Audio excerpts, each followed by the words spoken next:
Okay, we're in it. Hold on a second. I'm just gonna tell people that I'm on.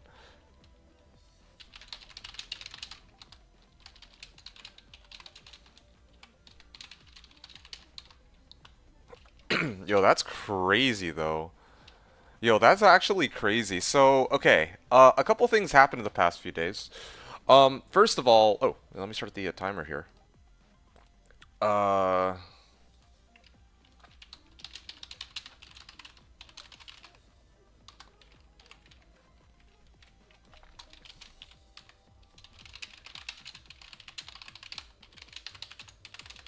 okay, so yeah, a few things have happened. Hey, ZZZ, first, huh?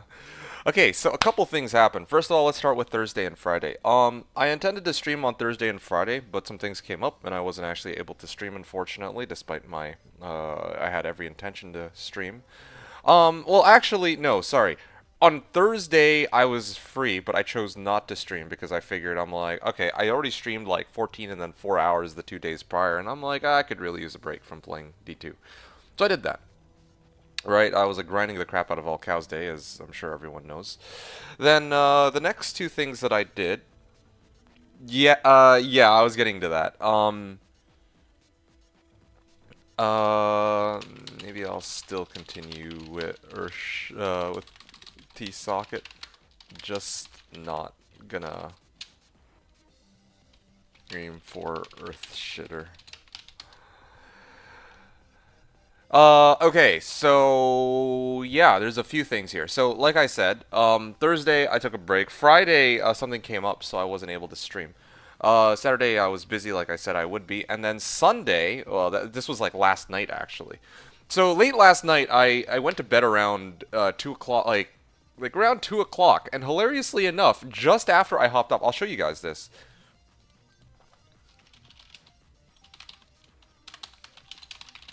You saw it this morning and it was like poggers? Okay, yeah, no, for real. Let me actually show what we're talking about here. So,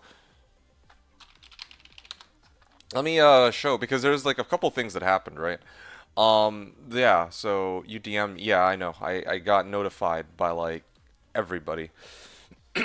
Um, so yeah, as you can see here, where was it? In-game chat. If I look up D2D2, here we go. So, blah blah blah blah blah blah blah blah. There we go. I was tagged by Fatty. So you'll notice I went to bed at like 2:15. I was just muling.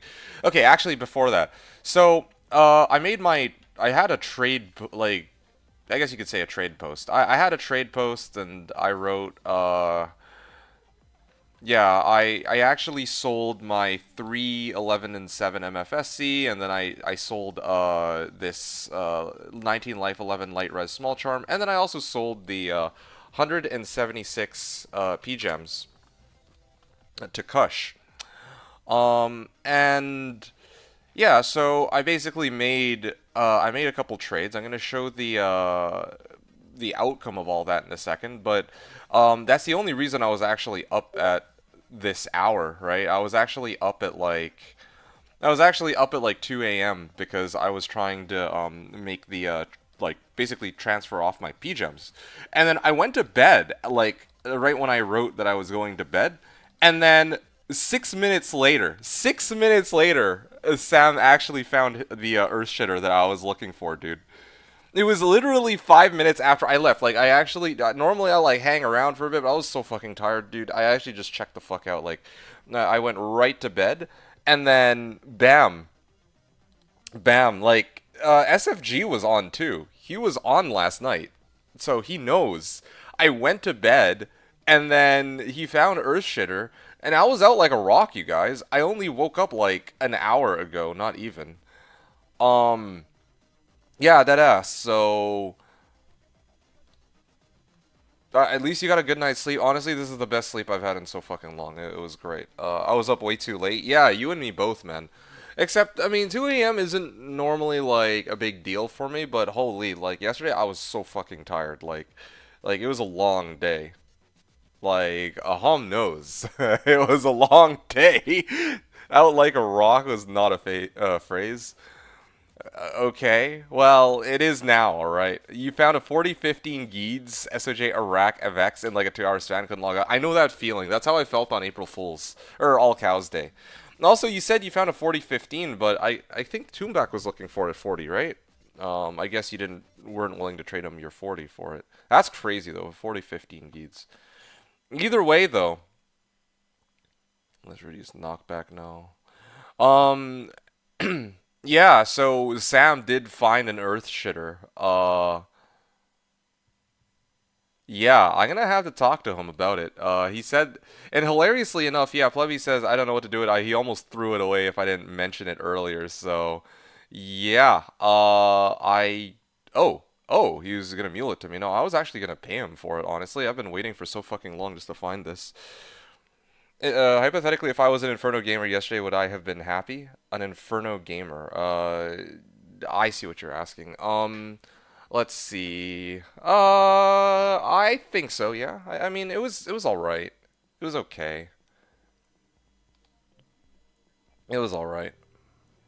I mean, I don't think it's something that's like a must watch, but it's not like boring either. Where to Shida? That's a good question. So let me actually see if he said anything. What's his name? Plebby. How lot like he didn't message me to do with I don't think he messaged me. Here, let me just ping him directly. Plebby Sam. ISO Plebby Sam. ISO Plebby Sam.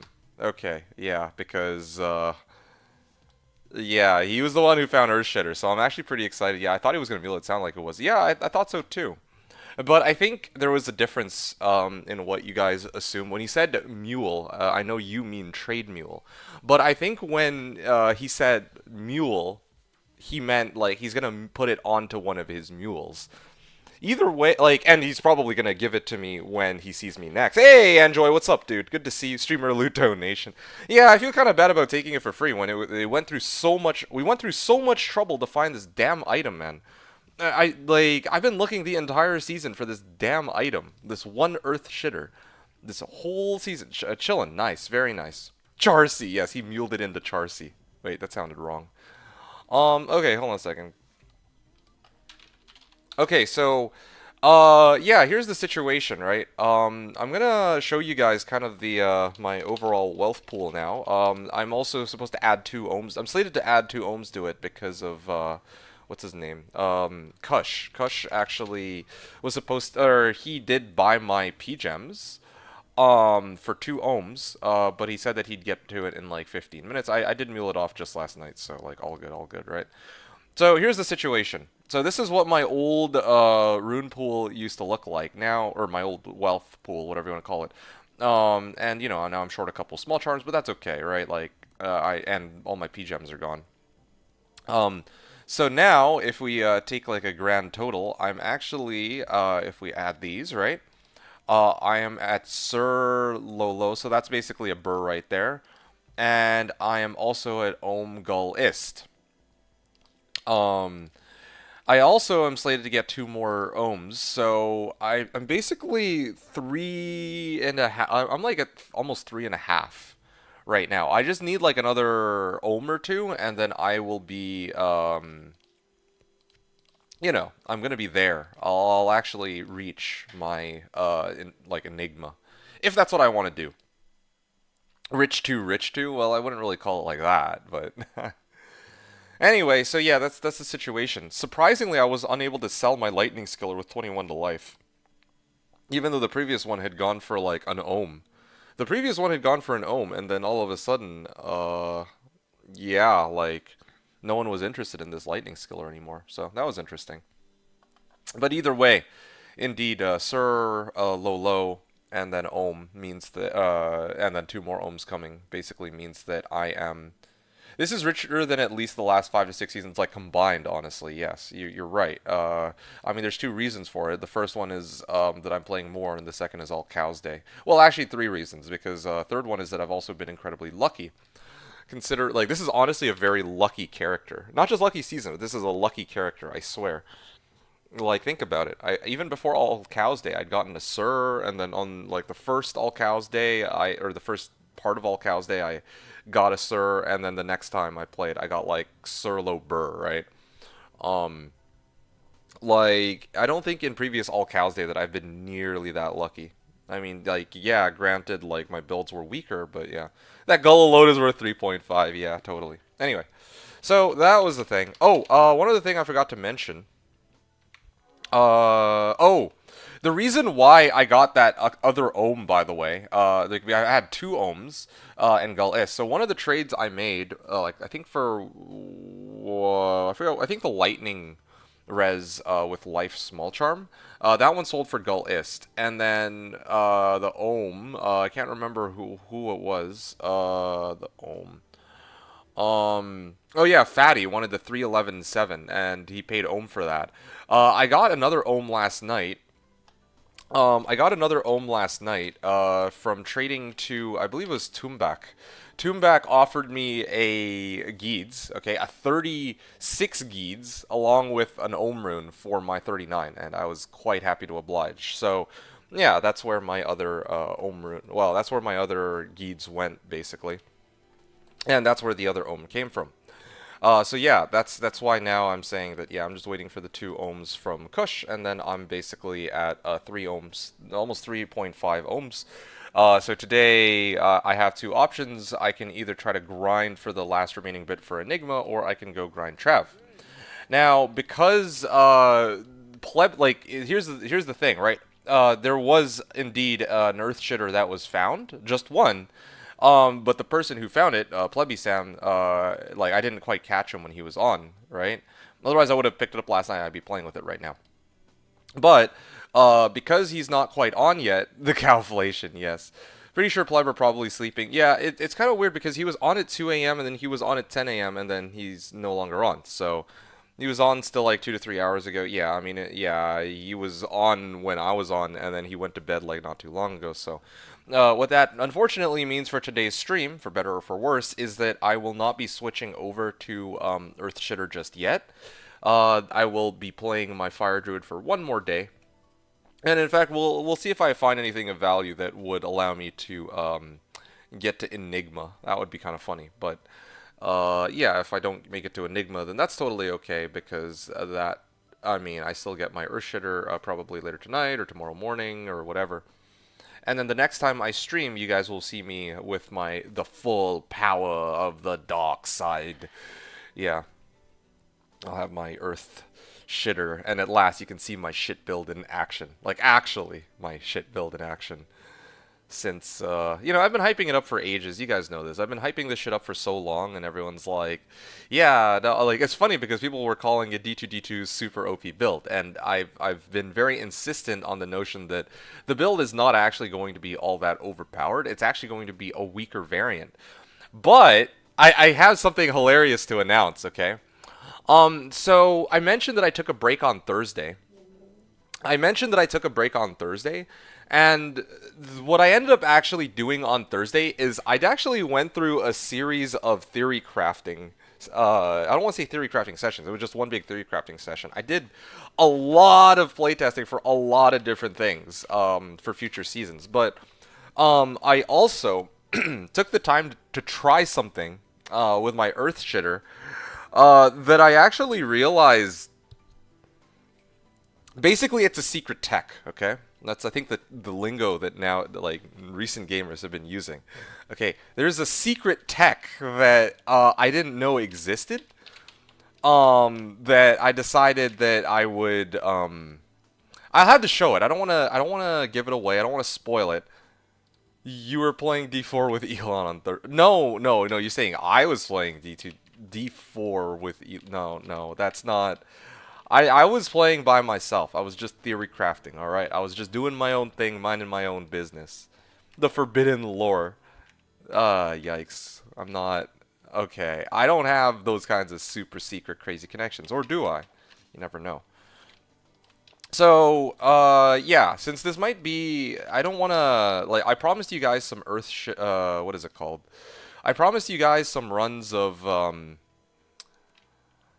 I promised you guys that I would do some runs of Thresh Socket, right? I'm at 200 and I think run 250 if I recall correctly. I'll have to double check that, but what run was I on here? Let me take a look. Let's see. It was Earthshifter Druid season. Where is it? Where is it? What was my 251? Okay, so I was at run 251 for the next run. So I'm gonna see how far we got for today. All right, that's the plan. What is the secret tech? Oh, you're gonna have to wait and see. Oh, it's gonna be great. Let's see. What about these? Do I care about these summoning skillers? I mean, at this point, because I have Infinity, yeah, Thresh Socket's basically just gonna melt. So I don't know if I even need these LE skill. Well, you know what? Actually, it'll be probably instantaneous if I like my Merc can kill him. I think if he's fire immune, so I should be okay. All right, yeah. What's my MF at? 433. Oh yeah, I remember. I need to make 2 more adjustments. First of all, my amulet should be replaced with. Is gonna be replaced with this 35 MF. All right, and then I think I ran Chanseys, right? I think I ran Chanseys instead of Mage Fists. Oh shit. Hold on a second. Oh wow, I have now exactly 500 MF. Why do I have exactly 500 MF? I removed my 39 MF Yeats. I'm a little confused by this. Oh, I see. It's because I replaced one of my small charms for it. Yeah. So I was intending to up my MF to 500 by using one of these anyway, and hilariously enough, I already had one. So this works out. All right, on Switch I have Nadges. I'm ready to begin my 500. Or sorry, I'm doing a Thresh Socket D251. Okay, this is. Yeah, this is run number 251 of Thresh Socket, and I'm also gonna have to take some time to farm. You know, I'm low on gold, so it's about time. Oh, he's right there. Oh, well, and he's immune, so well, this is a perfect job for. Oh yeah, he broke the immunity, but this doesn't really help me too much. Okay, actually, I should be taking this opportunity to... Hey, set amulet. Come on, Tals. Vidals, damn it. Imagine if I'd actually gotten one of those. That would have been so sick. Anyway, yeah. It turns out, like I was trying to explain, I found out that there's a way to actually make this this Earthshifter Druid build much better. But I'm gonna have to wait until tomorrow to show it. Or whenever I get that Earthshifter. Until then, I will treat you guys to a whole bunch of runs of Thresh Socket until then, so... Yeah, people were looking forward to seeing me run Earthshifter over and over. It would have been kind of exciting because I would have had a specific goal, but now... I don't know if I really have that goal anymore, you know? There we go. Boom, dead. Do I have juvies? No, I don't. I'm gonna go back to town. Let's see. Nope, there's no bodies there. Evil Urn, Stygian Pike, and I think we're pretty much done here. Oh, barrel. A ring. Okay, cool. Yeah, if I went full speed ahead on these runs, I think, I'd be finishing them in, like... I want to say 20 seconds, but part of the reason I do all this selling is because of the damn load time anyway, so those works out.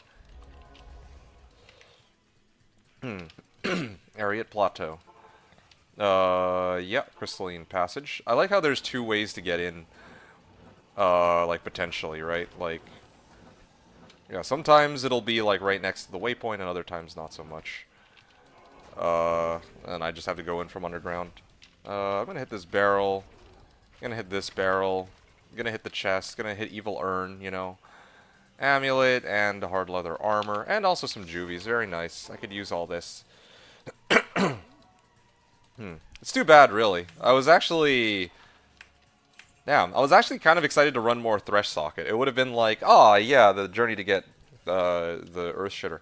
I should have streamed, like, honestly, I kind of regret not streaming on Thursday and Friday. Like, I figured that it would be good to take a break on Thursday and Friday, but the thing is, like, I was also kind of holding out, hoping that somebody would find Earthshifter. But yeah, in retrospect, it would have been really cool as part of our lore for this season to actually spam Thresh Socket runs in hopes of getting the Earthshifter, right? Because that's what I needed.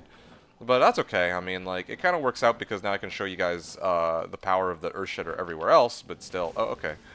This is, okay.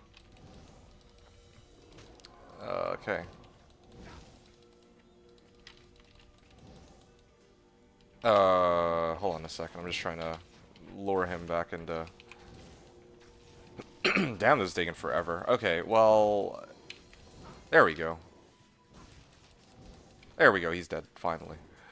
Razor Bow and Matriarchal Javelin. I mean, it could be like something kind of nasty, like 640s, but... I think I'm just about good here, right? Dead Barbarian. Okay, there we go. Fever says this will be remembered as the seasoning of the Earthshifter build, but never actually got Earthshifter. Yeah, I mean, I did... Okay, you might have come in a little late, so you didn't hear me when I was talking about this. There was somebody in the game. So, like, last night, okay, it was like 2 a.m. in the morning. And I was, like, muling shit off. I muled P-Gems off onto a mule because I was making trades with people. And then after I finished muling my shit off, I went to bed, and then, like, not even, like, 5 minutes later, somebody actually did find an Earthshifter. So, yeah, that was great. But, you know, I was asleep for, like, the last, like, 10 hours, basically. So, because of that, I, like, by the time I hopped on, the other guy who had the Earthshifter had logged off. Level 90, nice. I mean, it's okay, but I've been level 90 since, like, 3 or 4 streams ago. Actually, I was, like, 90 and 20%, but then All Cows Day happened. I died, like, a whole bunch of times. Yeah. Okay. This is kind of concerning. I am losing more gold than I'm gaining out of this last batch of runs.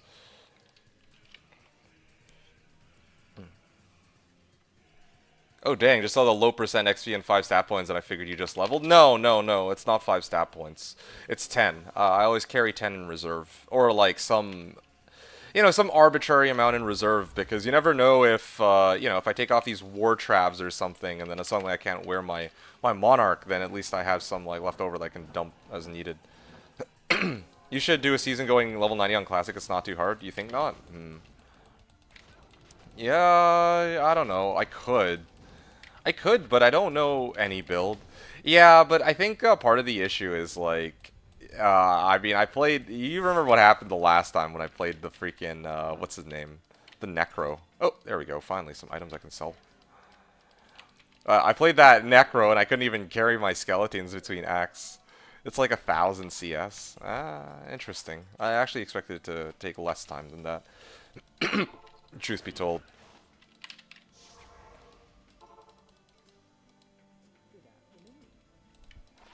Okay, here we go. Done. You should do a season trying to beat normal Bloodraven on hardcore. It's not too hard. Yeah, Bloodraven normal any percent. Yeah, for sure. Good to see you, by the way, Fishbones. How are you doing? Hope you're having a great day so far, and hope you enjoyed tonight's stream filled with... That's the prelude to the Earthshifter shenanigans. I really do wish that these runs of Threshock did not take so long, though. And when I say not taking that long, like, I don't mind how long it takes to kill him. I just mind that it takes so long for the game to... For the game to actually port me out after the end of each run, you know. Ow.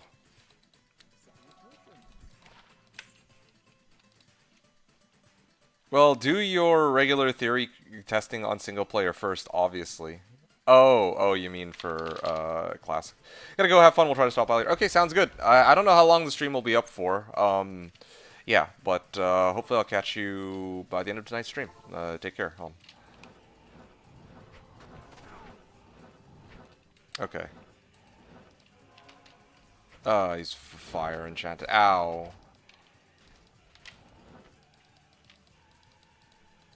Classic meta is just Blizzard, H-Din, WW Bone, CE, and Javazon.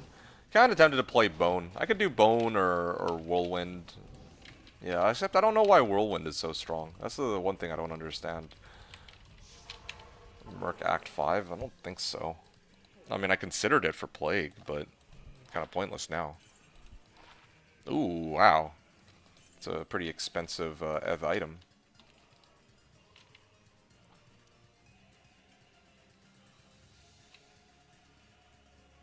Yeah. Poison Necro way too fun. I kind of wonder about that. How is Poison Necro in Classic anyway? Because Classic Whirlwind is always max FPA with no IAS. Oh, right. Right, and then people use, I think it was Bone Snap, right? I believe that's how it worked. Yeah, that sounds like a fun idea. Although the main issue for me with regards to Classic is that I've been playing, like, I mean, I actually still have, like, so many things I'd like to do on expansion. That's part of the issue. Oh, fuck. You know, at this rate, I might be able to sell my, I forget what it's called. I have one more mule with, like, a bunch of P Amethysts and Rals. Somebody just sold one, for a pretty sizable chunk, but...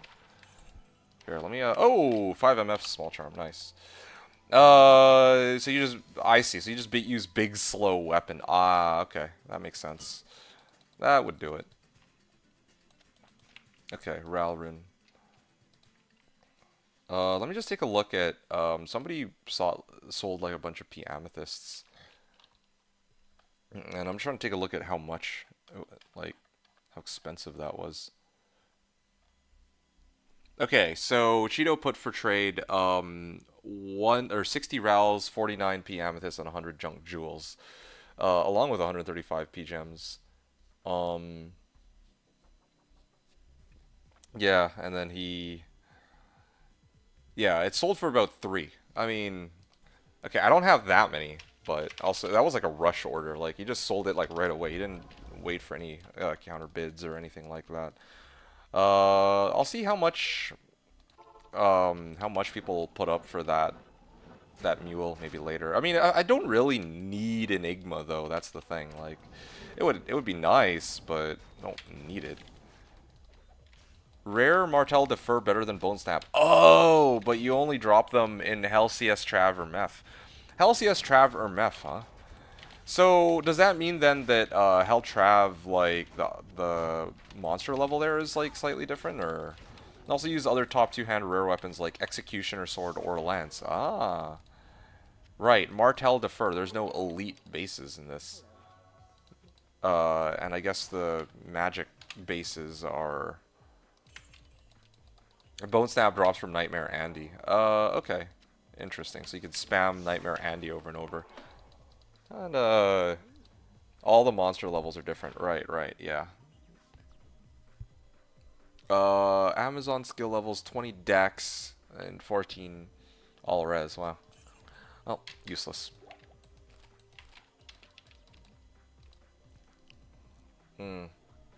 Executioner Sword or Lance. Okay. Quite interesting. Big slow weapons. And I'm guessing then that... Okay, so how about the affixes for items? Like... hold on a second. What's the distance here? Okay, I'm probably better off going this way. Yeah, so what's the... Like... Are you able to get, like, Cruel's mod, Martel Defer? Is that a thing? And I'm guessing that weapon upgrades are not an available option either. There we go. Blade and Dirk. Nice. Burial chest. Hey, GC. Alright. Hyperion Spear and Tyrant Club. Oh, whatever. I mean, I gotta sell something. There's like nothing of value on this run. Yeah, this one sold for 11k. It's not too bad.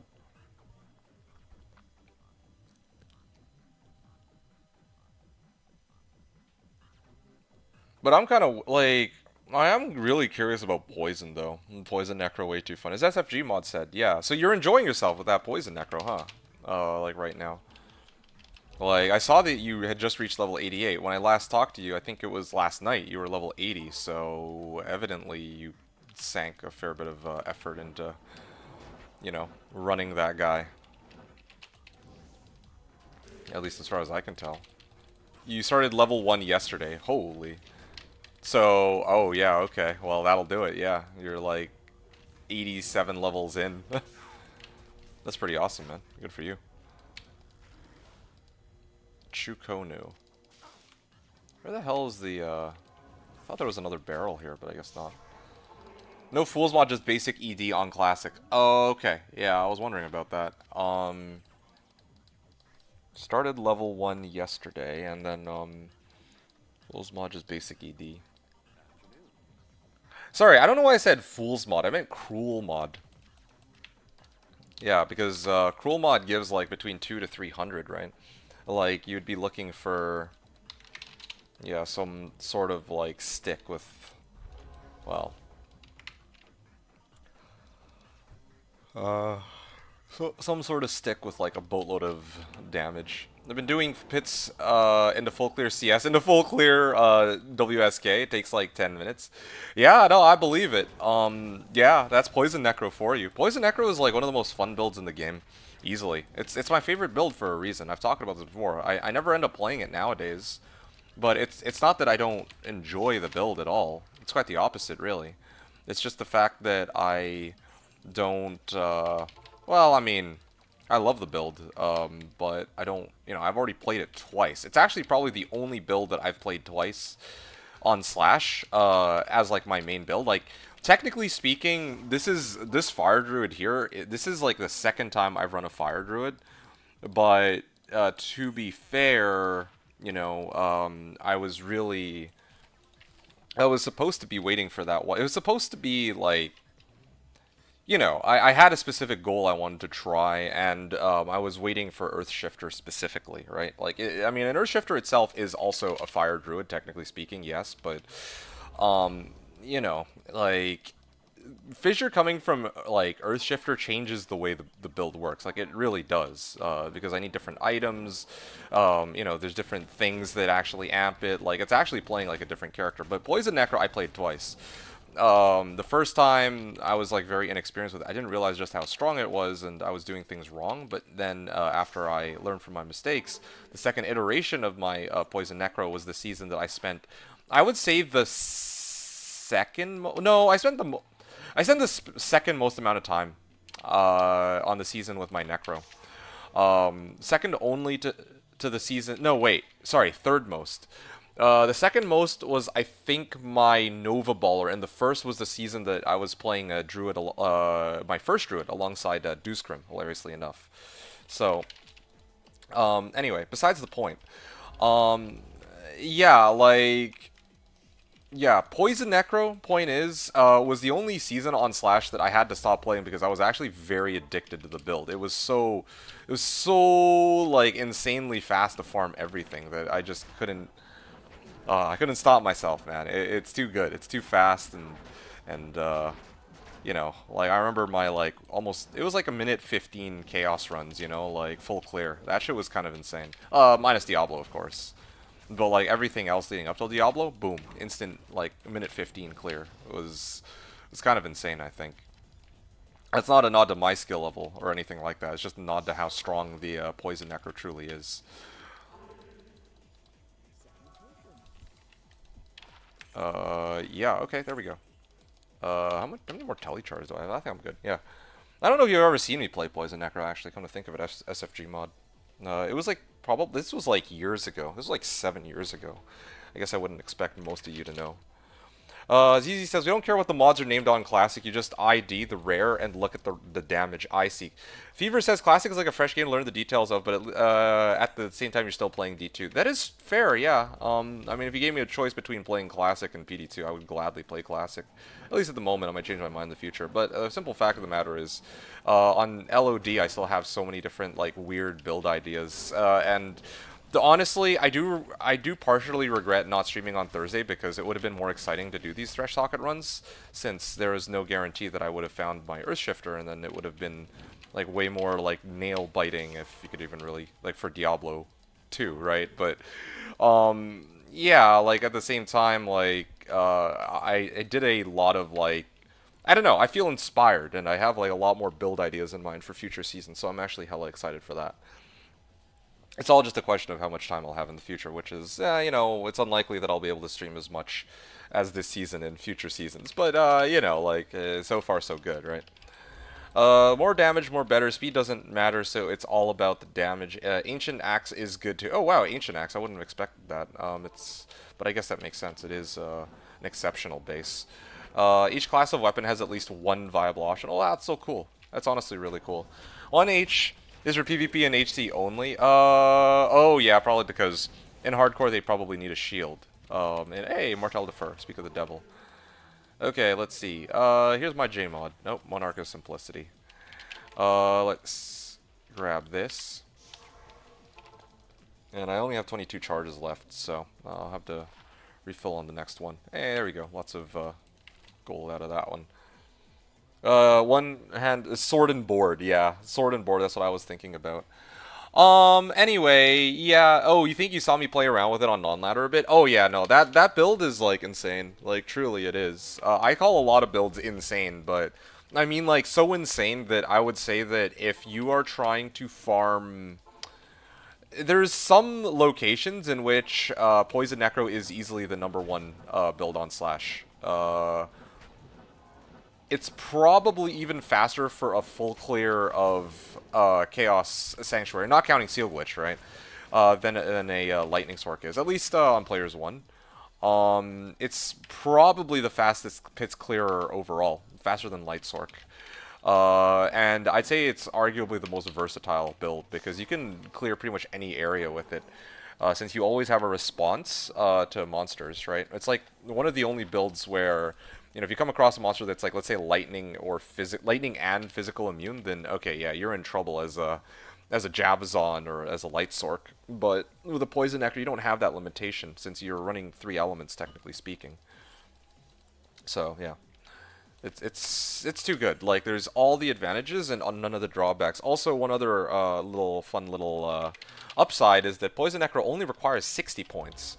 A lot of other builds. Let's say Javazon, if you want to really max out their synergies, well, you need like a little bit of everything. But in the case of, oh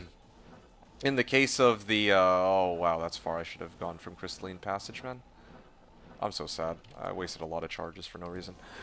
Yeah, like if you're going in with Poison Necro, you always have your 3 elements, right? So you always have a response for monsters. It's kind of a similar situation to here. One of the reasons I'm trying to dual element.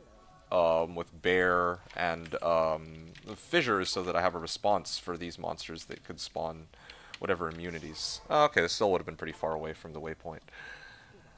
Anyway, yeah, okay, that's enough of that topic. Going back to ZZZ, yeah, so Sword and Board, I can understand that being the play for PvP, because you need to, you know, tank shit, right? And hardcore only. Let's see. One ad for hardcore only.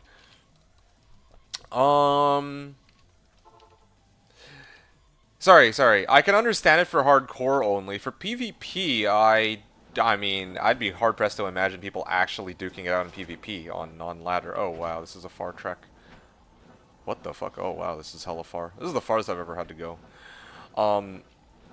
But yeah, I didn't know that there was even such a thing as PvP for non-ladder. I mean, like, non-ladder itself is so uncommon, and then, like, to hear that there's also people PvPing is kind of wild for me. PvP meaning BVB. Ah, okay. Yeah, so ZZ was also saying you could be... Oh, wow. Yo, my guy got fucked up. Hold on a second. I wasn't paying attention.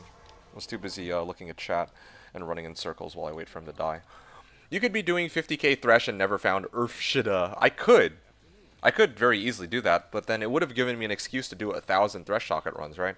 As other people pointed out, 1,000 Thresh Socket runs actually sounds like a lot of... Sounds kind of exciting, because... Or, sorry, I forgot who was it. Maybe it was SFG, but somebody was, like, saying that, yeah, they were actually looking forward to the Thresh Socket runs. The guy kind of got me thinking. I'm like, yeah... I mean, I can understand why, right? Like, it's not every day that somebody would be running, like, 1,000 Thresh Sockets. So, you know. Yeah, give or take. Sometimes... Okay, maybe not this one. You know what? I don't think I'm gonna have such good luck. Okay, this is probably the last set of items. BVP meaning BVB. It's the ultimate level of D2 nerd, really. Okay, well that's interesting. 1K Threshies is D2 as intended. Yeah, well, that's... I mean, yeah, we're living it. I can't wait for the Griffs to drop. Griffs to drop would be pretty nice, but really the main highlight, the main point of excitement for me on this would have been if I had managed to self-find Earthshifter. Kind of like how funny enough, it was my last Fury Druid season. This seems to be the Druid seasons where I actually get luckiest, come to think of it. Never richest, but always luckiest. The last time I played my Fury Druid, I got a Windhammer. The Windhammer was the Fury base I was looking for. But here's the catch. Not only was it, like, a Windhammer, it was an F Windhammer. That was crazy. On a Fury Druid. That thing, like, two-shot monsters. It was, like, the craziest fucking, like... Anyway, yeah. This season, you know, I've had some pretty good high rune luck. But if I myself was able to self-find my own Earthshifter, then yeah, it just confirms that, you know, I have some insane, like, Druid luck. Like, Druid has, like, built-in, like, you know, you find what it is you're looking for kind of mechanic in it.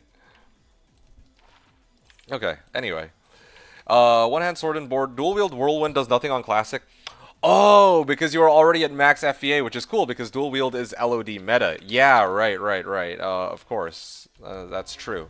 I remember I was like, oh yeah, I'll just run a Thunder Maul, or like a two-hander, and it was like, nah, that's shit, because you don't get to hit twice and all that, and I'm like, oh, okay, well that sucks.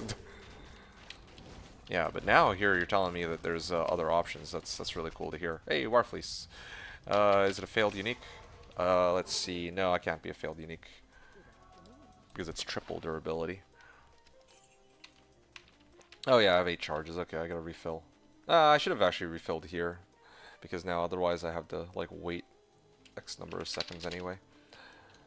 Classic Whirlwind is dope. You should do it sometime in the next 40 years. Yeah. Maybe I will. It does sound fun. I would like to try that, but again, I just don't have enough time, unfortunately. Truly, that does sound fun, but yeah, there's just too much to do as it is in this game. As it is. And, you know, never mind all the other... Holy... You know, never mind the fact that I have other responsibilities too, but... Ooh, this is kind of cool. It's got fast run walk, it's got lightning resistance, and it's got MF, but it doesn't have dual res, so I just straight up don't think anyone would ever be using that. Simple as that. This is Heimosu, so I'm going to sell that, and I think we're good. Who knows, maybe one day I'll actually try to start, like, properly grailing. That could be kind of fun, as well, you know. Run, like, a whole boatload of pits. I wonder how many pits it would take, though, roughly, to actually full clear a grail on Slash. I'd probably hit 99 before I ever finish my grail. That's the thing. Or maybe I would do, like, a Bale, like... You know, 2 birds with 1 stone. I hit 99, and also I also try to, like, grind Grail. It's kind of a race between the two, but I'm pretty sure it would be the Grail that wins, or the Grail that wins for how much, like, how long it ends up taking. Oh, this is kind of cool. It's got Master's modifier, so it's got some ED. It does have some attack rating on it as well. I think that's part of Master's, and then it also has Mana Stolen per hit, and it's ethereal. So I could, like, double socket this.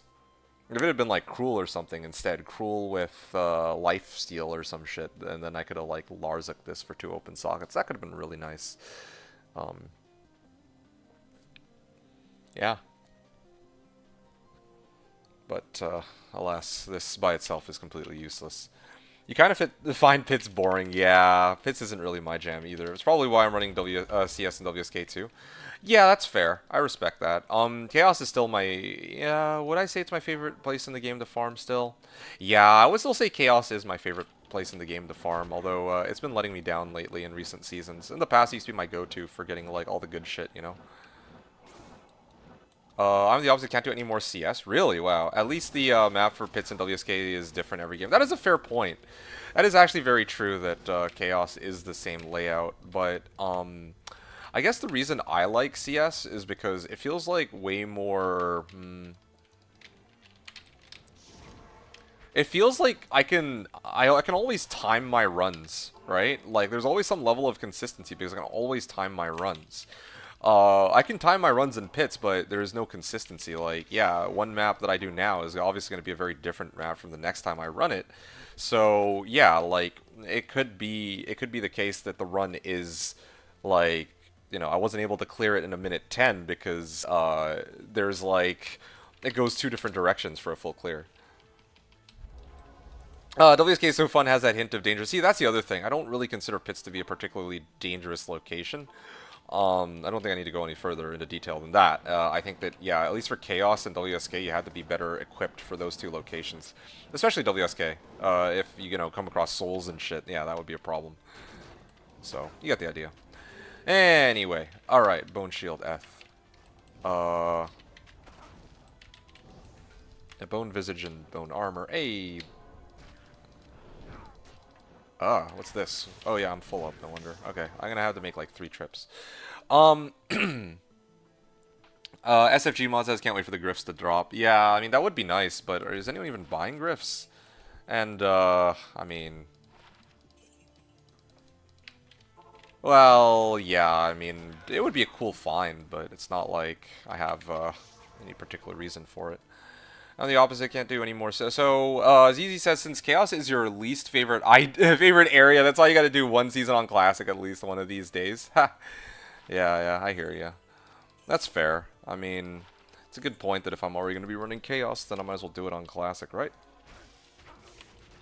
But I don't know what items like that I find would be actually good on Classic, though. That's the other issue. You know, like, I could actually find something that's actually pretty decent and then end up, like, just leaving it on the ground or something. I don't know. Like, what am I supposed to keep? I actually have no idea. Let's see. The case of the, like, on a slow reset when no one else is playing. Oh, yeah, that's a fair point. Yeah, I guess so. Let's see. Marahum, hello. Marahum's saying, get that shitter. Actually, somebody already found shitter, but they're offline right now. They happened to log off around the time I went to bed. So, sorry, they were on around the time I went to bed, and then I woke up, and then they went to bed. So, you know, I'll have to catch them probably in time for next stream. At least that's my plan. You can just make mules you like to be hoarding anyway. That is actually a very good point, but I think it would be much bigger. Wow. It has only 2... What the fuck? You can have a rare with only 2 modifiers on it. I guess one of them, or 2 of the modifiers probably roll as attack rating. That's a cool find, but yeah. No, hell yeah, keep the stream going until they get online again. I mean, I could, but realistically, I'll probably stream for 3-4 hours. They're probably not going to make it on by then, I imagine, since they just went off to bed recently, I think. So I'll probably end up saving the gameplay for Earthshifter until next time. But I wanted to announce that, yes, it is available. And until then, I just wanted to go and, I guess, finish my runs of... Well, not finish my runs. I don't expect to hit 1,000 runs today, but, you know, I'm just doing some Thresh Socket. Because I told people that I would try to run, like, a whole boatload of Thresh Socket. So that's what I'm doing. And then after Thresh Socket... Hey, Dolrin, nice. What is this? Nope, garbage. After Thresh Socket... yeah, you know, I can, like, next stream, I'll actually show off my Earthshifter Druid that I've been hyping up all season for 3 fucking weeks, dude. And then we'll see what happens from there, right? What amped extra archers kill so many people? Yeah, extra strong even. Yeah, well, I mean, when I'm playing my Poison Necro, I'm usually running a Bow Barb, so I don't usually have that issue. Like, I'll like... When I finish my pits run, I'll go my Bow Barb, I'll go into the next game, I'll make the TP, I'll BO myself, and then I'll begin the pits run. And if I didn't want to use a Bow Barb, then the alternative is I could run a Merc that has Defiance Aura or something, and then give him, like, Doom for Holy Freeze. So, like, that's, I mean, that's what Corey did. That was his strat for spamming pits. It's also what I would have done for pits if that was the only location I was going to farm. But obviously it's not, right? Like, it's not really my... I would never do Pit's Poison Mancer, and that's the only thing. Like, if I'm going to run Pit's Poison... Like, if I'm capable of running Pit's Poison Mancer... actually, no, let me take a step back. If I had a D-Web, a lot of people... Or if people have D-Webs, usually they go Pits. If I have D-Web, I go freaking Chaos. Yeah. Hey, let's just win. Thanks for the stream, you're saying. Ah, you're very welcome. I mean, thank you for tuning in, I guess. Classic only has like a fifth of the items, so you don't have to worry about learning what is good. It's pretty straightforward. Oh yeah, you think so? Okay. Well, sure, shit. Well, if the day ever does come where I play Classic, then you'll be my guide. Yeah, I don't know. Like, you're hyping me up to play it like right now even, but like obviously, you know, I'm in the middle of doing this, and you know, showing off my build for the season, so... I don't know. One day, perhaps. It's like, the thing is, at the end of the day, that is still Diablo 2. It is very true. And I am D2D2. Not PD2, but D2D2, right? So, D2 for Diablo 2 LOD and Diablo 2 for Classic. Imagine that. Ha, ha, ha. That was terrible. Anyway, oh, hell yeah. Keep the stream going until they get online. So I think I had answered that. Yeah, so I'm just trying to buy some time. Again, like, I wanted to, I guess, run as many Thresh sockets as I can today. I don't know how far I'll get. In previous streams, I've only been, ow, he almost killed me with that. I'd only been able to run, oh, okay, Sacred Globe. Let's see here, 1 strength. Oh. Like, weapon, 1,000. No, I'm not running 1,000 today. Even if I stayed here 16 hours straight, like here's the thing, right? I think, okay, there's a very easy way to calculate this, like, mathematically, okay? Let's just treat every run as 1 minute, alright? A bit of a stretch, but let's say each run is 1 minute. I have another 700 runs to go, so I need 700 minutes for that. What is 700 divided by 60? That's like... Yeah, it's like 10 hours. More than 10 hours. 10 hours of non-stop running this without muling, without nothing. Right? And the thing is, if I were like... I've always told people that my runs are slower when I'm on stream. If I were going at it with no like external distractions, which I could do, I'd probably have like something playing in the background, like a YouTube video or some anime or some other show. Let's say like Breaking Bad. I've always wanted to watch ooh, wow, 30 fast run walk and 10 MF, and that's it. But yeah, I've always wanted to actually binge watch the entire Breaking Bad series or something like that, right? Yeah, just have that open in the background and just grind out 1,000 runs, right? Like, I could do that in 1 day, like, much quicker than if I were on stream, because I wouldn't have to, you know, take some time to pause and really think about responses. It would just be nice and quick and easy. Like for me, I could do it. Not all the time, but I could do it if I had like a very good reason to do it. But of course, yeah, like obviously, like, because I, you know, I have to take breaks in between. I'm like chatting with people. Maybe like in between I might mule or have to like track my drops, that kind of stuff. Then yeah, like my runs take a fair bit longer than 1 minute per run, right? In actuality. Even if on paper it's not quite like that. Okay, yo, this guy's taking like forever to die. Okay, any day now he'll go down, you know. Okay, there we go. Edge bow. What is this? It's got poison damage, but I think I might be better off with this. Hey, what's up, dude? What's up, Ko? Long time no see, if you catch my drift. But yeah, good evening to you too. And how's it going? How are you on this fine day? Poison Nova and lower resist. Yeah, so a little announcement for you, Ko. You might recall that we were talking on Thursday, right? On the day where you asked me if I was streaming, and I had told you I was taking a break for the day because, you know, I'd been grinding out like 18 hours in the 2 days prior of Diablo 2. So I did that. But I also... Okay, hold on a second. Let me go from Crystalline. I also made a number of discoveries, one of which actually concerns my build, this Earthshifter. So originally I was like, basically anti-hyping it. I was anti-hyping the build, being all like, oh yeah, Earthshifter is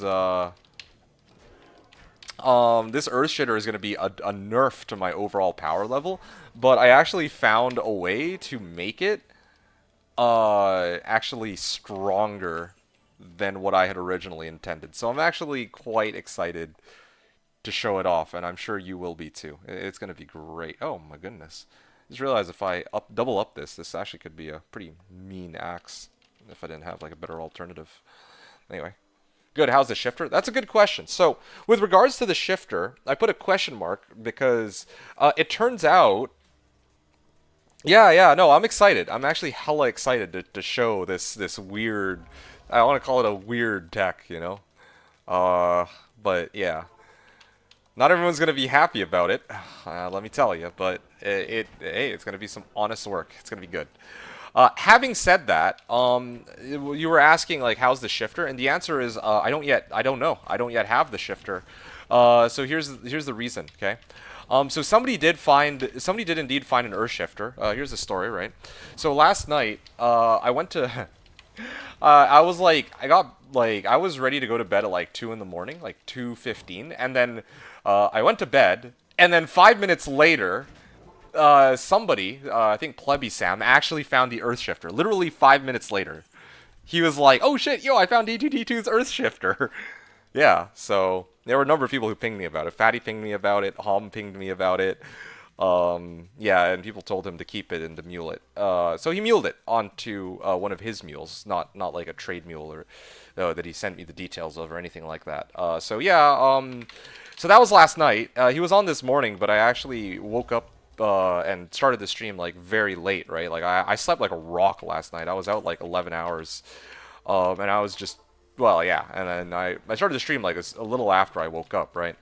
And hey, diamond mail, nice. That's like 35k gold right there.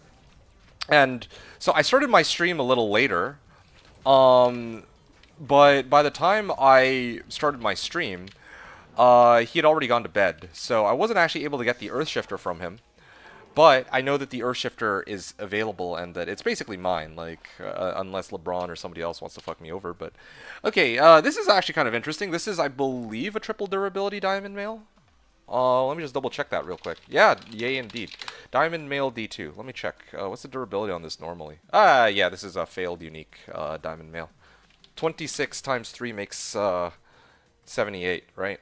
Or something like that. Yeah, that's right. So, it's failed unique. You're gonna bid 10 on the Earthshifter just to deny me and just to force me into running more of these Thresh Socket runs. Can you imagine? That'd be so bad. Although, to be fair, I have infinity. You know, hey, don't fuck with me, man. I have infinity. I have a Sir. I have, and I have like 2 lows worth of runes. And I'm getting a couple more ohms and, you know, whatnot, right? So, in theory, if I pawned everything I had, I could get Thresh Socket, or, not Thresh Socket, I could get Earthshifter finally. I could outbid you on that 10, depending on the valuation on Infin. You got D-Web, Enigma, hey, you just said 10. If you're putting up your entire arsenal, then well, GG, okay, well played. You've got me, good sir. You'll win. Okay, yeah, no, I'm sad about that, actually. I'm sad. That's the 100k MG per Earthshifter. I'm kind of sad about that just because it's like, yeah, I mean, I can't really top, you know, the things you've been farming. Like, there's just no way. But it's fun to think about, though, that, yeah, like, I actually, in past seasons, people would put up an ohm, like, could have put up an ohm if they really wanted to screw me over. And then that would be it, you know? Like, there's nothing I could do to respond to that. But at least I have, like, a bit more wealth this time around than in past seasons, so that's kind of nice. 1-1 says, yo, grats on the big hammer. Yo, thanks, man, I appreciate that. Hey, yo, it's Max. Right. Do you want this Ellie Lifer dropping off? I thought I messaged you about it, but, yeah, I am interested in it. But, let's see. Yeah, I was asking, like, what you were looking for it. Because I can toss, like, an ist for it, at least. Although, to be honest, I don't... Yeah, doing well. If we go by wealth played per hour, you got me beat for sure. Yeah, I mean, the revert, yeah, in terms of, like, how much I make for how little... Sorry, how little I make for how much I play, yeah, in that regard, yeah. Hey, it's cool, I'll take an ist, though. Alright, sure. Yeah, let's do that then. Give me a second, let me get it. No, I've only dropped one sir, sold a couple torches. No, no, no, no. I'm not talking to you. I was talking to SFG about this because SFG was like, and I were talking about how so like there's an Earthshifter that you're aware showed up on the server, and then SFG's response is, okay, I'm a bid 10 on the Earthshifter, and I'm like, okay, well, if I sell my infin and all of my existing runes, I could actually top 10 probably. But then he's pointing out like, okay, but I also have D-Web, Enigma, Infinity, and 5 to 6 in runes, so if he does that, then yeah, I lose, right? So yeah, and I'm pointing out that yeah, okay, well at least it's not like past seasons where oh I offer like 1 or 2 ohms and that's like the sum total of all my wealth, right? So yeah. Anyway, game name D, password D. I have a game up, and let me actually just find it. Where is it? Wealth? No, no, no, no. Yeah, wealth. Yes, yes, yes, wealth. Okay, yeah.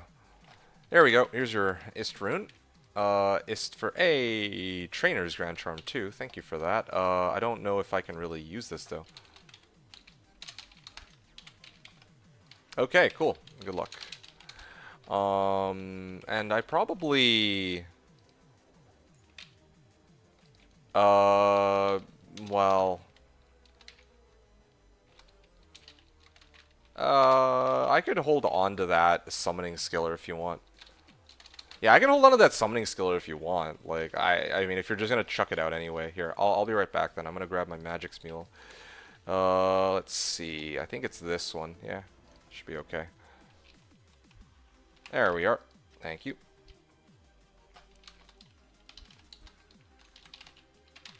Okay, cool. Thank you, Maxi. Alright, I'm gonna switch back. Yeah, I'm gonna switch back to this thing. Anyway, what else were y'all talking about? Last comments here, that I left behind. Alright, so I finished, refilling my gold, or refilling my TP charges. I still have a good batch of gold on hand. This is nice. ZZ says, like, weapon is just more damage, more better, and everything else is just resist and stats on rares or basic, normal, uniques, and sets. Oh, okay. Gotcha. I guess technically that would make sense that there's fewer items available on Classic, so it would be easier, much easier to learn, technically speaking. Just actually playing it, getting to any level worth of damn is extremely difficult, right? Let's see. No runes or charm. No class-specific uniques. I see, I see. Is there gambling? I think there's gambling, right? Wait, what? Anyone need / want a jaw? That sounds pretty important. Let's see. Jaw rune. Wow. I mean, jaw rune. I'm actually kind of tempted to like. I could offer my existing runes for it. I have like, I think I have Sir Omvax, right? Like, I could totally trade that out for his jaw. That's a pretty good break, I think, overall too. Like that batch of runes. I would have needed it for Enigma, regardless, or Infinity. I mean, actually, no, wait, Enigma's right. Yeah. Anyway, yeah, so no runes or charm, no class-specific items, not even paladin shields, I guess. Endgame is you use SOG to socket your Martel with B-Skull or P-Amethyst, then you are a real D2 player. What does P-Amethyst do, even? I don't actually remember. I thought it was... Here, I'll take a look. P-Amethyst D2. Is it Strength? I would probably do P-Skull, but... Amethyst... Oh, it's oh no, it's attack rating. Oh, okay, interesting. 150 attack rating. No runes or charm, no class-specific items. Yeah. So yeah, for sure. Sold a couple torches. I put it to use. I won't. Okay. Honestly, I could trade you for it. Well, what? Are you looking for anything in particular, Dad? I mean, I'm not gonna take the jaw for free. Like that would kind of, you know, I wouldn't want to do that. But Jaw's been rare this ladder. Honestly, I would offer Sir Omlo probably for that because I kind of need a Jaw anyway. But really, putting a skull in your barbed weapon is the best thing ever. It's like making Enigma for the first time. Yeah, that's kind of what I would have expected, to be honest. Yeah, like, yeah, because you just stick in a P-Skull and all of a sudden you start leeching, right? That's actually kind of, well, that sounds kind of fun. Oh yeah, also I think they took out Iron Maiden, like, the Oblivion Knights can't Iron Maiden you, right? Even in Classic? Because I know they used to be able to. They got rid of that shit in next pack. I don't know if they bothered with Classic. Okay. Well, if you don't need it, I'll offer Sir Ohm, Sir 2 Ohm, 2 Vex to start. Yeah, I think that's pretty reasonable, right? 2 Ohm, 2 Vex is like... I feel like this is a pretty reasonable break, just that by itself. Yeah, that's a pretty reasonable break for the Jaw rune that I would have needed for my Enigma anyway. It's the flex to put in trade screen, yeah.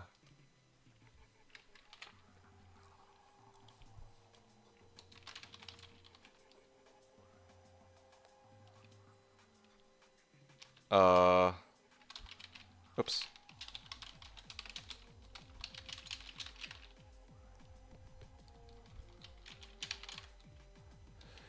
Well, yeah, I mean, I could use it, but I wouldn't take it for free like I said, so... Alright, let's keep going. Where are we at? We're run number almost to 300. We've almost done 50 runs today so far. You know, it's pretty good pace too. The fact that, I mean, part of the reason why it's such a good pace is because I have Infinity as opposed to before. And yeah, I know that the Infinity gives me an extra like 15, or sorry, 25 MF from the Istrun in it. But, you know, this time I think I can give that a pass, like whatever. Like, I don't think I really care. Unlike the season where I was trying to run 0 MF, you know.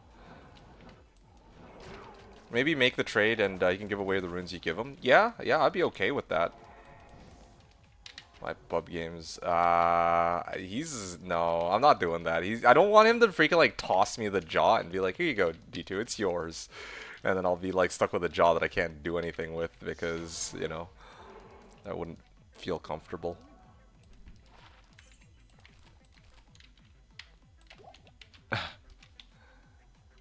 That is in need of nice item for his barb, actually. Oh. I mean, he has a barb? That's actually kind of interesting. Amethyst is more universal than Skull because it's both PvP and PvE, but Skull is cooler. Oh, actually? Oh, that's interesting. Yeah, Skull is definitely cooler. Yeah. Cooler in terms of, well, I mean, what, you know, how it looks, but also because of, well, I could always use lifesteal, right? I can imagine that there's not really too many ways to get lifesteal in the, well, I mean, I don't know, maybe lifesteal is like a good, lifesteal is a pretty good, what's it called? I think you could probably get it from rares, right? Rare rings and all that. That's what I would imagine. Could be wrong about that, though. Yeah, maybe I should just get, I have Armageddon, he one-shot my Merc. I'm so sad right now. Okay, well. Yeah, he'll die eventually. It's better that I just kill him here and then make a one-way trip to get my Merc back. Huh? Huh? Game? Hello? What the fuck was that? He just stood there and, like, nothing was happening. Worm Skull, Bone Fellowship, Double Cathan Rares and Rings. Oh, okay. Double Cathan Rings and Rares. I see. Alright. Fair, fair. So there are actually a few options there. Worm Skull, Bone Flesh. Interesting. I've been designing a build with every class in prep for our eventual last-minute hero reunion. Oh, fuck, you got me hyped. I actually... Oh, man. I'm just trying to remember. Like, I had a build that I cooked up recently. Oh!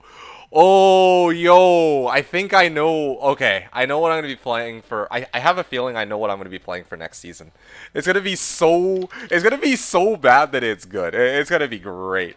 Yeah, yes, but you can't count on it? Why can't you count on it? But yeah, yo, no. I know what I'm. Oh man, you can play whatever you want though. Like I can tell you what I have in store for next season. Ko. This like this one time. Yeah, I'll let you get. You know what? Okay. You could take a guess as to what I'm playing next season, and then I could tell you in like. Well, oh, but that doesn't make any sense. Like I have to confirm that next season's the one that we're doing it though. Otherwise, it defeats the purpose. So bad, it's bad. Wow. Okay, SFG, you have little faith. I made one for Assassin, I made one for Paladin. So far, I have one cooking for Sorceress. I'd only want Jaw if I can trade an equal amount for it that you need. Yeah. Have to let us know you can't be that guy. And yeah, I can be that guy. You guys have to wait 3 months. Otherwise, like, look, guys. How do you think I con you guys into come into my stream every 4 months, right? Like, for all intents and purposes, normally my channel would already have been shut down. The reason being that I stream so infrequently that, good, come get this. Well, I can't do. I mean, I could hold on to it and, like, give it to someone else, but I wouldn't myself use it. Okay, fuck, fine. Please. Okay, sure. I'm not using it, though. I'll just grab it real quick. Sure, fine. 294 next. Dad, alright. Alright.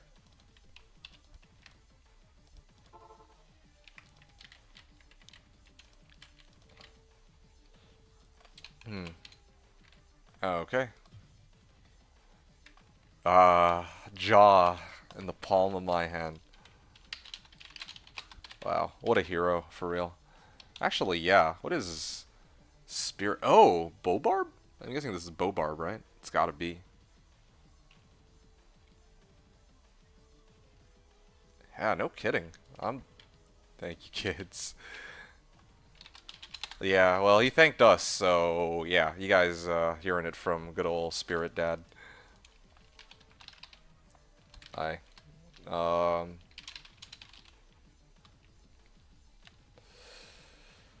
Hi.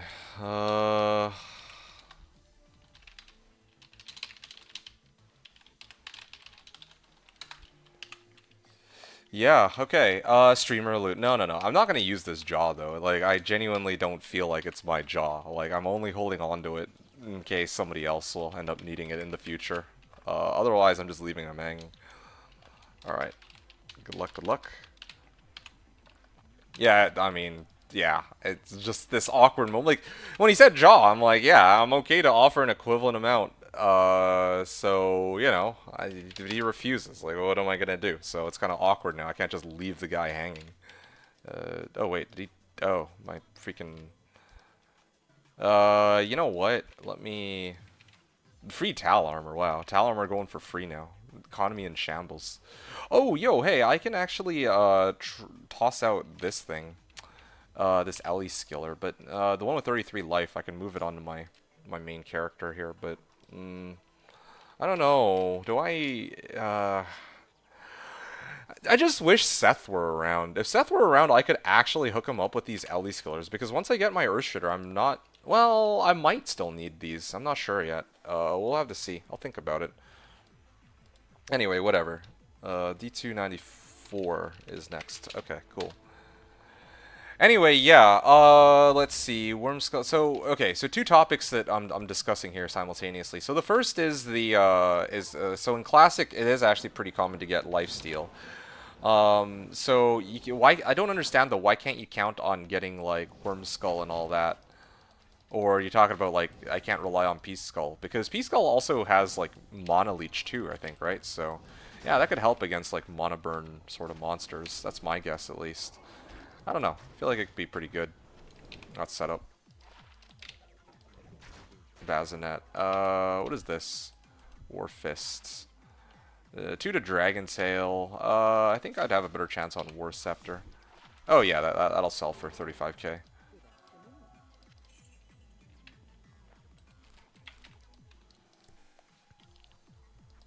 Alright, let's see. What else y'all talking about? So, that was for Classic. And then with regards to what Ko was saying, Yeah, I mean, I'm gonna go in a low. I'm like diving deep first into, or anyway.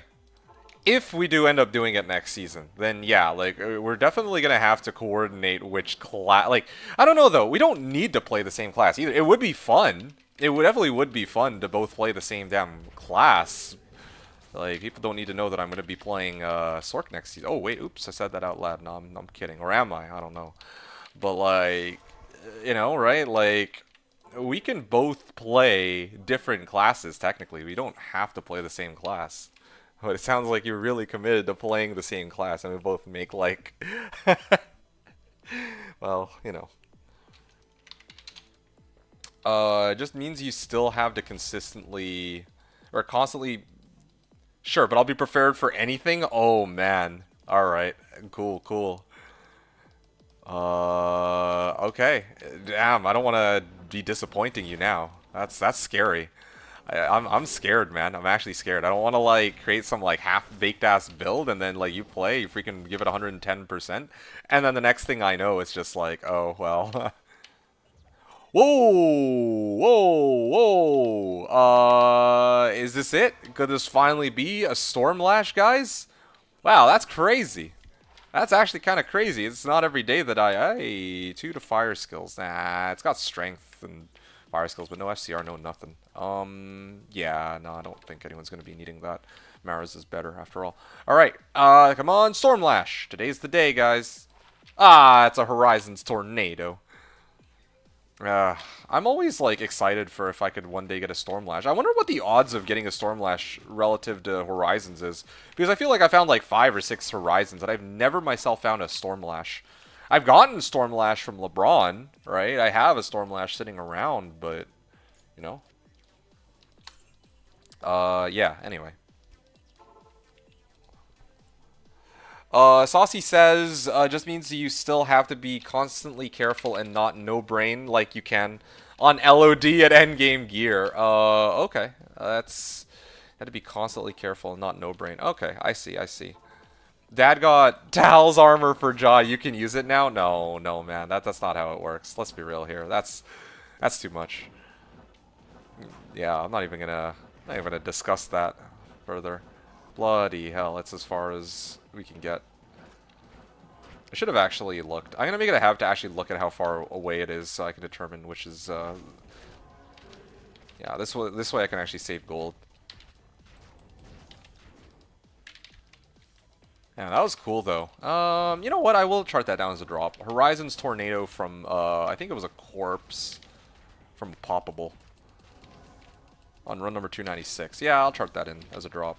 I kind of like that these Thresh Socket runs are so chill, though, in that there's like not really too much that drops, so I don't really have to keep track of too much. I might need Magnus's Palm, actually. Or Magnus's Skin. Maybe. I don't know. I'll have to see later. Okay, where is it? Stormlash. No, sorry. Horror Tornado. This was from... I'm just gonna write 294. Yeah, 294, and a little star to denote that it was from a Poppable. That's usually how I do things. Okay, cool, cool. Oh, yeah, I think that's fine. Yeah, that's exciting though. Prepared for anything. Yeah. Oh, you know what? No real DR and Fizz Knight's hurt. Ah, gotcha. I guess there really wouldn't be a way around that. There's like no Rune Words, no nothing. So if you get like hurt, no Plague either. So yeah, if you get cursed, you're kind of in trouble. That's true. Wooden chests. Okay, Troll Nest and Highland Blade. Alright, nice, nice. Okay, let's see.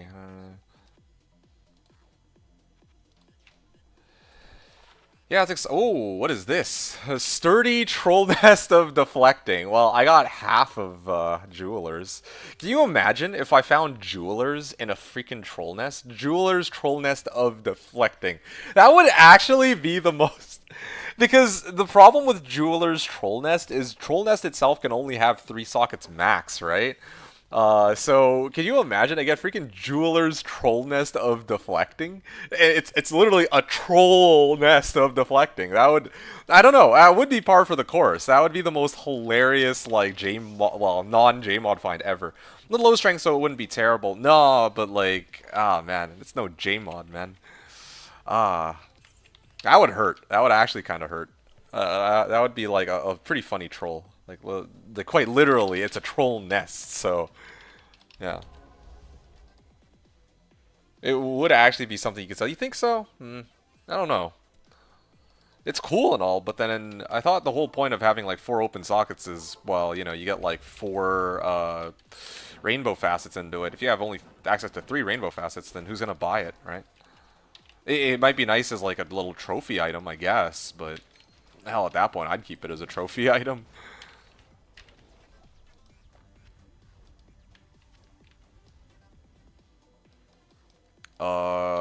Yeah, yeah. Actually, come to think of it, has anyone gotten any fire facets? I don't really see too many people getting facets. That's another thing I was kind of wondering about. The problem with the Amazon is that her block rate is atrocious. You can't stick any 3-socket shields there. I see. I have a fire facet. Oh, you do have a fire facet. Oh, that's so funny. I was wondering about that. I don't think I've seen anyone with fire facets this season, or any facets for that matter. You think it's 5-5? I don't remember, to be honest. Let me think for a second. I might actually be interested in taking that off of you.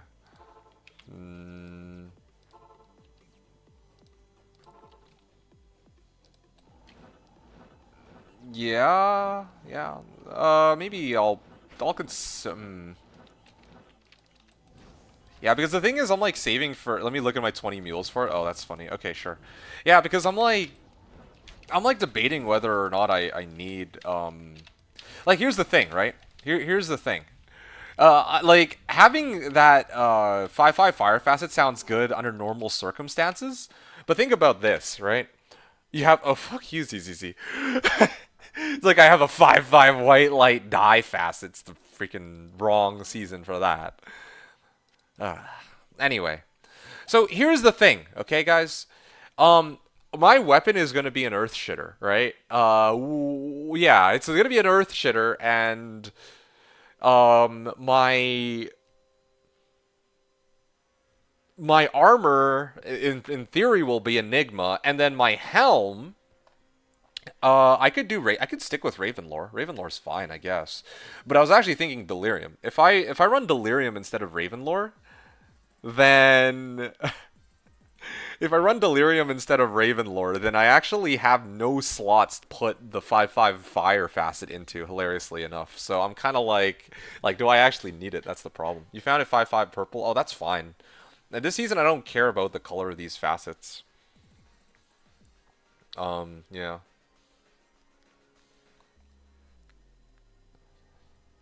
Let me see. Let me see what I have.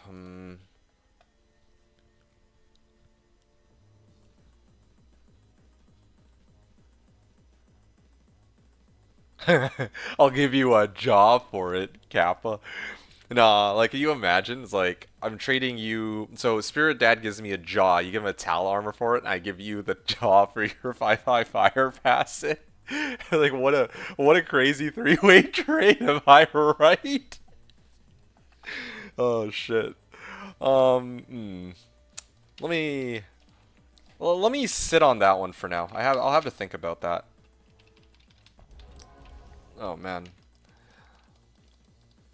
We're about an hour in. I've done 50 runs. I think that tracks. I gave him Tal armor. You give me jaw. I give you fire facet. It's perfect. Best trade deal in the history of trade deals. Yeah, and the sad part is that was originally his jaw rune too. It's not even my jaw rune. So technically, he's basically giving you this jaw rune. It's more like he gives you a jaw rune. You gave him Tal armor, and then you also give me fire facet. It's like, okay. Anyway, whatever. I'll leave that be for now. Yeah. Let me think. Give me some time to think about it. I'll maybe consider buying that off you later when I actually get my build sorted out, and where I want to farm with it. You don't really need runes anymore anyways. So what are you looking for now? Are you just chilling? Just, grinding out items for funsies? Or, like, what? What's the situation for you?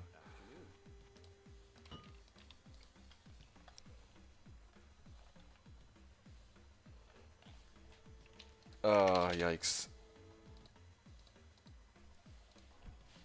Pretty much leveling while farming. Oh, right. I see, I see. Yeah, that makes sense, actually. There's, like, nothing left for you that you need. I'm kind of hitting that spot myself, to be honest. Yeah, that's, like, why I'm saying, like, it's not, again, it's not an issue of getting bored. Like, I can always go and, like, try to grind for, like, 99, or I could try to, like, complete my Grail. I still have never done that. But, I mean, eventually I'm going to hit my Earthshifter, and I'm going to get Enigma, right? I'm very close to both. And then after that, I'm just like, yeah, okay. I think that's going to be it. Like, I don't... At that point, I'll just be grinding for fun if I do play. And I'll probably have to, like, pace myself a little bit more. Like, I'm not going to play, like... I'm not going to be doing, like, 14-hour days like I did with All Cows Day, that's for sure. Yeah, like, I'll have other things to do now. Yeah, this is my gentle, like, me trying to gently say that I'll probably, like, once I make it to my, the remaining 2 items that I need, that I'll have to, like, I'll probably slow down how much I stream and play. You need a 220 Circlet and FCR Ami if I continue that long. Oh shit, so you don't have a 220 yet, Circlet or Ami. Oh, that's interesting.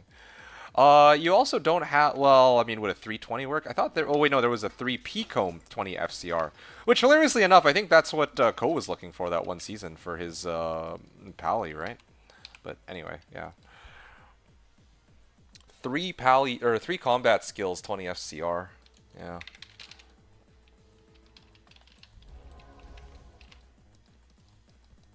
And Corey made me pay burr for it, bastard, lol. Yeah, that's... Yeah, that's kind of crazy. But, I mean, yeah. I mean, back then was a different time. Freaking Corey. He runs a tough bargain, that's for sure. But, no one else will buy that. That was extortion. Yeah, that's cruel. That's honestly low-key kind of cruel. Like, in reality, like you guys know each other too, right? Like we're all pretty, in quotes, chill with each other, so it's kind of interesting that he did make you pay Burr for that. Just because he knows that you need it for your build. And, like, he's the only person who has it, so. But there was, like, somebody who was giving, like, a hard time about it, too, and I'm just like, gosh damn, dude. The man was tough on everyone. He was. He definitely was. Yeah. Yeah. I mean, what was it? I think it was, Threshers are serious business. Was that the stupid clip where, where we kind of did get back at him, where he was like looking for that Ed Thresher, and we're just like all memeing with him, or memeing on him. If it was just me, I'd be upset. Yeah. He was an interesting guy for sure, and he's expressed a few times that he would have wanted to hop back on, but I think like there's never really been a season where he's been free to play. Like, here's the thing, right? Like, I know that sometimes the Call of Duty goes out on the Slashdiablo subreddit, where it gets announced that, oh yeah, there's gonna be a new season at such and such a time. And then, Corey's always like, oh shit, yo, let's go. And then, like, then it turns out that, oh shit, he actually can't play for some other reason. So, yeah, I remember that that's been the case in recent seasons. Was it 2 sockets at least? That's a good question. Was it 2 sockets, Ko? Yeah, but Burr is actually kind of steep. Like, no one on this server would have, like... like, I think most people would have just run Shaco straight up. Yeah. It was 2 sockets? Okay, nice. Yeah. I mean, it is a cool circlet. At least you have a 320/20. It was not socket, but he offered to punch it for free. Okay, as he should. I mean, at that point, like, you might as well, right? And, I mean, either way, you would have bought it regardless. You would have gotten it 1 or 2 sockets. 1 socket would have been unfortunate, but, like, I mean, a 320 is a 320. Actually, come to think of it, what did you end up putting into it, Ko? Like, what did you actually toss into that? Into the hat anyway? Oh man, I'm like thinking if I could like get a 320/20 or a 320 with 2 open sockets, I would probably just punch 2 burrs into it, just to EP on people, you know, like double burr rune, just straight up. Like why not? Cham, double cham. Can you imagine? Yeah, but Ko keeps all his chams, so that's impossible. He would never double cham it because he has his own cham collection. You think you put an shale? Yeah, okay, that's fair.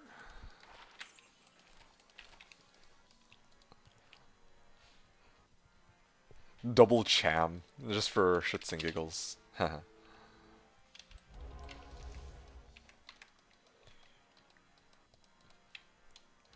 2 rare jewels, both with 3 MAEK and 3 LEEK, or make and lake. Yeah, that could do it too. I don't remember exactly, to be honest. I'd have to go look. Ah, fair enough. I respect it. Oh, yikes!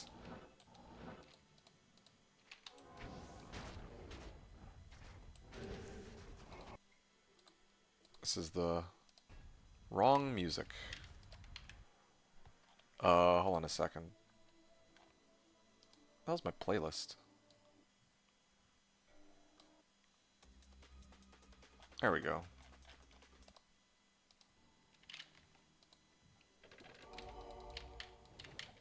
Amulet and all that. Okay, I think I'm good here.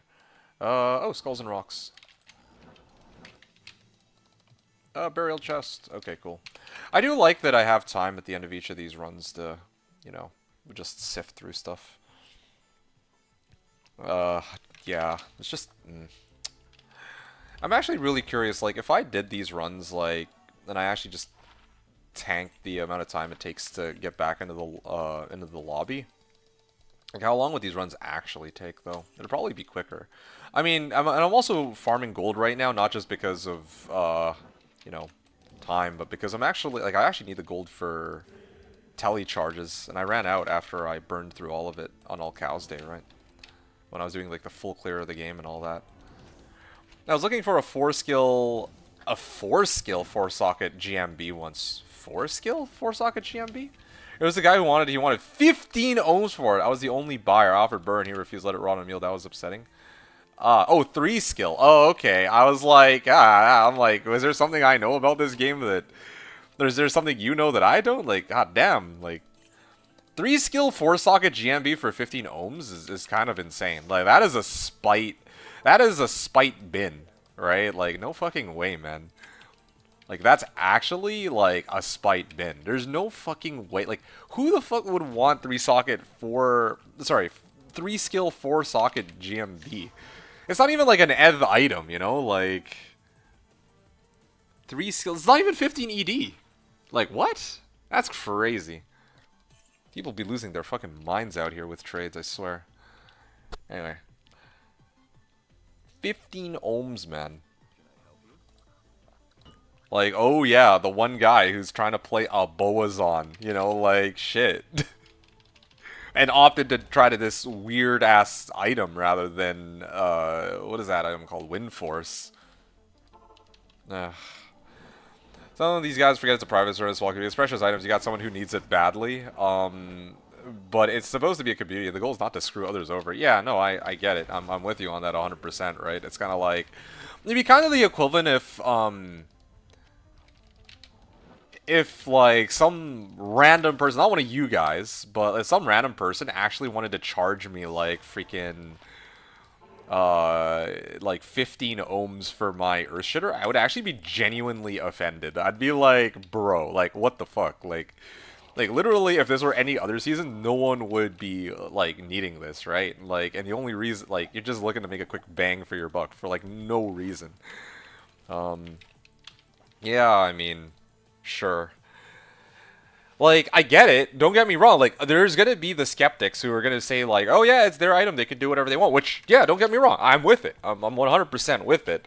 But still, I'm just like, yo, that's a bit much, you know? Like, yeah, they are free to do whatever they want. But, like, 15 ohms for junk. That's junk. Like, at least 3 Pcomb 20 FCR with with two open sockets is like, okay, yeah, that's like a genuine like trophy item, but like a plain ass like 3 GMB?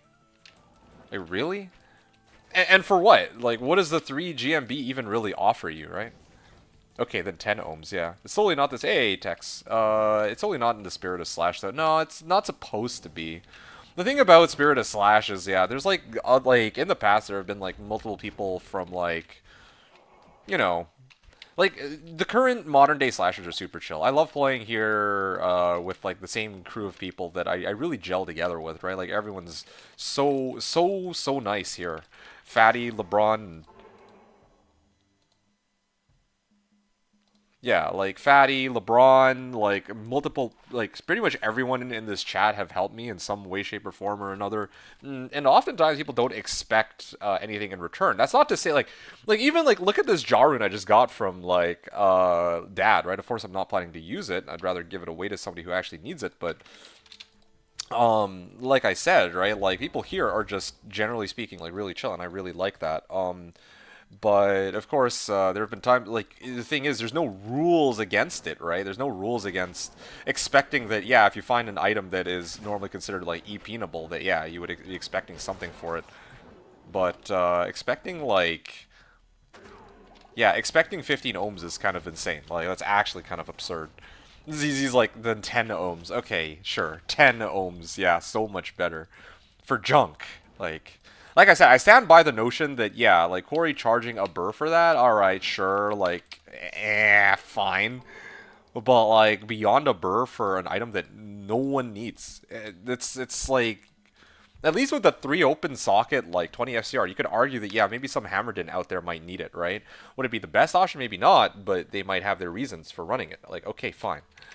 But GMB, bro, like come on now.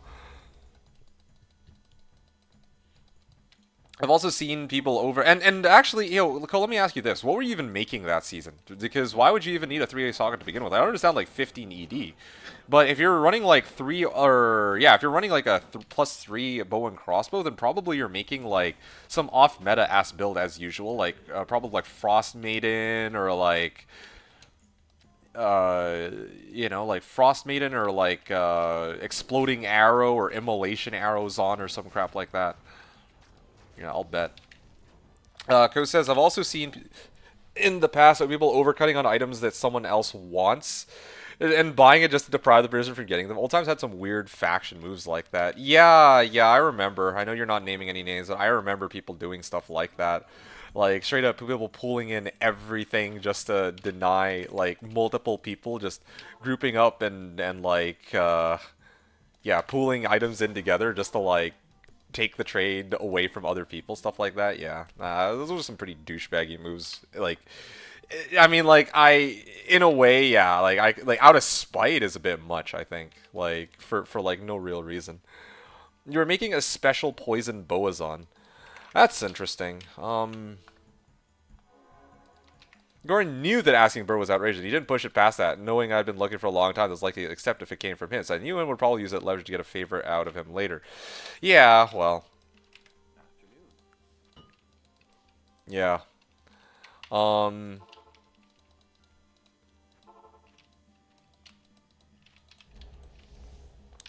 But anyway, yeah.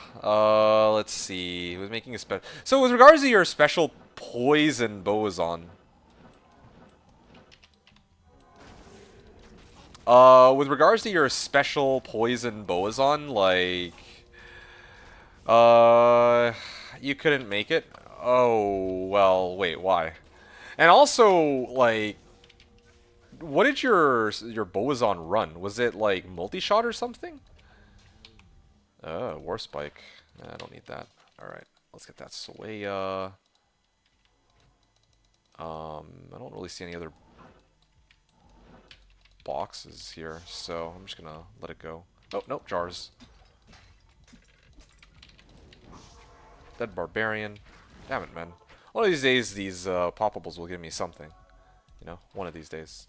Now, that's a lot of text, but at the end of the day, this is quite useless. I ended up overpaying for all the pieces that I needed and couldn't gather up the rest. Ah, it's too bad. Yeah.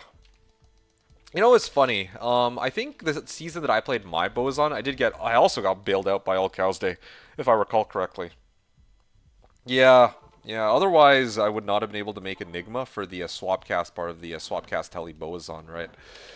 Um, yeah. Otherwise, I'd have like my plan was to run like my 1,000 pits, and I would not have been able to like actually walk. I mean, I'd have to walk my way through those pits. That would have been actually madness. But also.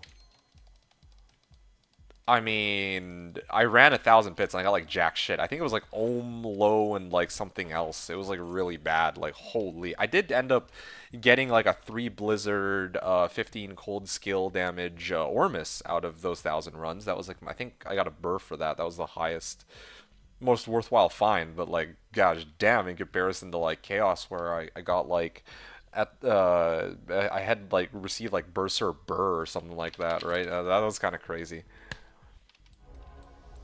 The problem that season is everyone adjusted their pricing off the 15 ohm bow guy, bro. Like that's actually kind of crazy. Even though they're forgot his name, even though their prices were lower, they're still high as fuck. Like, I mean, mm, mm, mm, mm.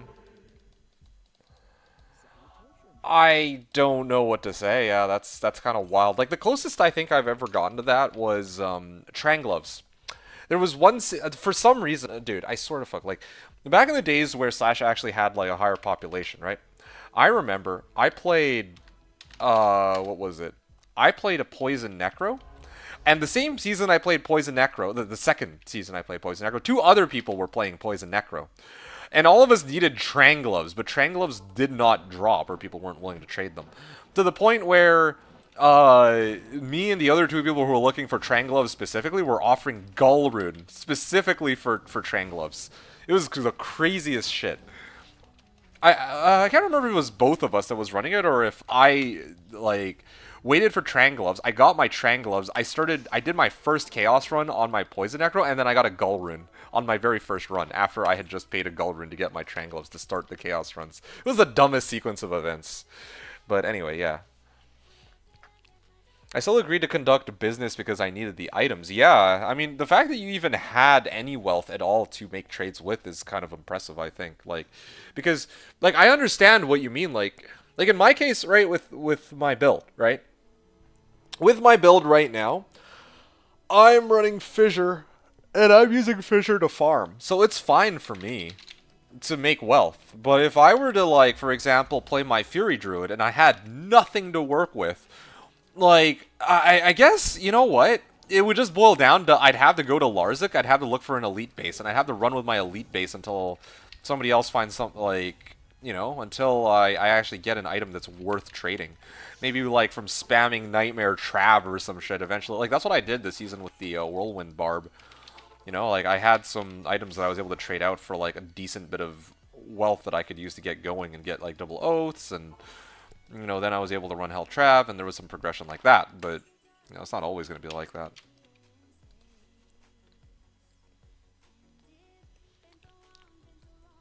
Hmm.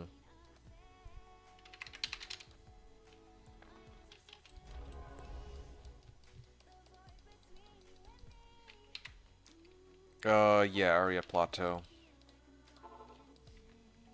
I guess I could go down this way, sure.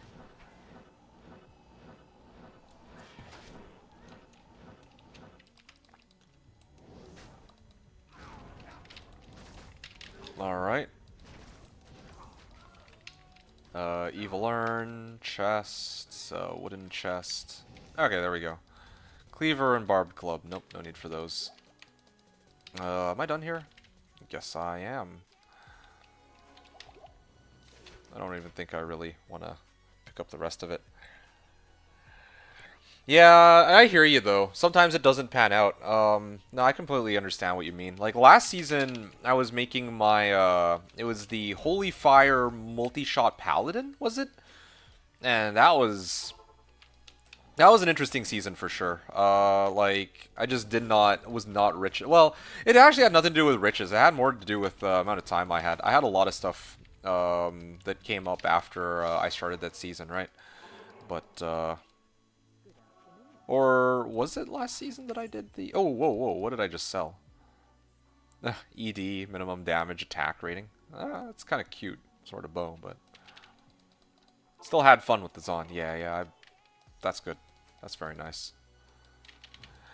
I mean, there's not really any seasons where I don't end up having fun myself, but yeah, it is rough sometimes when you can't play the build you want. Like, I mean, even this season, like looking at this season, this is a prime example. Whoa, look at that, Fool's Mod, life stolen per hit, and ED. Huh.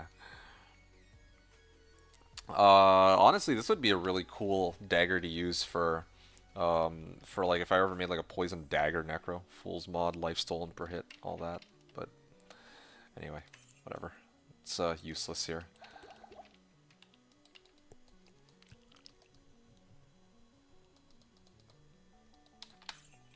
Off meta poisons on. Yeah, like I mean, even like this season, I completely understand what you mean. I was like bitching about this for weeks, right? Like bitching about the fact that, you know, my whole build essentially operates on it. Oh, oh, there we go. Yeah, my entire build operates on having this like on actually having Earthshifter. Right? Like, yeah, I can farm without Earthshifter, but I didn't want to spend the better part of the season playing a Fissure Druid when, you know, I've already have made a Fissure Druid once before, right?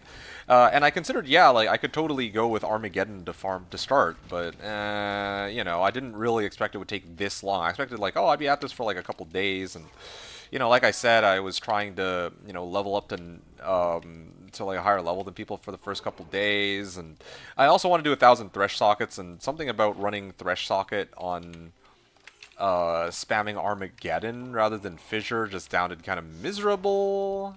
I mean, low-key, maybe it actually would have been better. But, yeah, I decided that there were too many cons to actually committing to, you know, to doing something other than Fissure just for the sake of doing something other than Fissure. And I had planned to just wait out for Earthshifter. I didn't expect it would take... Like, when did the ladder reset? It was like 2 weekends ago, wasn't it? I think it was 2 weekends ago. So I didn't expect it to take like 2 whole weeks to find an Earthshifter for any player on the server. Like, it's one thing if I myself could not find Earthshifter throughout the span of an entire season, right? Like, okay, fine. Like, it's not like I'm looking for, like, laying of hands or something like that. Like, I can understand that Earthshifter, okay, it's like a relatively rare item. I didn't realize it was that rare an item. That's madness. It's like a J-mod at home. Not even close. Chest. Alright. I think I'm good here.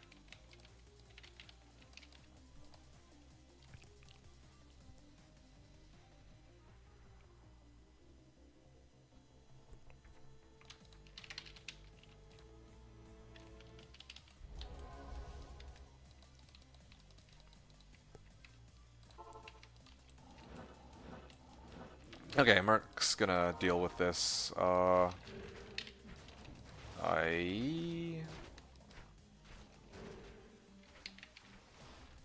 Claymore. Alright, yeah.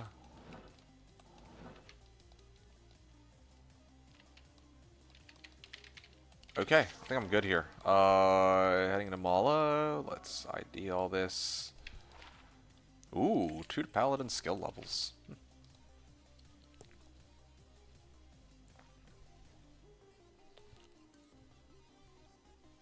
D2D2 looks at TC87 UD, can't be that hard to find. Look, ZZZ, listen, man. My thought process when it came to Earthshifter was nobody cap. Look, my thought process when it came to this stupid-ass item was very simple, okay, as you might very well expect. I looked at that Earthshifter and I'm like, oh, hey, look, it's an elite, it's a unique item. I just need this unique item. It's not a D-Web, it's not a Griffin's, it's not Ethereals, so I should be able to find it. Or, well, more specifically, somebody will be able to find it. And, well... Yeah, you guys know, like, the Hey, Angelic Amulet. Fucking finally found one of these. Yeah, you guys know that meme? The one with, like, the WWE wrestlers, and then, like, the, like, there's, like, a guy laughing in front, and then, like, somebody, like, shows up behind him. That's how I felt like, man. I'm like, oh shit, yo, this is gonna be no problem. The entire server's looking for a TC-87. And keep in mind, okay? Keep in mind that before a TC-87, like before this Earthshitter was found, the server found a Griffins, the server found a D-Web, the server, I don't know if they found Death's Fathom, but the fact that a D-Web showed up before Earthshitter, and also that the Earthshitter showed up off of a freaking cow of all things, is like, you know, 3 question marks for me. Okay, that's just some D2 RNG right there. Except normally I'd be complaining that it's my bad luck, but the fact that no one else got it, no one found it. Somebody found 2 fathoms. Well, there you go. That reinforces my pretty sure both shit rolls. Okay, sure, fine, but like the fathom's a fathom, mate. This is not what I'm even talking about here. Oh, that's even crazier. 15 and 17. Oof. I think it's DPS. Like, god damn, right? Again, like, I didn't know it would be this difficult to find. Like, never mind the fact it's a TC-87. Like, D-Web, you're telling me that it's somehow tougher to find this one item than D-Web, D-Fab? Like, and why are there 6 Cranium Bashers, bro? Why are there 6 Cranium Bashers out here? There were like 6 Cranium Bashers that were found by the server or something stupid like that before the one Earthshitter showed up just last night. So anyway, yeah. So that's the danger of centering my entire build on a unique item.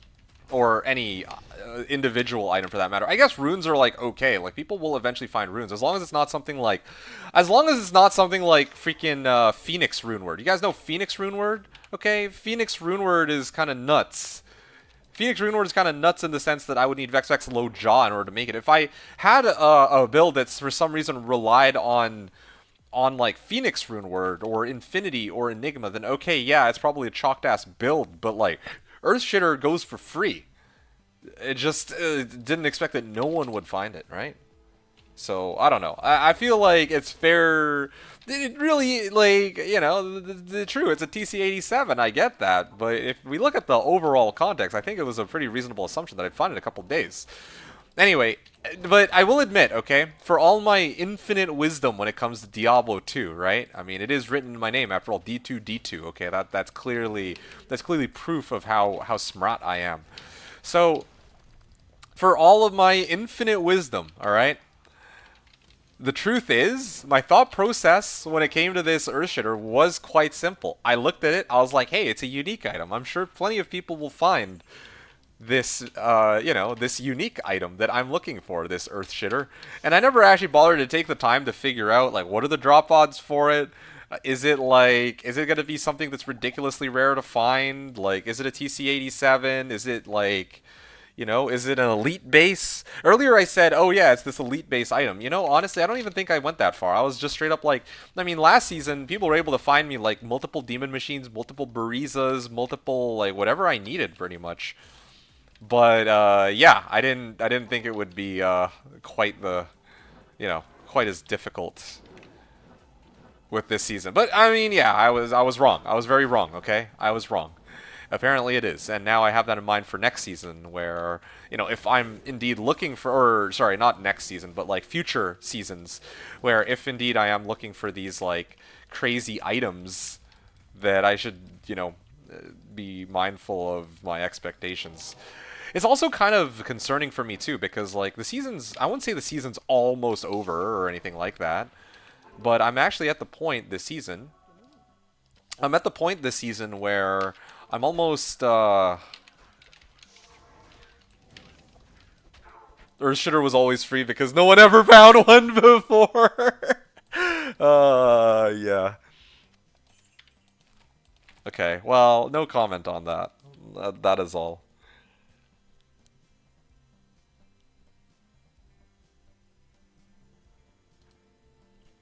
I don't know, man.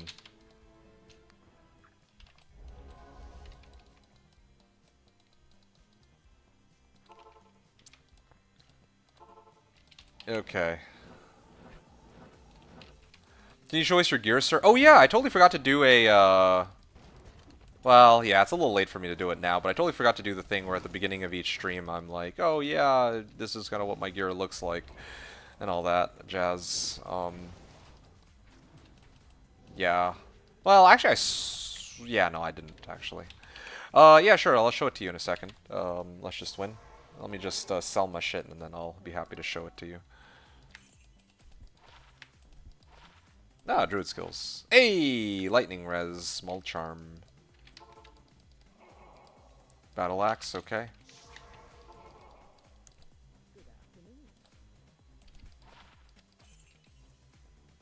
Yeah, okay, fine, sure.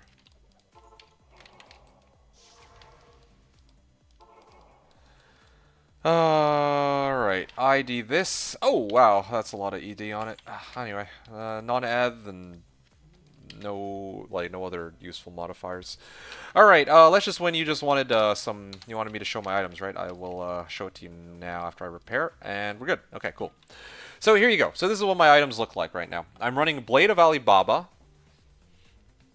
for MF. I'm running Scalders. I'm running Spirit Monarch. Okay, hold on, I just gotta ping. This is from Kush. Oh, okay, I see.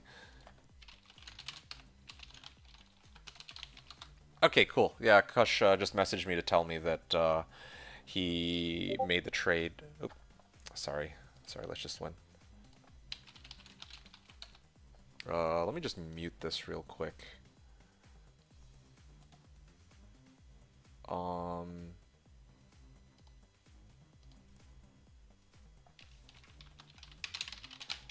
Alright, sure. Yeah, okay. So let me show my gear and then I'll go collect my items. Alright, so let's just win. So on Switch, I have my Nagistaff as always. I have Blade of Alibaba for MF. For damage, I have Ravenlore and Spirit Monarch, right? This is Ravenlore with 13% enemy fire res roll. 24 all res, and I socketed with a P-Topaz for MF. Let's see. The rest of my gear is pretty much geared towards MF. 35 MF Amulet, Scalders with a P-Topaz into it. Chances, 32 MF roll on it. 27 MF Nagel, 30 percent MF Gold Wrap. Actually, it's always 30 MF. Never mind that. 35 MF Ring, and then 45 War Traps is my setup. As for my inventory, well, I'm sitting on a 1411 D-Torch, 1910 and 7 Annihilus, 36 Geeds, a bunch of Ellie Skillers, and then I have a 7 MF Small Charm, a 3 MF Small Charm, 16 Life Small Charm, and then a couple of Res Small Charms.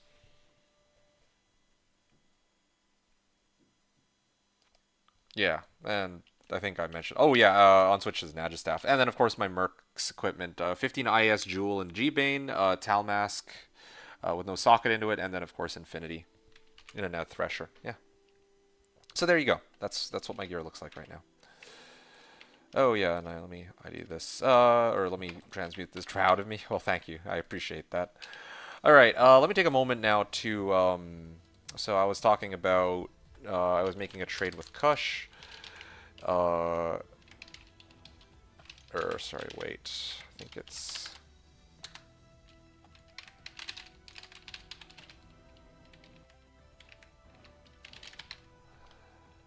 Let's see.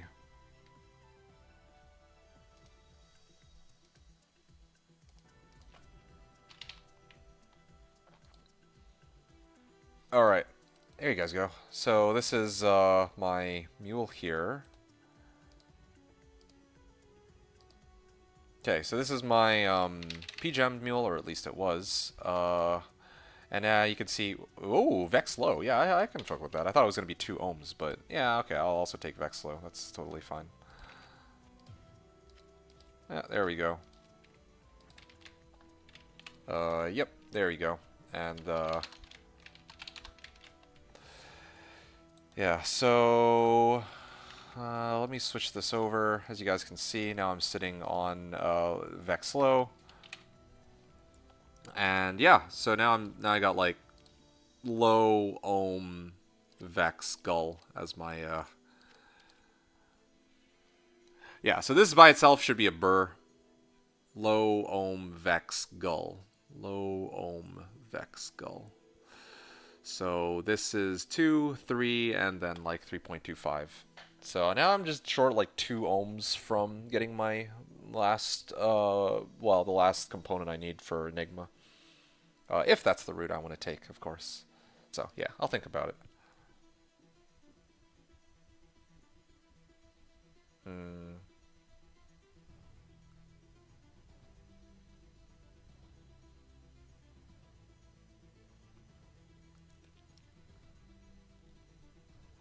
Okay, anyway, where was I? So, yeah, let me switch this out.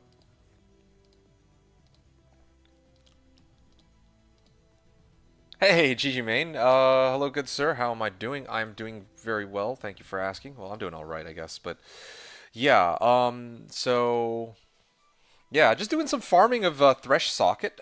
Let's just one was asking me to show my equipment. I did that. I just made a couple trades. I'm looking pretty good right now. I'm sitting on basically 2 ohms away from making my Enigma at this point. I have enough wealth to buy a Jaw rune, and then I'm just like a little bit short from a Burr rune. That's the situation for me. How are you doing, Jijimin? Good to see you. Hope you're doing well. Hope things are going well with you. Halberd and Greatsword. Alright, sure. Amulet. Alright. Jar. Jar. Jar. There we go. Barrel.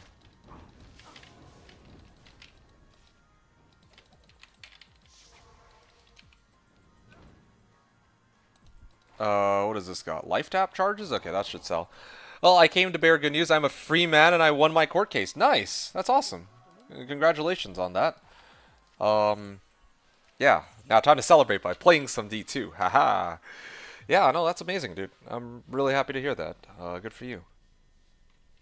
Yeah, free man. Must be nice. What do you plan to do now? Like, how do you feel? It must be like hella ecstatic.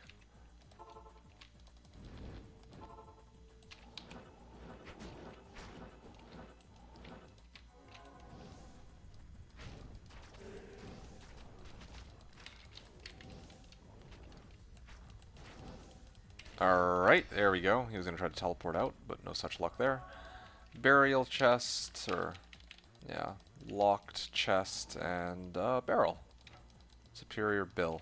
Why is that even... surprised that that's not... like, that actually shows up.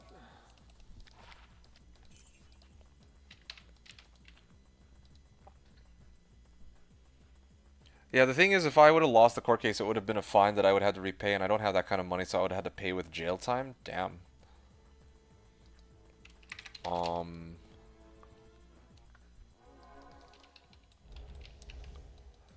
So, refresh me real quick. What did they put you in court for in the first place? I had to just jog my memory here.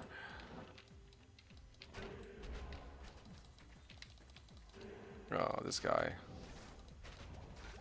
Oh, interesting. These imps can actually go on top of these siege beasts and actually start spewing fire. I didn't actually know that they could do that. That's kind of cool, actually.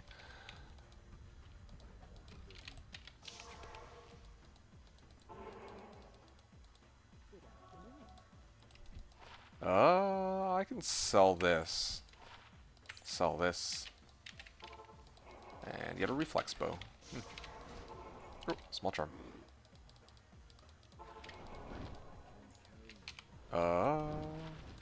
What is this small charm? Earthshifter acquired? Yes and no. So, position the court to set up a payment plan for you.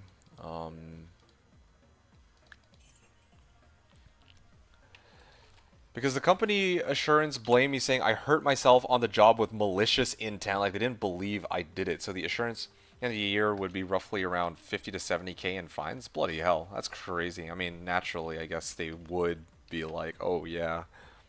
Like, they just don't want to pay up, probably.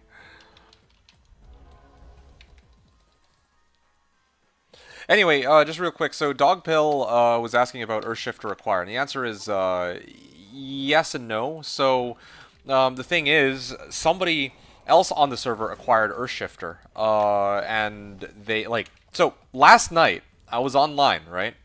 And I went to bed around 2:15 a.m.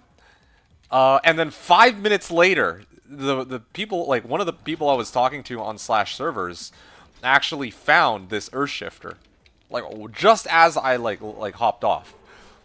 And then yeah, so they have the Earthshifter, but then by the time oh wow, I really didn't know that rares can only spawn, or rares can spawn with only two modifiers.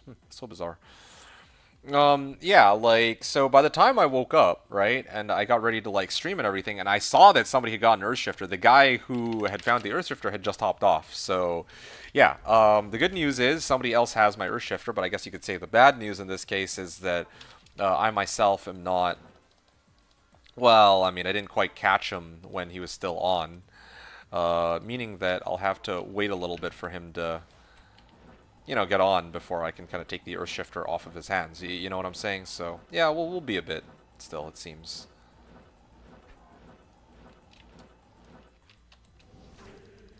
Hey, what's up, fanboy? Good to see you. So yeah, assuming that, you know, everything goes well, by the, tonight's stream, I just want to try to see how, like, try to do as many Thresh Socket runs as I can manage. And then tomorrow's stream, or, well, the next stream, I can't promise it'll be tomorrow, but whenever the next stream will be me showing off my Earthshitter. I've been hyping this up for the entire season. It really has been the journey for this, to get this Earthshitter, and I finally have it in the palm of my hand, well, almost have it in the palm of my hand. And when that happens, oh man, you guys are gonna hate it. You guys are gonna love watching me struggle, but you're gonna hate the build itself.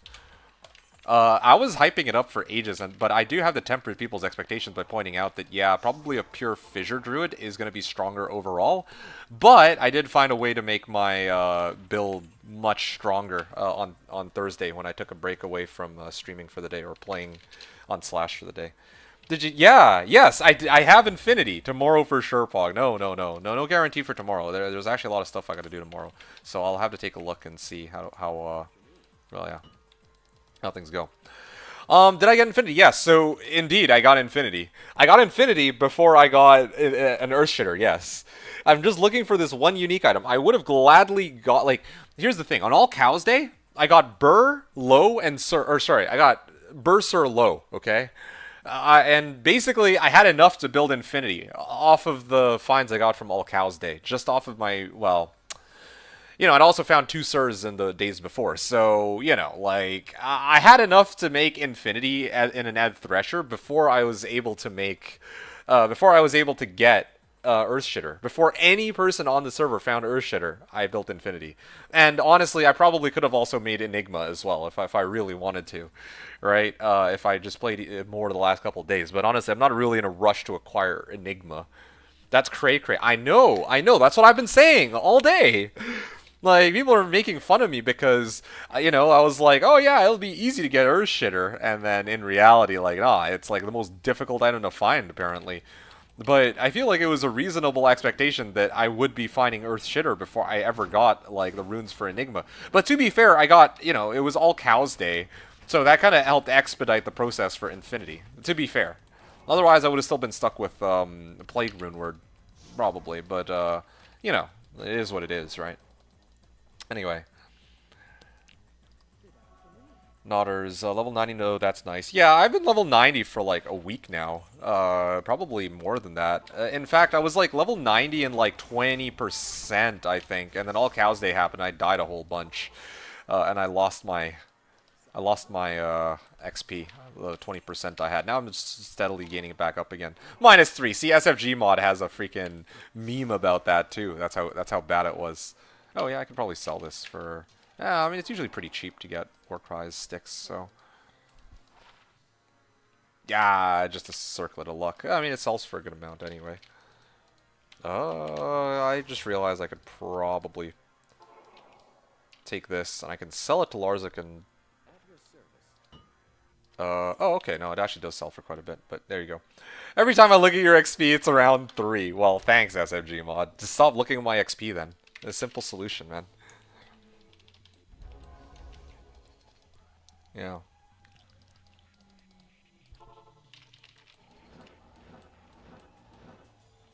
Oh, okay.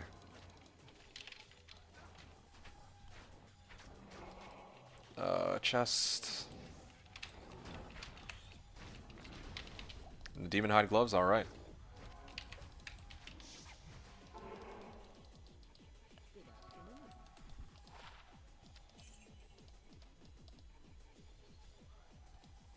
Oh, okay. Time to Larzik it. Wow, that was actually a pretty quick run. I think that one. This was good.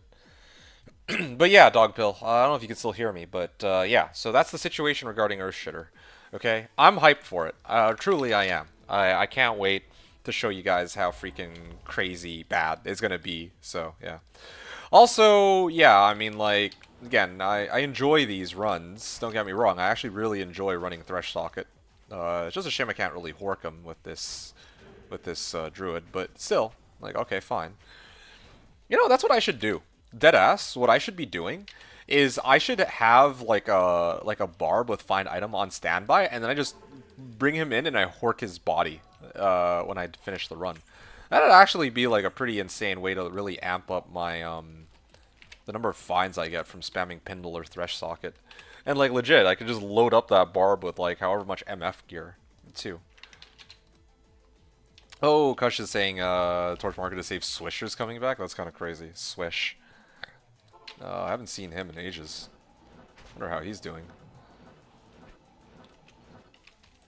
Yeah, next season. Yeah, I don't know. I'll just see.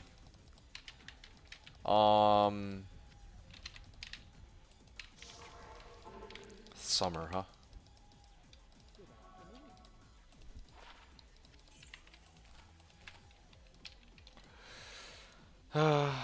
Alright.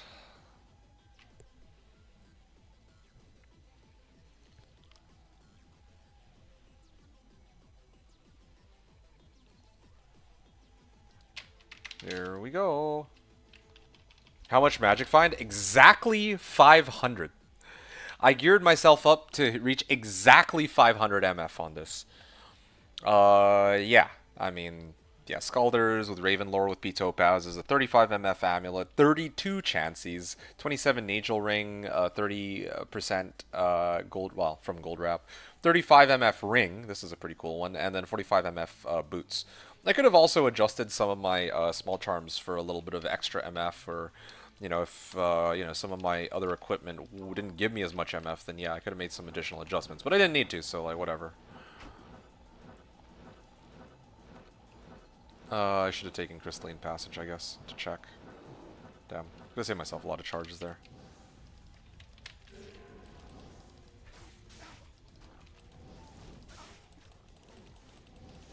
Hold on a second, let me check something. Oh, it's like right here, dude. I should have gone Crystalline. That was stupid. But whatever, I mean, it's like a one-time mistake, I hope. Yeah, I might as well clear these guys real quick, too.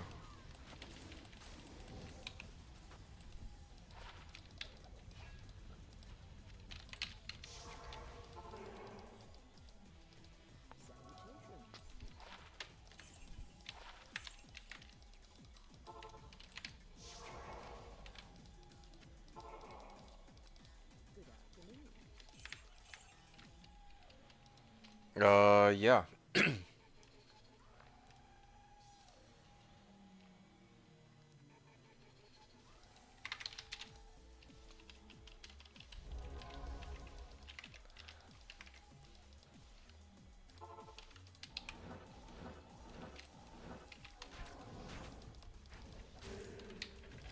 Oh, fail rune. Ah, that's pretty good. That's promising. The fact that I actually did get some kind of rune out of it. But, I mean, to be honest, though, I don't... Yeah, I don't know how to feel about the... Oh, shape-shifting skiller. Ah, okay, yeah. I'll chart it down as a drop just out of... Well, I want to say out of respect. Fanboy says you won't be playing Resurrected anymore. That's such an interesting question. Did you find my channel off of Resurrected? Or was it from Slash? Or was it just D2 category? Because the thing is, I've only ever really played Resurrected, like, once in the last, like, however many years. And I think that was, like, on stream. And I believe that was when I was, doing, funny enough, it was the Fire Druid, right? Yeah.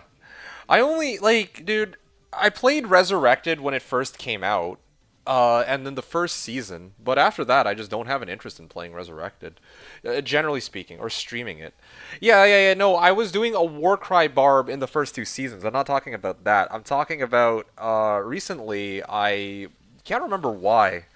I think it was like an actual reset, and I was like, I was just feeling it. And I remember streaming, trying to get through the game from level 1 to 60, or level 1 to 60, and then clearing Hell Bale and all that. Or no, it wasn't 1 to 60. I tried to do it at 60, but then the thing with Fissure Druid, right, is it's so weak, or it's so difficult to clear shit without a Sunder Charm that, yeah, I made it all the way to level 75 before I beat the game, yeah. I think I remember you saying that you won't be playing it again years ago. Well, yeah, I mean, just... Okay. Alright. I don't know how to really answer this question, because the thing is, if I have a very good reason to play Diablo 2 Resurrected, then sure, I'll do it, right? Like, maybe one day I'll feel like, I just feel like making a Trapsin on D2R. And it's like a reset just took place. Then I might do it on a whim, right? Or it could be very well be the case that, that they finally release SSF. If they release an SSF mode on D2R, you can bet your ass that I'm hopping on this very second, okay? But unless they release an SSF game mode, then Slash is just straight up always going to be my #1 way of playing the game. Like, I'm not going to be playing the shit out of that as well. Out of D2R, no more bots. Oh, you mean if they release an SSF, right? If they release an SSF, then yeah, like, yeah. If they release an SSF, then yeah, like, we play the shit out of that. But, like, otherwise, like, to be honest with you, fanboy, I don't ever really feel like playing D2R. I just don't have the itch to play D2R. And there's a couple of reasons for that, but one of the big ones is, like, probably the biggest one, is just that I feel like all the work that I do is pointless.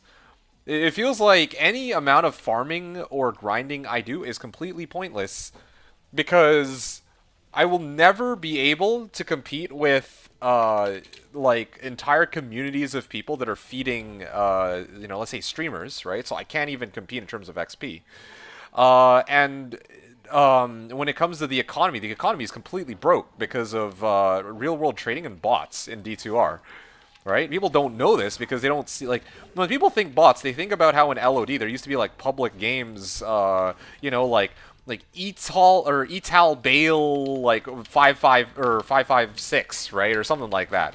But the reality is, part of the reason why everything's so fucking worthless in D2R, never mind the fact that most of the builds remain unplayed, is the fact that, yeah, like, bots are rampant. So if you, like, whatever, let's say, like, within a day or two, you could probably get an Aki for, like, let's say, like, a Paul or an because it's, like, well in abundance, even though it shouldn't be, because there's so many damn bots.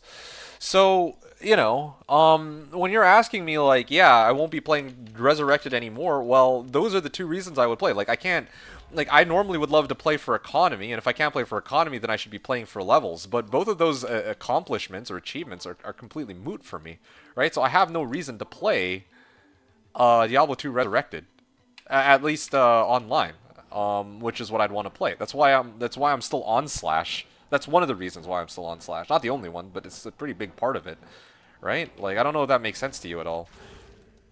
I cannot emphasize this enough. I just, like, yeah, on Slash, yeah, everyone has access to... Hey, oh, that's cool. Cerberus's Bite. I recognize that item. That's cool. I can chart that down as a drop. Is that a TC-87? Shape-shifting skills in Feral Rage. Imagine that. And 65% bonus to attack rating. Huzzah, huzzah.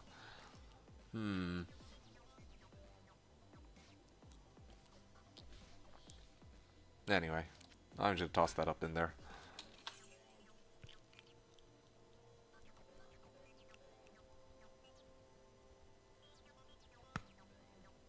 Okay, I'm gonna write that down as a drop. Cerberus's Bite. Cerberus Bite.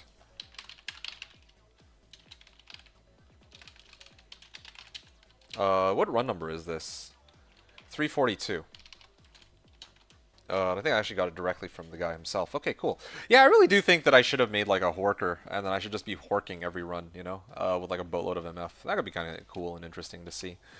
The simple reality, though, is the number of finds I'm getting here is like dog shit in comparison to if I were to farm any other like half decent like level 85 area, with like an actual proper build. But anyway, I digress. Anyway, going back to this, yeah, like they'll finance the game by selling equipment. Yeah, well, I mean, I don't know. There's like some running theories about that. I have no proof of that, but there's plenty of evidence that yeah, like there's people just running like bot farms to get the items that they need, right? So that's my, and of course Blizzard's not doing anything about it. Evidently, if they were, it's a whole different story. Like, if yeah, they actively patrolled for bots, then maybe, but still. Anyway, so yeah, that's how I feel about it. And that's why, like, I earnestly cannot get into D2R. I really cannot. I'm telling you. I want to play it, okay? I want to play D2 R. I don't know if that makes sense to you. I'd love to be like, oh yeah, hey guys, the new season's out. I'm going to be playing on D2R. Are you going to be playing? Shit, you're playing too? Yo, let's actually group up and let's level together. Well, the truth is, I don't care about any of that. It's hard to care when there's, like, I know that my work is, like, whatever work I do is going to be kind of moot in comparison to all the RW tiers in, like, 2 days. Tops. So, yeah, I'm like, yeah, it's hard to be motivated to, oh, dual res, but, yeah, probably no one would want it in favor of Alders. Yeah, it's kind of pointless. Like, I can't convince myself to want to play the game. Like, I know, like, here's the thing. I know when the seasons come out, too. Like, I know that the last season came out, like, I think 2 weeks before Slash's reset or some shit like that. I looked at that reset that they were doing and this season, and I was like, do I want in on this? Fuck no. Like, why? I'd literally rather do anything else than to waste my time grinding out a new character for no reason. Like, and here's the thing too, right? And Mosaic ruins the economy. So, okay, Mosaic's a completely different discussion. I'll talk shit about Mosaic in a second, but like, here's the thing. I love running these like janky ass builds on Slash, right? But I can't, for the life of me, justify trying to make it these same builds on D2R. Nor would I want to. If I'm playing on D2R, there's more people. There's well, there's supposed to be a proper economy and all that shit. So I'd actually want to play like normal or slightly more normal builds, right? I'd actually want to play I've already been doing this. Like the last time I played, okay, sorry. The last time I played seriously, I played a Warcry Barb, which, no, don't bullshit me. There's gonna be some people who are like, that's not a proper build. No, that's a fucking proper build. I fucking have high runes before the majority of people who don't actually run bots or RWT or whatever the fuck, right? Like, and the reason for that is Barb is insane with find item, right? Like, it's actually a legit build for playing the game. Like, I'm not just trying to like meme around with like a freaking, I don't know, I'm not trying to think of a good example. Well, I mean, even this build right here, I'm making like a fucking Earthshifter Fissure Druid. Who the fuck does that, and why? What benefit do you get from playing Fissure Druid as compared to like a normal-ass Fissure Druid, right? Especially in the base game, or especially in D2R, where they actually introduce these Thunder Charms. SSF McRob, yeah. So that's the thing. If I'm gonna play SSF McRob, I'd rather just play like actual single player. Never mind the part where it says single player, like right SSF like McRob, like solo single player. Like, yeah, why don't I just play? You know, I should just play single player at that point, rather than try and like stress out about playing online. SP doesn't have lag and other problems. Exactly. Like, all the more reason for me to play there. 52 mono, wow. It's kind of a cool ring, but I don't need it. And here's the thing, like, I could just focus on grinding out my character in single player, but I'd like, I don't know. There's like a series of problems, right? Like, yeah, if I ever wanted to make a single, like, it makes more sense for me to make an SSF McRob on single player than it does online. But to be frank with you, I'd rather play online than single player. So there's kind of like a weird paradox there that makes me just not want to play D2R, right? Like if I'm going to do these like weird janky builds, I would rather play it on Slash where I know that I'm playing with real people. I know I'm playing with real people, and I myself am actually like putting in the work necessary to put my character together. Same as everybody else. Everyone alongside myself, we're all, trying to grind out items. Like, yeah, all Cows Day was a thing, so you could argue that, oh shit, all these runes were handed to you, but I grinded for 14 hours for the items I was looking for, right? It's not like I just, hop on JSP and, make a couple trades and all of a sudden I have Enigma, right? Like, it's just not how it works on Slash, especially on a season where it's not all Cows Day. So... yeah, and I could go on and on about this, but yeah. Now I want to take a moment to address what Ko said with regards to Mosaic ruining the economy. Like, see, I don't know. I gave up playing on D2R long before Mosaic came out. Okay, I play every now and then, and I see Mosaic, and I think it's the biggest fucking abomination. But like, I don't really pay much attention to the like, did it ruin the economy? I wouldn't be surprised, but like, I myself am not super familiar with how Mosaic impacted the economy. I just know that it kind of skewed the power balance like crazy. Yeah, for assassins, right? I don't think I need to go into further detail than that. Like, it straight up skewed the power balance because now Mosaic Assassin is completely broken. And also, like, what does it need? Like, Malrune? Like, fucking come on, man. Look at Phoenix. Phoenix rune word is Vex Vex Low Jaw to get Redemption Aura and minus 28% enemy fire res. Something like that's locked behind Vex Vex Low Jaw. And for some reason they decide, you know what? Fuck it, yeah, let's just toss Mosaic in there. Right? Like, as a random ass rune word. SFG says gonna head out, have a good one. Yeah, you too. Take care, SFG. Thank you for hanging out. Hope you enjoyed the stream, and I'll catch you hopefully on the next one, where hopefully by that point I'll have Earthshifter, and until then I'll basically be grinding out Thresh Socket. Probably my stopping point for tonight's stream is going to be 500 Thresh Sockets. Yeah. Yeah, it'll be 500 Thresh Sockets is my plan. Who knows, maybe I'll do the other 500 Thresh Sockets with my Earthshitter. That would actually be a perfect halfway point. Anyway, yeah, like, I don't know, man. I just hear 1,000 Thresh? I didn't say 1,000 Thresh, but I said I'm aiming for 500 at least. Because here's the thing. Originally, I want to do 1,000 Thresh Socket. And in fact, like, okay. Originally, I want to do 1,000 Thresh Socket, but my runs of Thresh Socket are actually going pretty slowly. The reason they go slowly is because at the end of each of my runs, there's a loading screen, right? I'll show you what I mean in a second. On my next run, it'll make more sense, assuming that nothing crazy drops. Okay. I should have got a thawing potion. That's stupid. Oh, wooden chest. Alright. Okay, here we go. Alright, so let me show you my run right now, what it looks like, okay? So this is going to be run number 350. So far today I've done 100 runs. It'll probably take me like another 2.5, maybe 3 hours to do the remaining runs to 500. So I go to Ariat Plateau, right? Okay, so this is a kind of a weird one. Okay, yeah, here we go. I can go in from Crystalline Passage. This is like an average case kind of run. So I'm going to port over. And here's the thing. Okay, he spawned Fire Immune, so whatever. I'll let my Merc deal with him, no big deal. I gotta wait for him to die. There we go. So now I leave the game, right?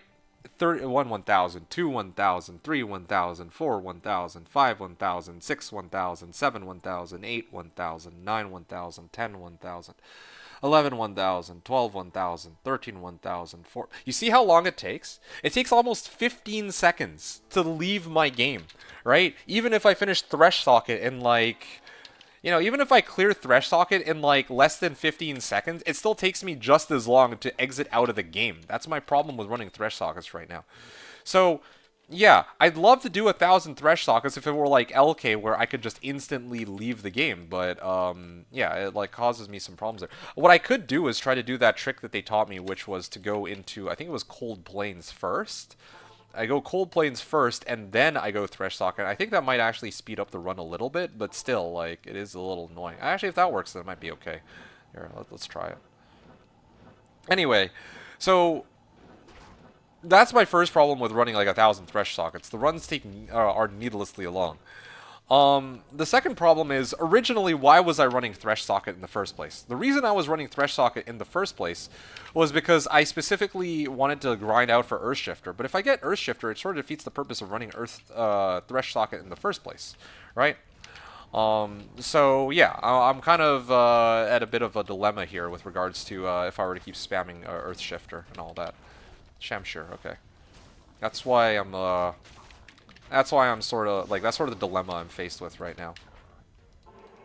Oh, he teleported out, huh?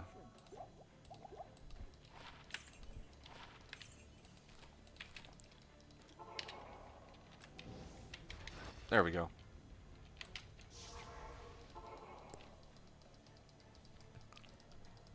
So yeah, plan originally was to run 1,000 Thresh Socket, but that was before I got Earthshifter. Now I don't know, like, if I get Earthshifter, do I want to keep grinding out Earthshifter, or do I want to keep grinding out Thresh Socket, or should I grab something else instead? You know what I mean? Hey, it's Plebby. Oh my goodness.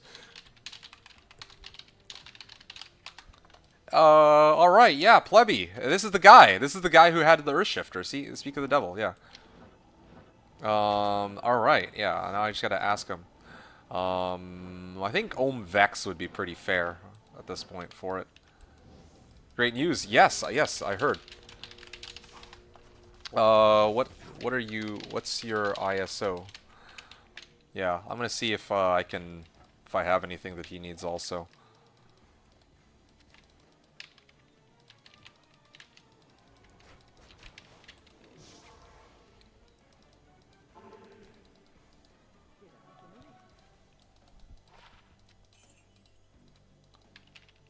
Okay, let me repair, and then I think we're good to go and done here. No less than 25 ohms, yes, clearly.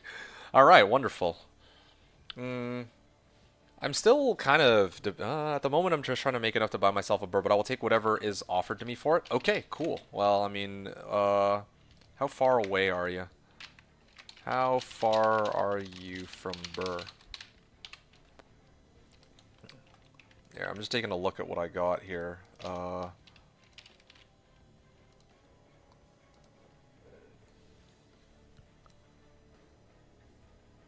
can just do Ohm Vex, I guess.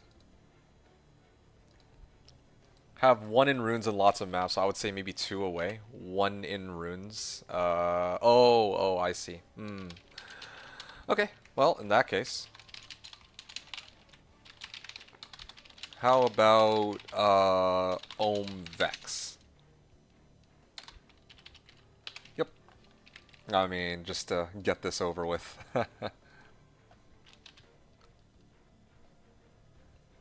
And I'm actually going to go into next game here. 353 next.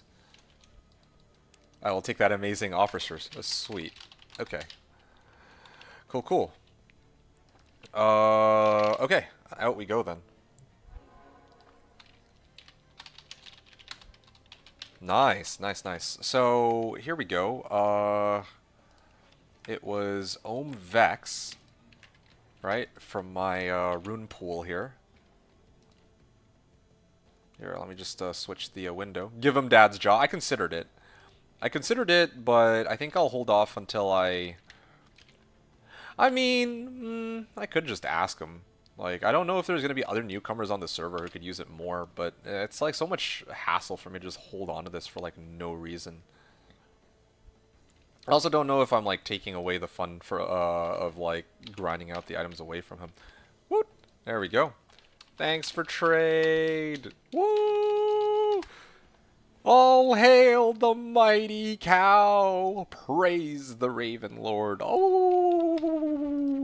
Good luck with the lead build. Thanks, dude.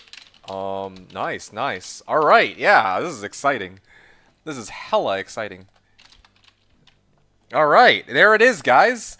Earthshifter. Oh, the mighty Earthshifter. Congrats. Thanks, guys. Yeah, congrats indeed. Thank you all very, very much. Really appreciate it. Can't wait to see that at work. I mean, I could run it now. I like, there's a lot of you guys, like, I kind of wanted to, like, blue ball you guys until the next stream for this Earthshitter, but now I have it, right? So I could show it to you guys in action. I guess I could do it. But I also don't want to disappoint you folks. What? No, no, no. I ain't gonna do that. I'm not gonna blue ball you guys like that. Or will I? Show it, please, sir. Yeah. Yeah, yeah, okay. Sure, sure. Rarest item in the game. Alright, yeah. So, Earthshitter. You know what I just realized, actually? If I got Enigma... Actually, that doesn't make any sense. That actually makes 0 sense, because I still need to respec out Fissure no matter what anyway.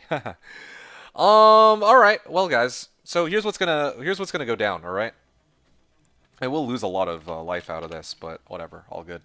Easy clap. You need Enigma for the strength requirement? Yeah. Enigma would be very big help, I do admit. Gets item, then DC stream until next reset. Yeah. Imagine that. Holy, dude. I got my Earthshitter at last. I'm just basking in the afterglow right now. So good, dude. It looks so good. Alright. Yeah. So, where do I even begin here? Hellrune into it? No. There's only one correct option. There's only one correct option for socketing this, man.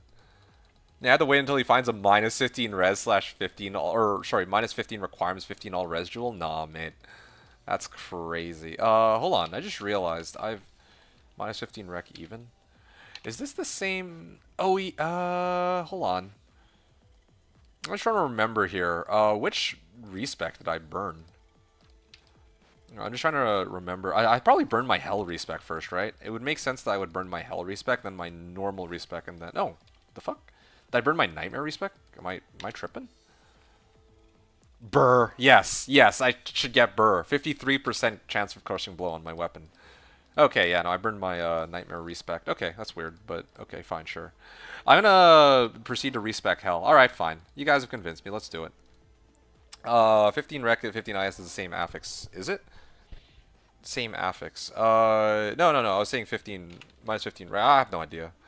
Alright, respec. Alright, folks, here we go. So this is how it's gonna look, okay? Reset stat and skill points. Yeah, okay. I'll reset first. Alright, so. Now, for the mighty Earthshifter, alright?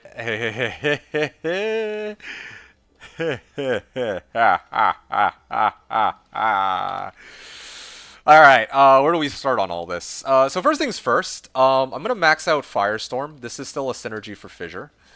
So this is how the Earthshifter build is supposed to work, alright? Because the way it works is that, like, my Fissure comes from Earthshifter, which is level 14 Fissure, which gains synergies from Volcano and Firestorm, but it doesn't actually itself get, it doesn't, like, putting points into this doesn't really help me. Now, I am gonna put 1 point into Werewolf and Lycanthropy. Then I get a point into Hunger. Let me just get that in. 1 point into Shockwave helps, in case I need a CC. I don't want to get too personal, my friend. Okay, I appreciate this, but was just curious. Are you still at where you were when I last asked you? I mean, who said I'm working? I mean... Yeah, totally.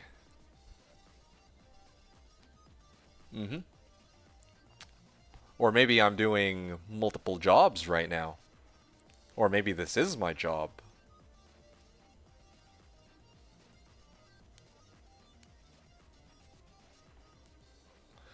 Anyway, yeah, back to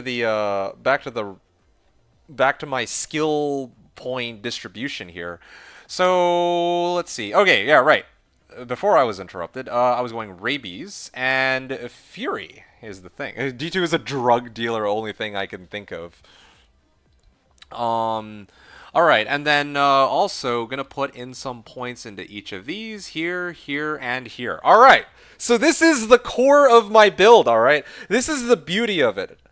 This is the beauty of how my build operates now that I have Earthshitter. So because I no longer need 20 points into Fissure, right? I no longer need 20 points into Fissure, so I can actually reallocate these 20 extra points wherever I see fit. I'm also going to take a moment to... actually, I'm just trying to think about how it's going to work here. Okay, I'm going to save these points for now. Okay, I'm going to save these points for now so I can show you guys kind of how the rest of the build will work. Alright, because there's this Earthshifter, you guys have no idea. This Earthshifter opens up a whole slew of possibilities. So here's the next thing that needs to happen. I gotta dump a boatload of points into strength, right?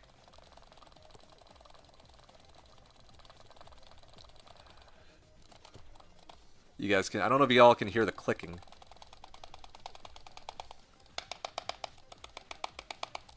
Oh, okay, here we go. Almost there. How many more? Oh my fuck. Hold on a second. Let me just take off these two while I'm at it. Alright, here we go. Yeah. 253. Okay, 253 strength. 253 strength into this bad boy. And then, let's throw that on. Let us throw this on. Alright. So, now what? Oh yeah, right. So this is what I wanted to show you folks. So this is me with the Earthshifter, and I also have to rebind all my hotkeys again. Give me a second here. And I'm no longer using Fissure directly. I think it would be... Originally I was going to go Hunger, right? Yeah, okay, here we go. Yeah, Hunger. Alright, so let me show you guys something. This is my Earthshifter, alright? I don't even know where to get started on this. You'll notice this ridiculously slow attack speed. The fact that it is this ridiculously slow, our Earthshifter, yes, a very Earth-shifting gameplay indeed. So, because of how slow this this Earthshifter is for the the swings, right? Oh, actually, wait, sorry, there's one other thing I totally forgot to show. Oh, whoa. Let me go here instead. Okay. If I go into bear form, look at this. You see that? Yeah, it's pretty bad, alright? If I switch over into werewolf form. 1, 1, 1, 1. Okay, right? It's still pretty bad. But, now we have our knight in shining armor here to save the day. We're going to add a socket to this Earthshifter, okay? And there are a few options that you could put in Earthshifter, technically speaking. Indeed, if this were ethereal, I could put a Zod into it. If this were, well, I mean, I could just put a 5/5 Fire Facet directly into this. I could put a Hell Rune to reduce the ridiculously high strength requirement, right? That would make things much simpler. However, there is, the reason why I say there's only one available option is because of how ridiculously slow the attack speed is. As I'm sure you guys would have figured out right off the get-go, it would be a Shale Rune. Boom! Into the Earthshifter. And now, instead of our previous attack speed, okay? Now I'm gonna 1, 1, 1. Alright. And then if I switch into bear form, 1, 1, 1, 1, 1, 1. This is quite a bit faster than before. But we can actually amp it a little higher than that. We can actually up the attack speed even higher by putting on, hilariously enough, I have 50 or 20 IAS here, Magnus's Palm, alright? 1, 1, 1, 1, 1, 1. So, you know, I'll be using the attack speed calculator as we go along. But yeah, so that's the starting point of how my build operates right now. The caveat is that I haven't yet gotten all of the necessary equipment for. Like right now I'm on MF gear for Thresh socket runs. Although, you know what, I'll have to switch it all off, I just realized. I'll have to switch it all off just because like... Okay, I'll have that. This is kind of an awkward place to stop, but...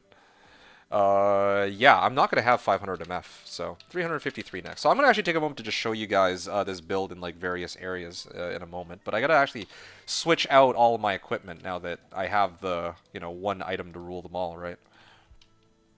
So where's my switch mule? All right, so bear with me, guys. I appreciate the patience here.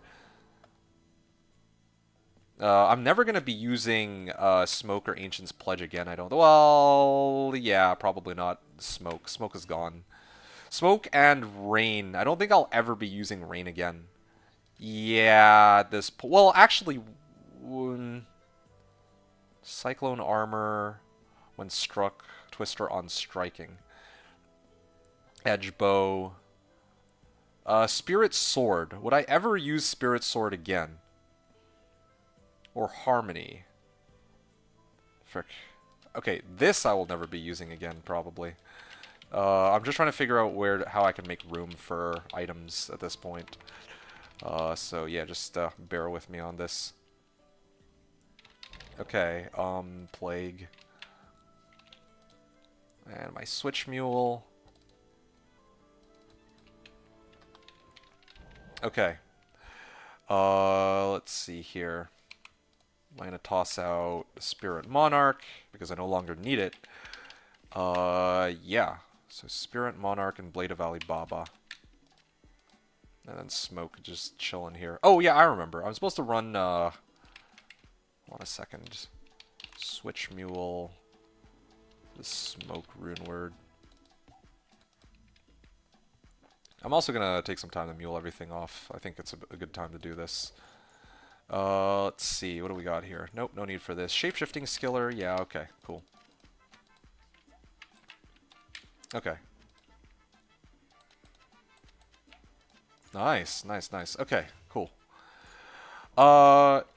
Yeah, oh, wow. That didn't last very long. How long does this last for? 140 seconds. Duration 180 seconds. Okay. 180 plus 140, so 5 minutes. Cerberus's Bite. Kind of an interesting find, considering I have my mule, or I just gotten my Earthshifter, so I can actually play out my Earthshifter in a little bit. Okay, hold on a second. Sorry, not trying to stall you guys, I just need to make room, because it actually matters what equipment I'm throwing on my guy, and I do need to make room here and there. Okay, so, okay, let me bring my guy back here. My Switch Mule, and then I can finally throw these items on. So instead of Ravenlore, I'll be using Delirium. Alright? And then Delirium will boost not just my elemental skills, which is useless for my Fissure CTC, but it'll also boost my Werewolf, Lycanthropy, and all the other skills I plan to be using along the way as well. Let's see. Okay, so for my armor is okay for now. Ideally, I'd want either an Ormus or an armor with 4/5/5 fire facets or Enigma. So yeah, there's a few options there. That's why I was a little reluctant to build Enigma. I'm like, well, I mean, it might be kind of pointless for reasons that I might go over a little later. Okay, so this is my MF equipment. I will switch these out for my combat gear.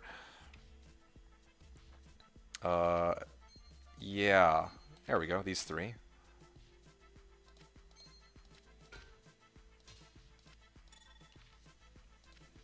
Okay, there we go. So, Angelic Ring, Amulet, and Ring. That brings me up to, let's see my attack rating. So, without these rings, my attack rating would be complete dog shit. It would be 275, but with these, I'm at 2485, and then, if I go into werewolf form, my attack rating will go to 6336, and then if I use Hunger, then it goes up to 9500. Out of curiosity, about Fury, sorry. Okay, that's actually lower than Hunger. Oh yeah, probably Hunger has higher attack rating too because of Delirium, which has +1 Hunger as a base. So yeah, this is how things are looking so far, guys. Now, what else can we get? So earlier I was talking about, the reason I don't need Ellie Skillers is because it's a CTC, right? I'm using CTC to proc my Fissure, which means that I don't need Ellie Skillers. What I need, at least with this incarnation of the build, what I need are Summoning Skillers so that I can amp up Oak Sage, Heart of Wolverine, my Creepers, and Grizzly Bear. So that could be my my other tank or source of damage if I want. That's another option. Okay, what else am I missing here? I'm still running Chanseys and Gold Wrap. So I could replace... for now I'll use Magnus's Palm. But, well, I mean, I should just grab Laying of Hands at this point. Yeah, that's sort of... I'm never going to be using Mage Fist again, I realize, so I should probably not even bother with that. Yeah. I don't think I'll be using Mage Fist again, just because the nature of this build has completely changed now. And the only thing I'd switch out for is Chanseys. So, Set Mule. Where's my Set Mule? Gotta have Laying of Hands, right? Please tell me I found even one Laying. Oh my, I don't have even one Laying of Hands. That's crazy. Okay, awkward. No Laying of Hands, but that's fine. I got Magnus's skin. That's fine. What else have I got? Angelic, Scalders. Oh, you know what I need? Trang Belt. I need to get a Trang Belt. That's my source of cannot be frozen. This has IAS, but which helps too. But yeah. Would anyone take Pull Rune at Trang Belt? I can also just run Ravenfrost too. That is no big deal if I can't get Trang Belt, but why not? So let me just toss out 3 Rals here real quick while I'm at it. Where's my Ral runes?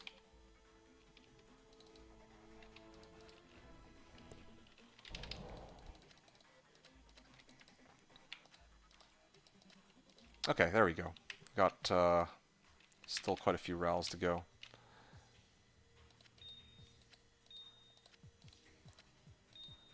Okay, so yeah, I think the build is actually pretty much in the right spot.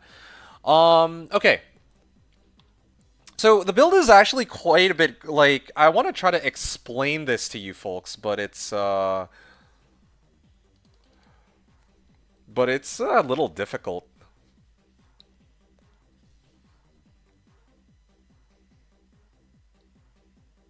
Give me a second.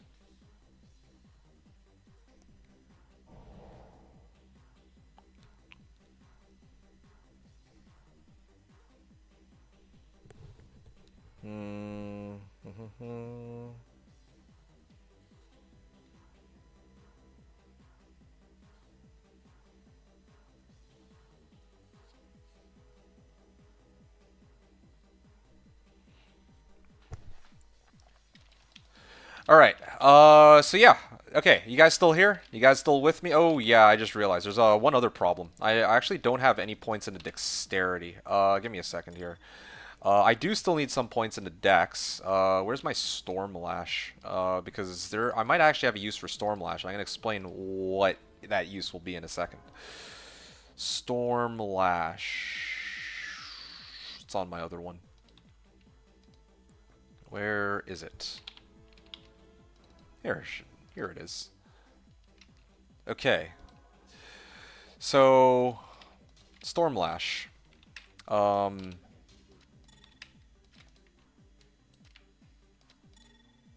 Okay, so Stormlash, if I were to use Stormlash, I need 77 dexterity, so I need another 20 points in the dex.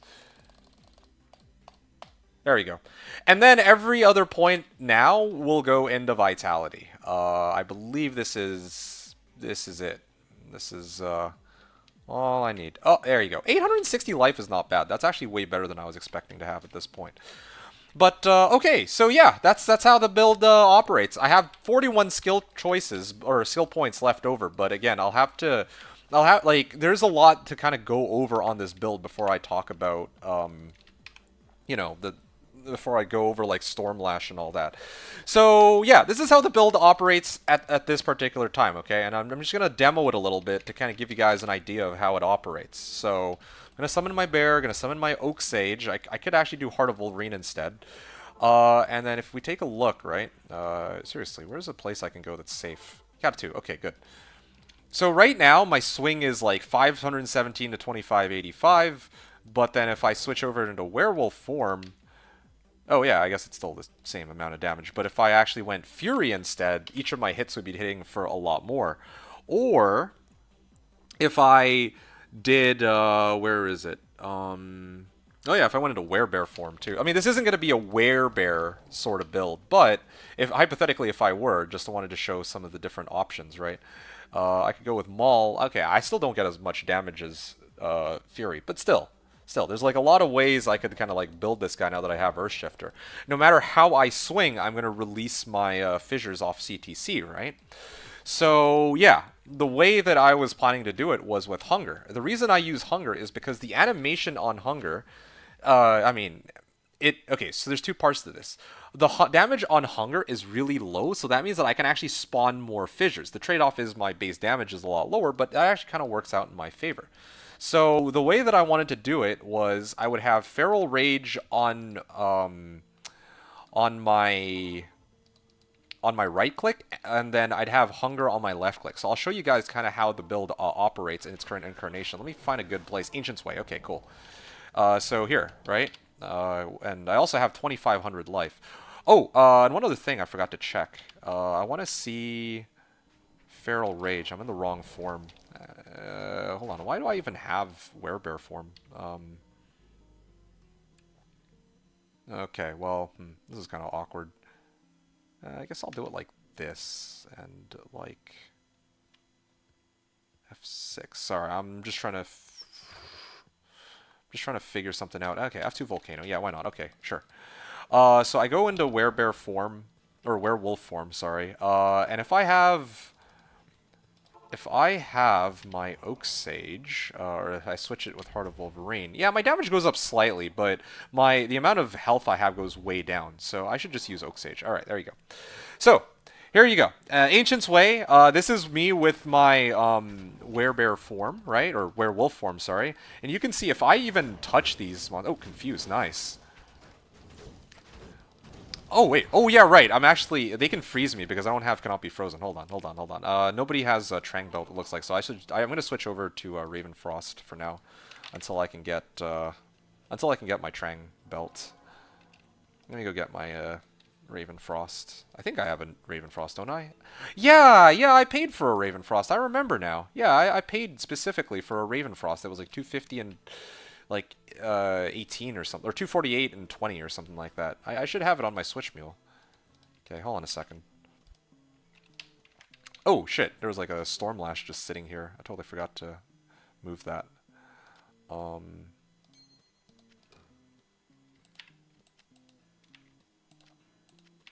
Let's see. Let's do it like this. Picking up Stormlash, and then what was I tossing out? Oh yeah, right. It was this Ravenfrost. Okay, wonderful. And I could probably also use Credendum now, because I actually need the resistances. Oh, wait. I don't have I didn't have Angelic equipped. No wonder I'm not hitting for very much. Like I wasn't actually hitting them very often either. Okay, cool. There we go. Now we go back into our Hunger or Werewolf form, and we should be able to actually hit these monsters a lot more often now. Alright. Sorry, a little complicated, but there's a lot to really take in and a lot to really sort out, okay? So just be patient with me here. Attack rating is 51%. If I go into this form, it is 81% if I had this off. Okay, yeah, so no wonder. No wonder I wasn't actually hitting them. I could still boost this chance to hit a lot higher, but that'll have to be for later. Okay, so like I was saying, Ancient's Way, right? I'm going to switch into my Werewolf form, and then I'm going to actually start hitting these guys. And this is with Feral Rage, okay? I'm amping up my speed with Feral Rage. Then with this pack... Oh, okay, yeah. Survivability is a bit of an issue. I do still need all my guys, but... Okay, Hell Lords are scary, okay? Hell Lords are pretty scary, I admit. So that's part of the issue here. Hell Lords are scary. Let me actually get like a better pack here rather than the... Oh, what the hell? Oh, it untransformed me because I Delirium procced. But I'll talk about why I need Delirium a little later. I mean, I could switch out Delirium for Ravenlore if I want. That's fine, but Okay, that was a lot of juvies I chugged. But here we go. Here's another pack that might be a little better to deal with. Here you guys see. There you go. You guys see this? You see it's spawning fissures like left and right. I'm actually hitting them with just hunger. I'm hitting them with just hunger. Oh, yeah, my Oak Sage died. I'm hitting them with just fissure, and all the damage that's coming out is from Earthshifter's fissure.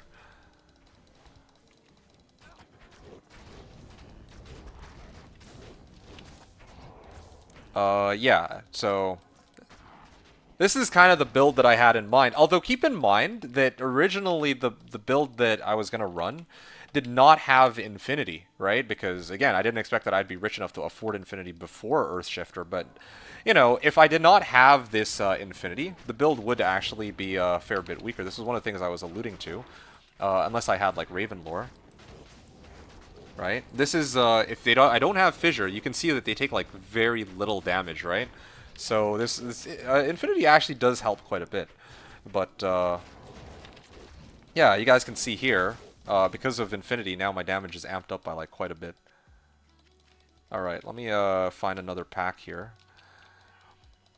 Another thing to consider is, I have Nagistaff on Switch, but because I'm spending most of my time in werewolf form, I would be better off having some like secondary weapon to deal with monsters that are fire immune. So that's another thing too. So there's like a lot of stuff. Like I know that I'm throwing a lot of information at you guys, but there's a lot of stuff. Like there's really a lot of different ways I can put this build together, depending on how I want to operate it, right? And depending on, oh wow, they hurt. I also have very low resistances. I'm going to have to find a way to get around that later. I have some ideas, but yeah, I'll sort that out a little after. So yeah, here's another pack. Right? As long as I can hit these guys, as long as Conviction Aura is on them too, their defense is pretty low.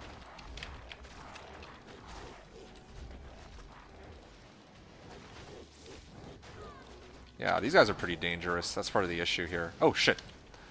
I'm using the wrong skills for this, but... yeah, so you guys get the idea. It's kind of like this. It's supposed to spawn, like, yeah, in terms of raw damage output, it's not as strong as when I had Fissure, but if I come across monsters that are fire immune, I'm going to show that in a second, then, yeah, I do a lot more damage. Or that can actually injure them. So, yeah, you see, all this damage is coming from Fissure, right? As long as I can get the fissures, they die. D2D2 is Batman, not a drug dealer? Yeah, imagine. So here's another example of what I'm talking about, right? Like, the fact that I still have Nagistaff allows me to teleport. If I want to run pits, I can still teleport to pits here. But if I had Stormlash instead, then I'd have a much, like, I'd have some other... maybe not Stormlash necessarily. I could also use Rift. That's another one. I could spawn Frozen Orbs instead to deal with these fire immunes. So you see this? This is a prime example. Like, these monsters are still fire immune. But now that I have my Earthshifter, I can actually just whack them with Feral Rage to kill them. But for everything else, I can just use Hunger, and I can spawn all these fissures. You see this? All this damage that's being done is from Fissure.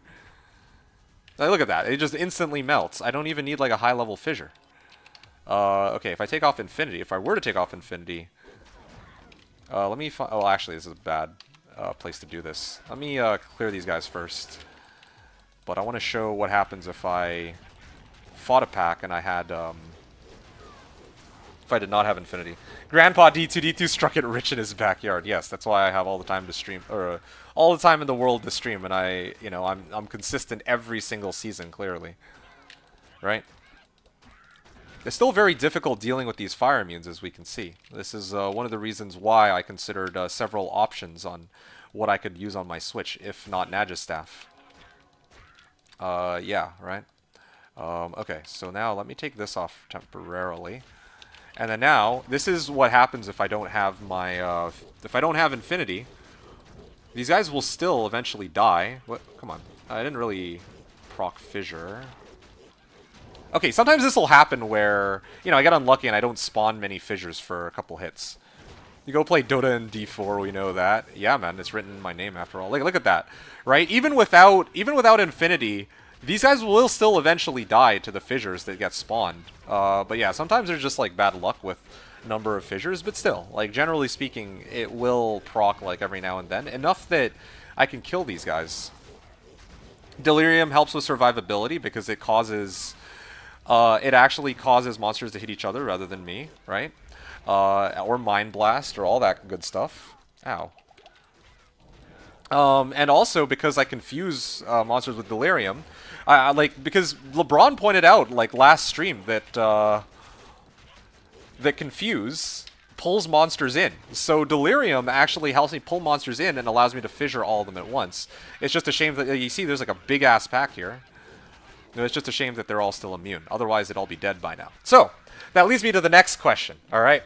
So how do we deal with these fire immune monsters? There's a couple ways I could do it. I still have my Gull rune. I could have made Rift if I wanted to show you guys how that operates, but I don't really like it, and I have a better alternative. But let's start off with this one. So instead of using Nadge's Staff, I could do this instead.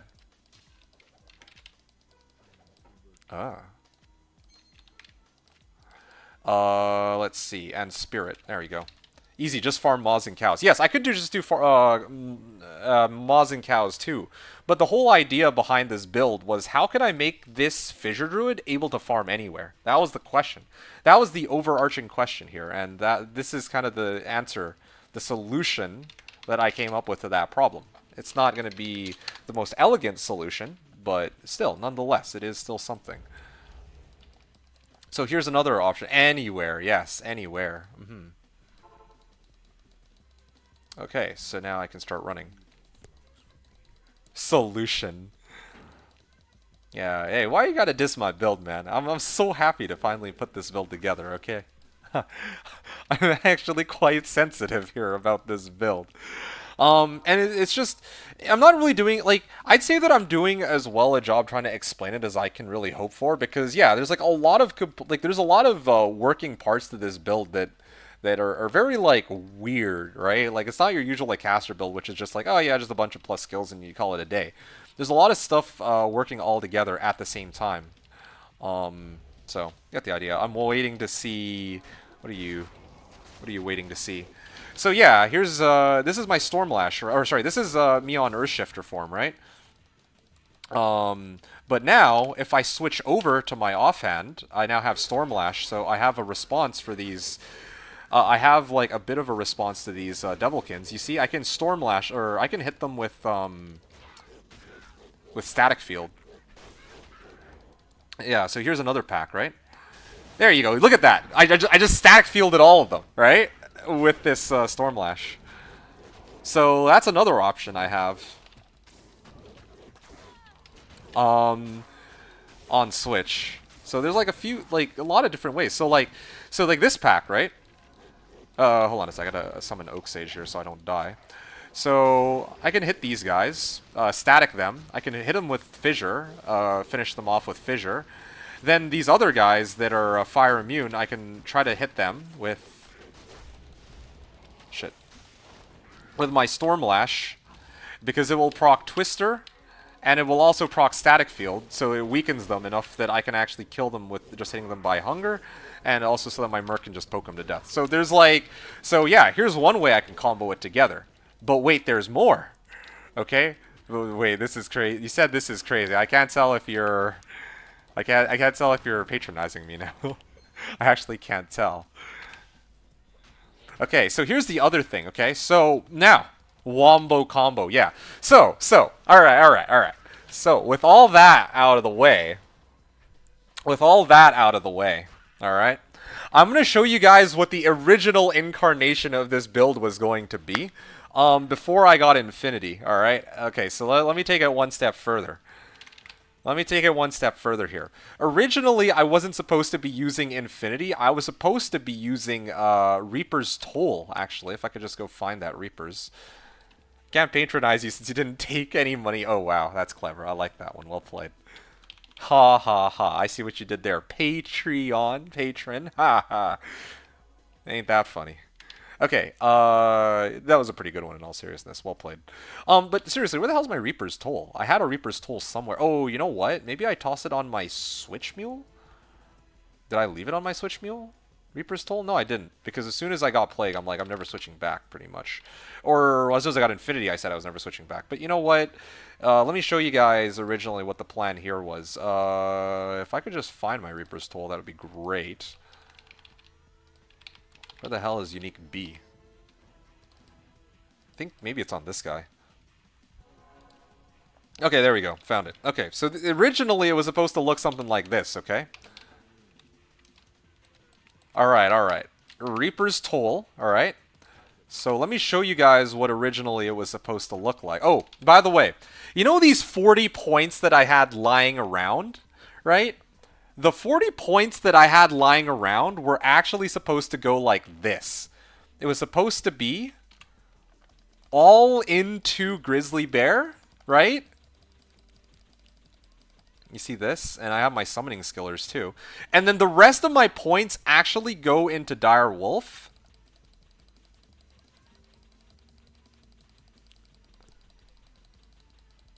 And then the rest of my points would have started going towards Armageddon, so I would have an extra source of damage. Because for some reason, Armageddon, like, you can cast Armageddon in werewolf form, so it's kind of like free damage. So, yeah, like, I just don't have enough skill points. If I had 3 more levels, I could have gone into Armageddon. But yeah, so now, like, check this out. This is how the run was actually supposed to go, alright? This was before I got my Infinity. This was how the build was originally supposed to be played, so never mind this volcano. I actually need summon direwolves. So originally I was going to be all like, oh, hey guys, I have Oak Sage and Bear out. But in reality, I was actually going to pivot over to Wolves. This is why I stacked up all those summoning skillers.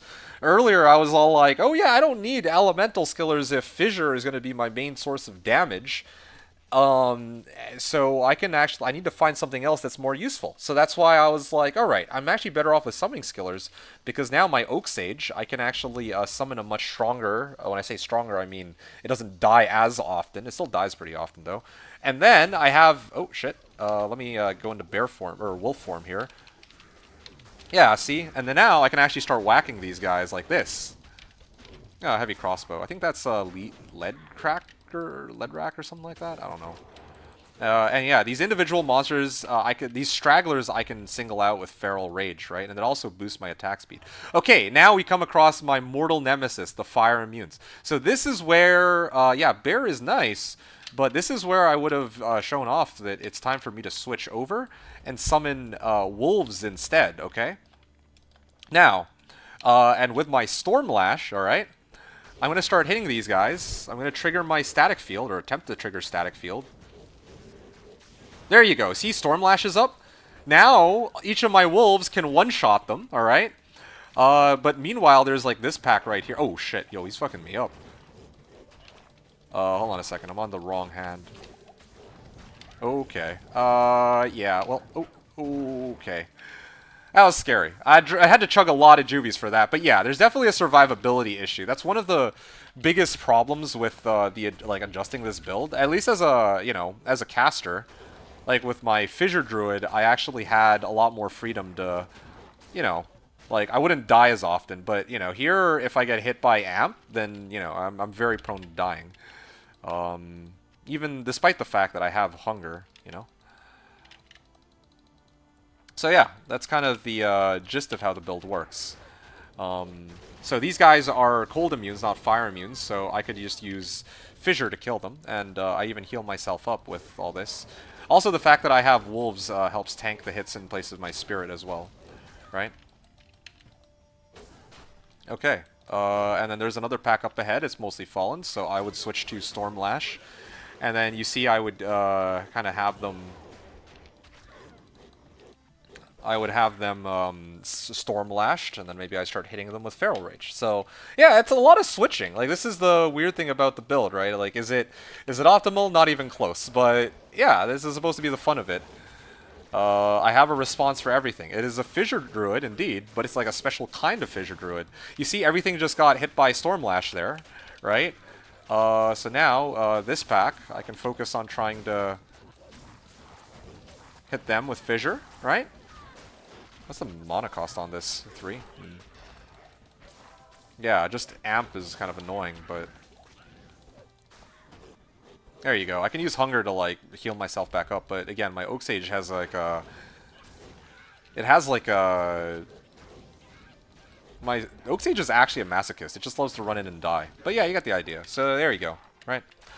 Anyway, yeah. I'll read your comment in a second, Baldies. I haven't forgotten about you. I just wanted to actually focus and kind of show the build in action. Yep. Like I said, the build is going to be so bad. Haha. But, it's also... Well, it's fun. It is actually a lot of fun, believe it or not. But anyway, you guys got the idea. So, that's the gist of it. That's the gist of it. I'll take a moment to actually sell some of the items I found. But, yeah, while I do this, I'll read what you guys are writing. Baldiz was saying, congrats on Earthshifter. Yeah, thank you very much, man. It was up to me, I would get more creative with armor like COH, Fortitude Dragon, or even Duress. Fortitude Dragon. So, I don't... Okay, when you say creative, it's funny that you mentioned that. It's funny that you mentioned that because there's actually a number of different armors I could do for, you know, my Druid. And I'll talk more about that in a second, but I'll answer your question first because I think that that's easier to address. Your question was, by the way, which area would be endgame zone for farming? Well, that's the beautiful thing about this build. I can go wherever I want. To tell you the truth, the ideal place that I could farm with this would probably be Crystalline Passage, or actually no, sorry, Ancient's Way I think has no fire immunes, but it does have those Minotaurs with Frenzy that are actually extremely dangerous to go up against. Yeah, so aside from Ancient's Way, now that I have like my Infinity, I could also totally do cows. I'm actually going to do a cows run in a second. So that'll be kind of interesting. And then you also wrote COH, Fortitude Dragon, or sorry, Corpsemorn, CE Druid. No Corpsemorn here. And I'm always in bear form, so I can't spam CE. But yeah, so yeah, endgame zone for farming, Ancient's Way for no fire immunes, cows is a pretty staple place to be. Part of the goal here was to have a build that could, I guess, in quotes, run pits and like ancient tunnels. Of course, this in its current form, okay, this isn't even this build's final form. This is supposed to be the in-between version. Yeah, like this is kind of how the build operates, at least right now. So yeah, there's still a little bit more to the build, which actually ties into what Baldiz was saying. So Baldiz was saying you want to get more creative with armor, right? You said like COH, Fortitude Dragon, or Duress. So there's a couple things to keep in mind here. There's a couple things to keep in mind. Like right now I'm running Skulders because it is pretty much my main source of MF at this point, right? If I don't have Skulders, I lose a boatload of MF. But eventually, I don't know if you would consider Enigma to be a creative option, but I would want Enigma. The reason being that if I have teleport, I can teleport over into the pit, right, with Enigma, then I switch over into werewolf form. I still have faster run walk from Enigma, and I also have MF. And then I could actually run that dual setup that I'm talking, like that you see here, where I have Stormlash on one hand and an Earthshifter on the other, so I can actually switch between the two depending on which pack I'm hitting, so that I have a response for either one. Granted, I can always hit packs with Earthshifter regardless because it does an insane amount of raw physical damage, but that's besides the point. Okay, so now let me actually go through the other options that you brought up. You said COH, Fortitude, Dragon, or even Duress. Duress is an interesting one, but I mean, it doesn't really offer me anything that I don't already have, I guess. I mean, I'm wearing War Traps right now, but these are actually supposed to be Gore Riders. That's where I was supposed to get open wounds from. And I mean, the majority of my damage is supposed to come from my fissures anyway, or at least that was the whole purpose of this build. So Duress does not really help for that. Similar situation for Fortitude. It would drastically amp up the raw amount of physical damage that I would be dishing out. Here, like let me do Fury just so that I can emphasize the damage difference. So if I use Fury, I'd be hitting for like 4k top end damage, but with Fortitude, this would probably go up to 5, maybe even 6k. And the same if with Magnus's Skin, if I replace this with Laying of Hands. I'm just lazy right now, like whatever. But yeah, I could indeed.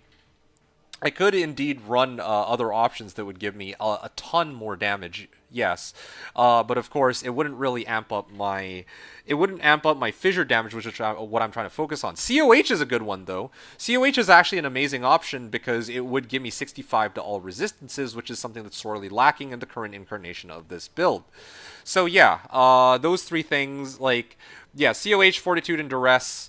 Like, yeah, Duress, I don't fuck with. Fortitude amps physical damage. I want to amp fire damage. COH boosts resistances, which I need. And Dragon, I don't really think I would get behind Dragon, though, because what does Dragon give me, right? Dragon gives me more fire damage, which I don't really need. I already have a lot of fire damage coming from Fissure, so no need for Dragon. I think that of all these choices, though, the one that I suggested, Enigma, is not is probably the best available option. The secondary option, which is why I was SFG mod already went to bed, so I can't get it off him anymore. But this is one of the reasons why I was saying I kind of want to get a 5/5 fire facet. Because the other available armor I could use on this build, if I wanted to maximize fire damage specifically, is a 4 open socket armor, anyone really, that has 4 5/5 fire facets. That would drastically amp up the amount of damage that I would be dishing out with my Earthshifter.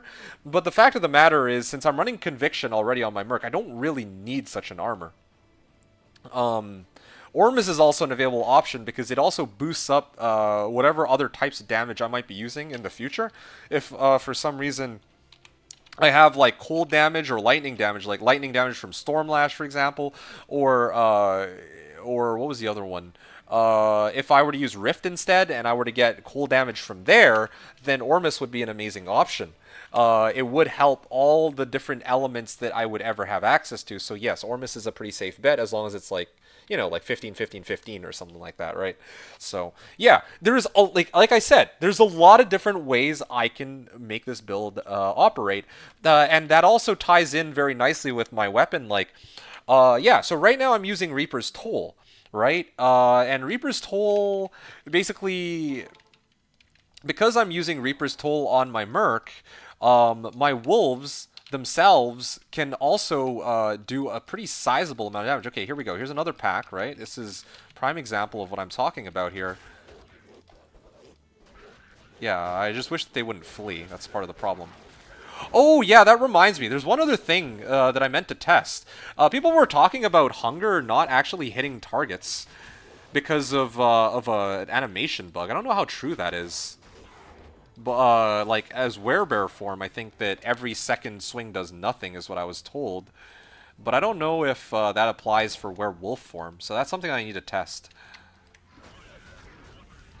I mean, it seems to be hitting for me. 1. So that's a hit. That's a hit. I don't know, man. 1, 2, 3. Yeah, no, I'm actually hitting just fine.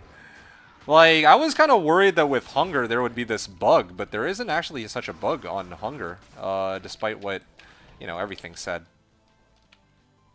Okay, let me get back into werewolf form. Okay. So, let me now bring out the, I guess it's time for me to do cows. I want to show cows on this build. In its current incarnation. Then I'm going to run cows when I have Infinity. And I'm going to show you guys just kind of like how the difference sort of looks, I guess. Right, again, just touring a little bit of everywhere. I know, it might be a little messy, but yeah, like I was really excited for this because Earthshifter actually does allow me to do like so many different ways to piece this character together. And I mean, it's obviously not as safe as, like I said, like obviously Fissure was nice and clean. Like I would just cast Fissure from far away and that would be that.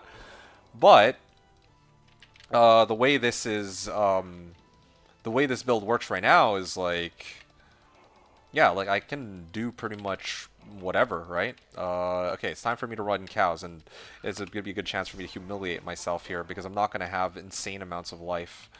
I did pick up an Ellie skill earlier with 3 life. That'll actually, maybe I'll consider using that. That might be helpful, but no, besides the point. If I come across a monster or a cow that's like cold lightning enchanted or something, I'm basically dead. But still, besides the point. Yeah. I'm gonna spawn the secret cow level here. Oh! Sorry about that. I didn't expect that. Yep, that's why I don't play hardcore. I mean, imagine if I didn't have wolves, I'd be dead there. I'm pretty sure. Holy.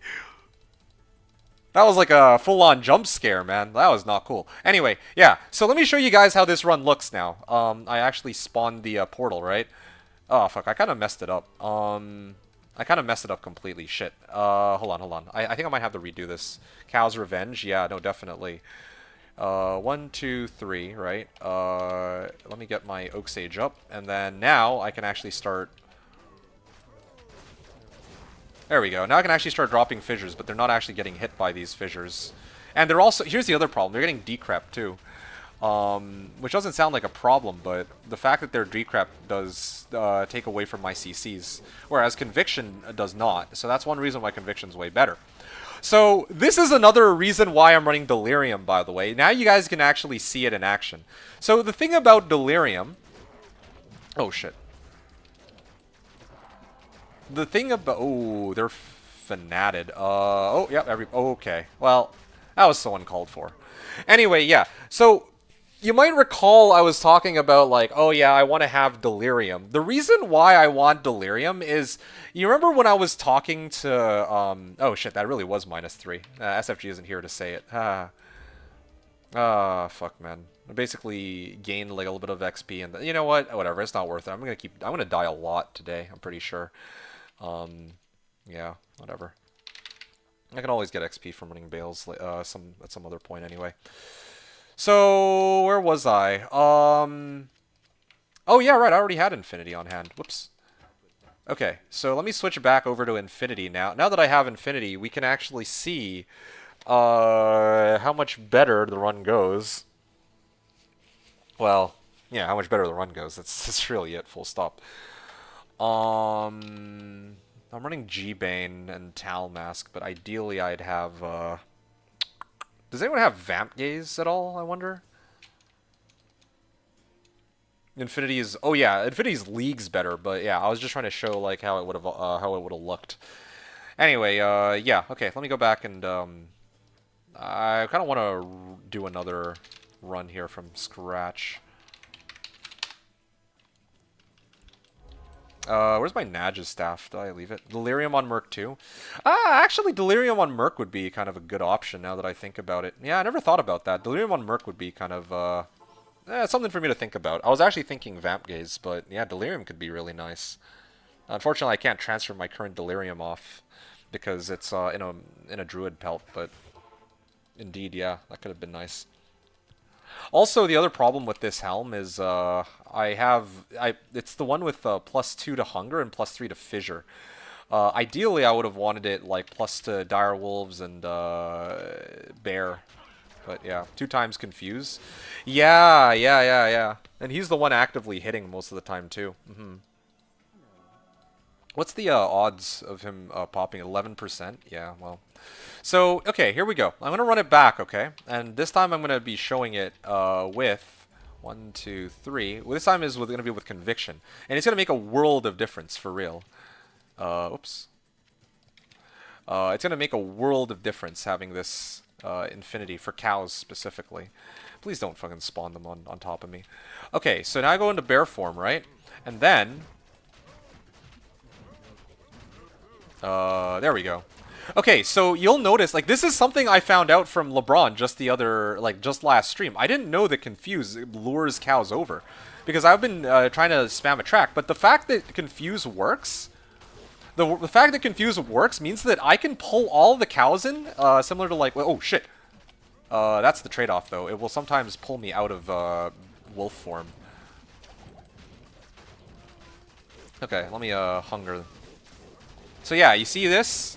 This is how the build works.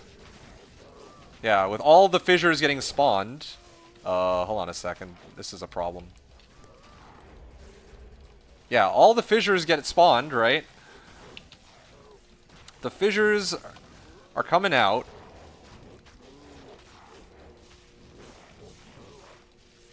With conviction on my merc. Now, here's the thing. Again, the whole reason why I have... Oh, shit. Yeah, he's not dying. Who amped? This guy. Oh, you know, you're talking about who amped all the cows. No, so when they're confused and they're all fighting each other, this guy can actually curse all of them with amp.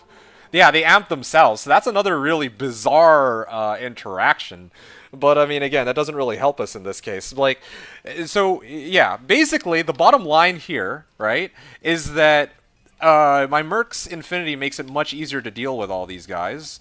Unfortunately, my Wolves can't stay alive, so I should probably be better off with Bear. So now, this pack, the whole idea here is, if I can just... I'm just gonna wait for my Confuse proc. This is the main problem. If I can't consistently get Confuse up, but as soon as Confuse comes up, right? As soon as Confuse comes up, it pulls all the cows over. So the way the run is actually supposed to work is I confuse everything, right? I spawn all the cows. They're not spawned right away. That's why they're not walking up to it. But as soon as I actually spawn them, then they'll actually start running up towards the cow that is confused. Yeah, because it pisses all the cows off. I didn't know that. So Delirium not only provides Attract, it also provides Confused. Minus defense from Infinity helps you so much. That it does too. Oh, shit. Where the hell is my Oak Sage? Yeah, there we go. Yeah, it takes a while for Confused to come up. But once it does, you see all the cows get pissed off. They're going to come here. Right? That makes it so much easier for me to activate my fissures and kill all of them at once. So here, yeah, I just need to... Yeah, you see this? You see this, like, batch of fissures that just spawned? Yeah, this is how it works. It's quantity, not quality, my friend, for these fissures. Yeah, and you see the confused now? Like, they're all confused, so everybody's coming in. They're all walking into these fissures. Yeah, you see? That's the power of this combination between Delirium and whatever the hell else it was. Delirium and Infinity and Earthshifter. They all have this weird, bizarre-ass synergy with one another, okay? Okay, so... But wait, there's more. I haven't even shown you guys like, I have one ace up my sleeve that I discovered on Thursday, okay? So I was talking about a discovery I made that's actually going to drastically amp up the power of this build. So it turns out that... Okay, I want to show you guys something crazy, alright? This is going to be okay, let me see if I can make it work. Let's see... Well, let me just see if I can make it happen. Okay, I hope I can do this. Oops, I got transformed out. All right, here we go. Here's my secret tech. Let me just see if I can. Does it work? Okay.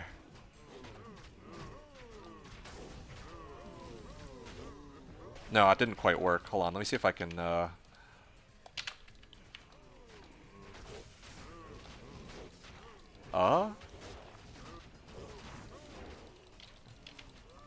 Okay, it actually did work. Okay, hold on a second. I need to do it right. Alright, let's see if this works. Damn it. Ah, it's not working. Hold on a second. Nope. Too slow. Nope.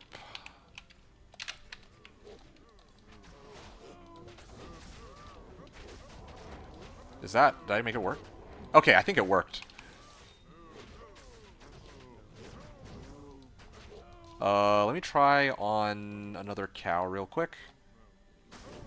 Okay, yeah, it worked. Okay, perfect. Finally. Alright, guys. So, check this out, okay? You see that I'm on hunger right now, right? But this isn't actually hunger. This is fury. Check this out. Yo. Alright, here we go. Boom. Fury, let's go. Alright, here we go. We bringing it back, man. The swap cast master has returned. Check it out. Boom, boom, boom, boom, boom. Boom, boom, boom, boom, boom. Get Confuse off and get the Fissure off. So if this were Hunger, I'd only be hitting once. But if you pay attention, very close attention to how much health this guy has, right? Wait. Nope. Next one. Yeah, it's also popping fissures at a much faster rate, too. And there's no backswing as compared to, like, the original Fury. Like, look at this. So, normally with Fury, right? If I'm actually using real Fury, this is normal Fury. 1, 2, 3, 4, 5. 1, 2, 3, 4. And then there's also a delay. But I've swap casted and I've attached Fury onto Hunger's, like, the effect of Fury, onto Hunger's animation.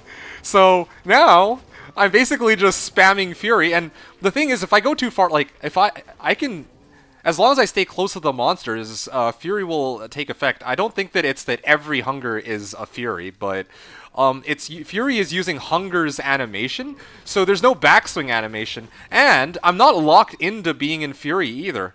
Like, normally I'm locked into Fury, I can't get myself out of the animation, but because it's attached to Hunger, I can hit once, and then I can back up.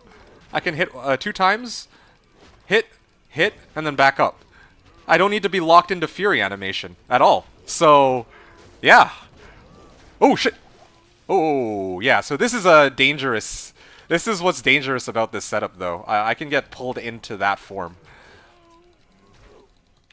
Yeah, so this is the secret crazy tech I found out about.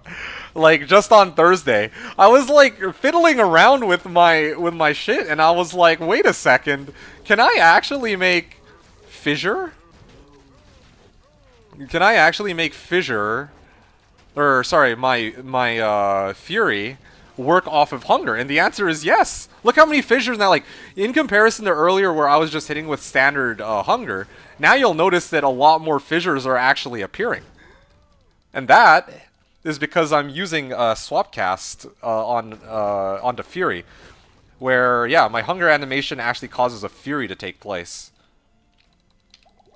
Not a 1-to-1, but far faster than anything that a standard Hunger can pull off. So, yeah, and that doesn't have to be Hunger, it could be one of the other ones. Also on right-click is, on my right-click is this, what's it called, Feral Rage. So normally the way the build is actually supposed to be played is I'm supposed to Feral Rage a whole bunch, right? Then I start spamming my Furied Hunger, and then I move to the next pack. Alright? Now, here's the thing though. It's a pain in the ass to have to keep swap casting every single time. So with this incarnation of the build, the trade-off is that I don't get to switch between my weapons. Well, I mean I could, but it just takes forever to switch it back unless I practice a whole bunch, right?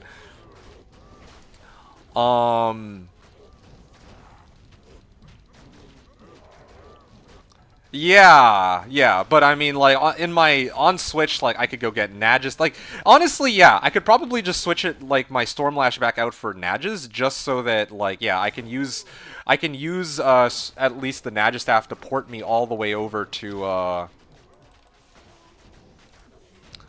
can use Nagistaff to port me all the way up to, like Rekinishu and grab the Wurt's leg, and then once I make it into cow level, then I can actually do the run normally using just Earthshifter as my one weapon. So cow level I can do that, right? So like again, it really depends where I want to farm, how I want to build my guy. But yes, indeed I can play the build like this for cows. And I can also have Stormlash on Switch for if I want to respond to the monsters that are immune in cows.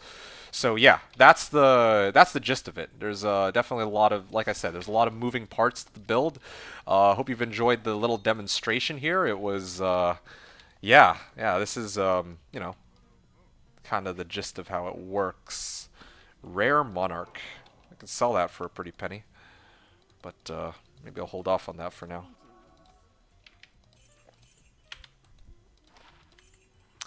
Oh, and here's another interesting thing. Normally when I switch between acts, it will automatically untransform me.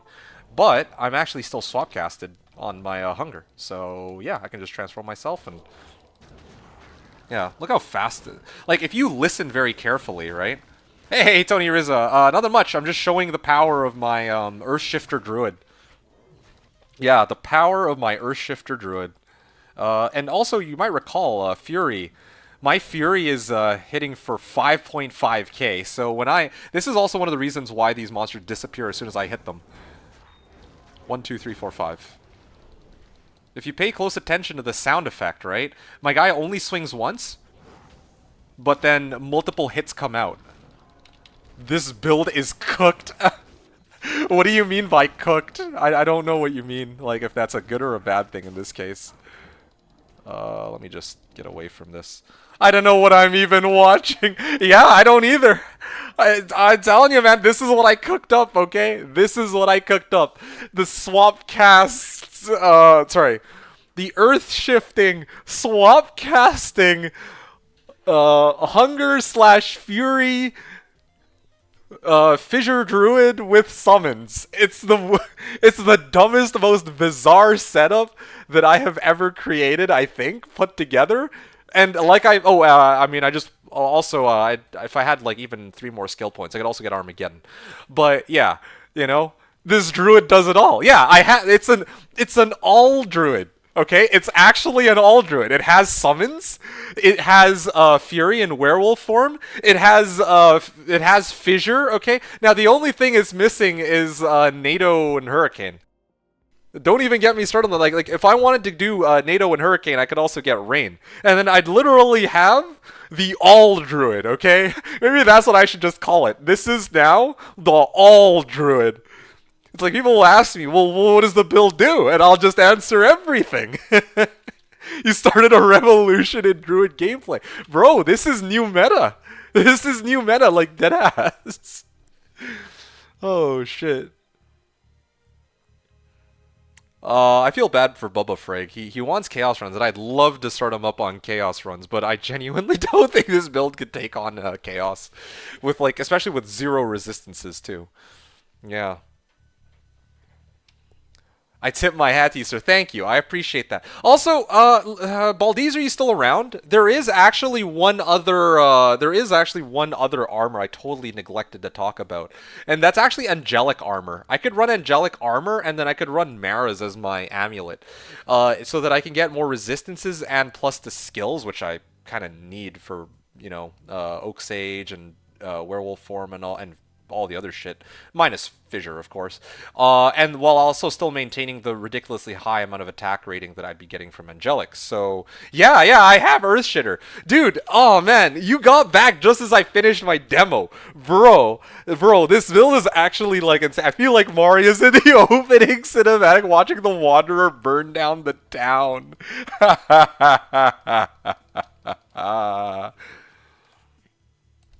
Oh yikes. Okay, so, yo, Maraham, you're in for a show, mate. This is... Oh, I'm cooking. You don't want to know... You don't even know how cooked this build is. It's so cooked that even ZZZ called it a cooked build. Alright? And he thought that Curse's Necro was bad, or not bad, but he cooks up Curse's Necro. I cook up... Your body is ready. Your body cannot be ready for this. My guy, this is the all druid, okay?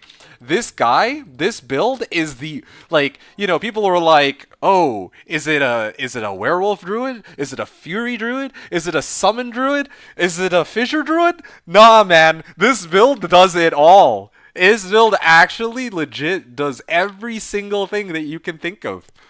Yeah, like full on. It's kind of insane. I got all summoning skillers. I got plus all skills for the shape shifting, and then I got Earthshifter to spawn fissures and hard points, of course. So yeah, only thing like I said I'm missing is Armageddon, and then I'm basically good to go. Okay, hold on a second. Swapcasting just takes it to another level. I know how you feel about swapcasting, so I feel kind of bad that I'm hyping up a bugged-ass build. But, I mean, in this case, I feel like it's like, I wouldn't say fair, but it's more like, might as well just go.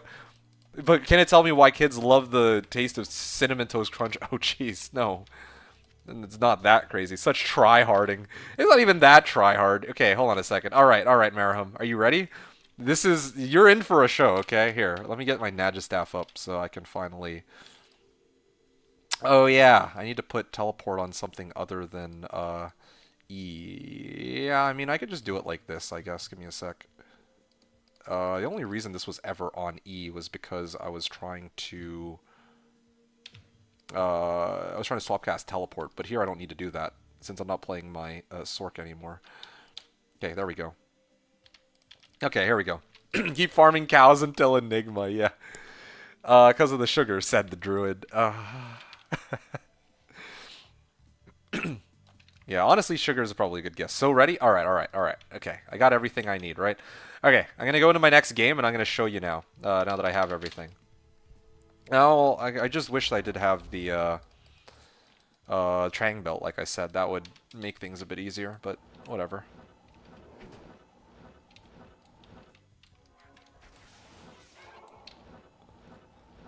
Okay, all right. So this is how the run starts off. I get my Wurtzlag, right? I go back to town. I go to Akara, and then I would go like this. So I will spawn cow level. Hopefully I don't die on entry, right? Then I have to spawn all these guys. Hold on a second. I gotta go into wolf form. Oh yeah, right. I totally forgot to do the swap casting bit. Hold on a second. This might take me a second. Okay, I hope that worked. Yeah, it worked, it worked. Okay, cool. Okay. Oh, my Merc died. Ah. Well, you know, a few things I need to iron out, but we're getting there. Okay, Flawless Amethyst drop, that's okay. Did I confuse the monsters? I think I did.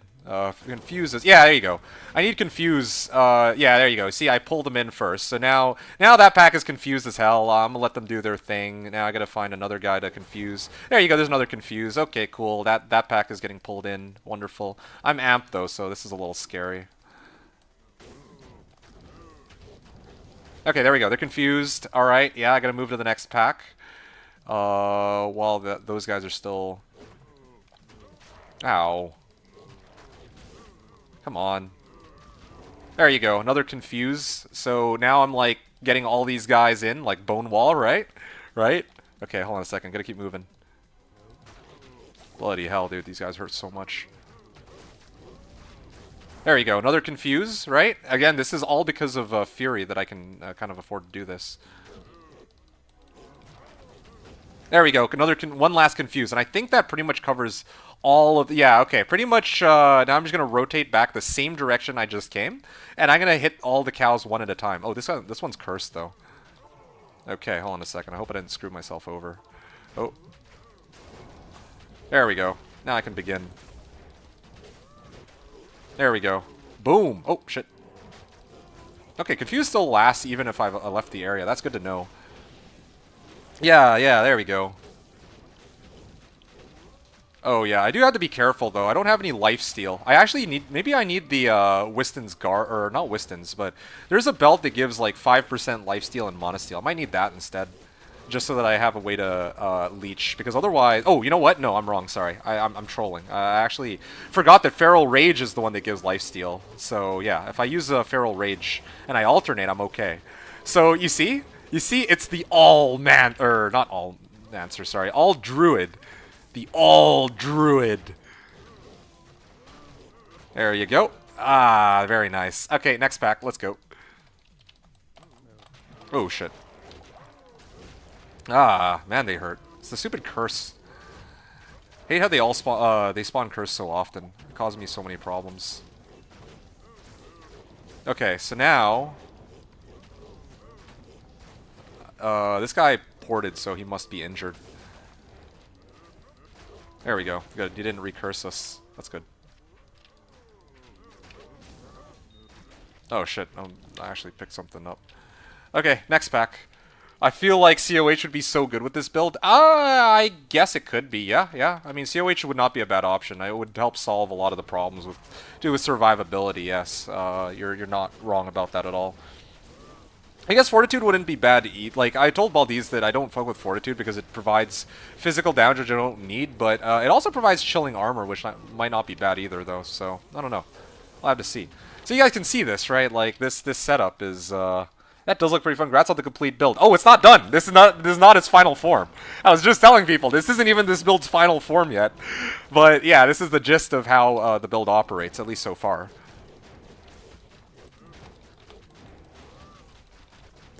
I'm curious what the purpose of it's the first round of casting Confusion before rounding back. Okay, so I'm glad you asked. So there is so LeBron actually taught me this just last stream, and I integrated it into this build because otherwise, prior to this, prior to my last stream, I didn't know that Confuse does this, but it actually aggro. So you know Bonewall, right?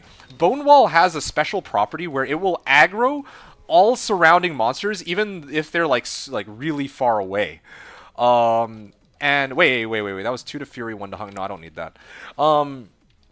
Yeah, so yeah, you see when this, oh, sorry, I killed it, but when a monster is hit with Confuse, it pulls all nearby. Okay, there you go, right? You see all these monsters with map hack are like back here. Now they all come forward. Prior to that, they weren't walking up towards me.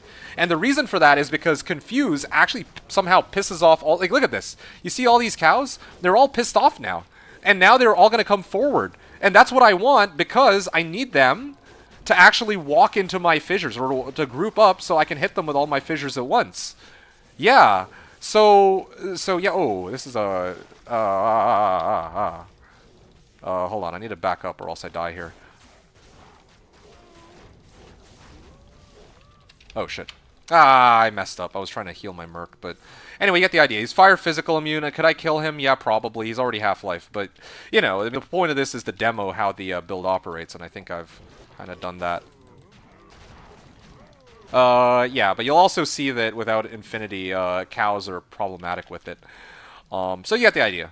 That's just what I wanted to show. Yeah, I mean, this would have been like, if I didn't mess up here and there, it would have been like a 6-minute run, which is far faster than any other incarnation of my fissure up until now.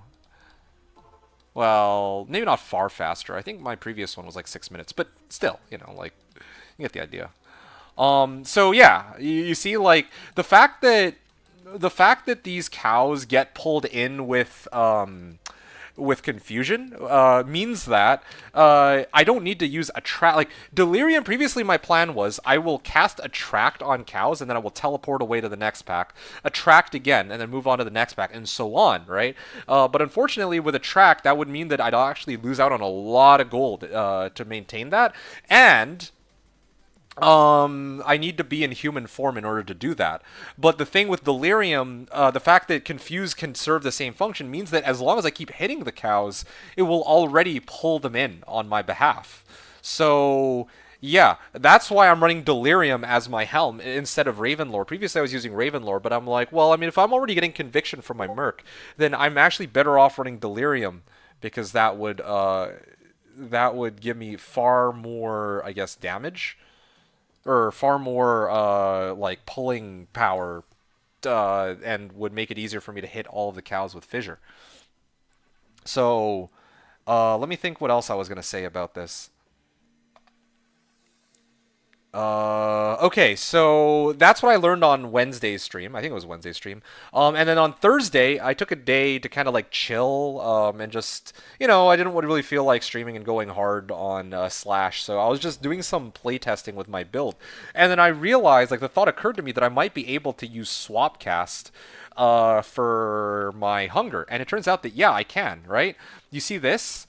It like, now it's on Fury. Earlier it was on Hunger. My Fury was attached to Hunger, so my Fury is using the Hunger animation, meaning that previously, like, okay, here, if I were to use Fury right now, right here, let me do something here. Okay, so this pack, I'm gonna use Fury, right? Okay, or I can just instantly kill it. Okay, so you see that there's like a delay in the backswing, right? Like, my guy pulls back and then he kind of stalls for a second. Well, there's that delay that is only exclusive to Fury. But if I try to do this, hold on a second. There we go. I think I got it. I think I'm getting the hang of the timing now. Yeah. Contrary to what Ko says, I am indeed a swapcasting master. So now, right, if you look, closely, my guy only hits once with Hunger, but if you look at how many times the monsters themselves get hit, they actually get hit 5 times instead of just the one time that you see my guy hitting for. So it's actually pretty insane. Like, watch this. 1, 2, 3, 4, 5. 1, 2, 3, 4, 5. Right? Like, because the first hit doesn't immediately kill them. You can see this. Hold on. I need to use Feral Rage to amp up my lifesteal real quick. 1, 2, 3, 4, 5. So here's the next one. You're still here, right, Marahum? Yeah, so here's the Carver. Oh, that one died in one hit. 1, 2... Okay, yeah, you see? I only hit once with the Hunger animation, but it actually applies Fury instead of Hunger. So, yeah. Oh, hey, look, a Ralrin. Oh, I'm actually out of mana. That's why I'm not... Yeah, that is a drawback to the build. But, again, that's why I need to get, perhaps... I mean, I was going to say the dual leech belt, but damn, these resistances are kind of hard to give up. Honestly, I think I threw out smoke. I actually think I'd prefer to run smoke over this. That would probably amp up my survivability by a substantial margin. Okay. Yeah, still here. How much does a difference does that swap casting make? Oh, pretty unfamiliar with that process. So it's kind of okay. So the way you do swap casting, right? You choose a skill that you want to like you need a skill that you want to actually use, and you need a skill which for which you want its animation. So in this case, I want Hunger's animation, but I actually want the effect of Fury, right? So I'm going to start running forward. This is with Hunger, right? And then I switch my weapon, and then I press Fury at the same time. Like it has to be. There's like a small time frame in which I would do it. So here, let me try again. No, see, that was too slow. So there you go. I think I may have gotten it this one. So yeah, right. So here's the pack. I actually don't know if I applied it correctly. No, I didn't. I messed up. See? Yeah, so I think... Yeah, there, I applied it correctly, but now I'm on the wrong weapon, right? I need to start off with this weapon, and then from here, I switch over to Earthshifter. And still I got it wrong, but you get the idea. That's how it's supposed to be, right? I'm just trying to break it down for you. Then I need to find a pack to test it on to make sure I did it right. Nah, I'm not perfect with it, Still takes a bit of time. Oh, I messed that up. What the hell? Did I get it right this time? Damn, man.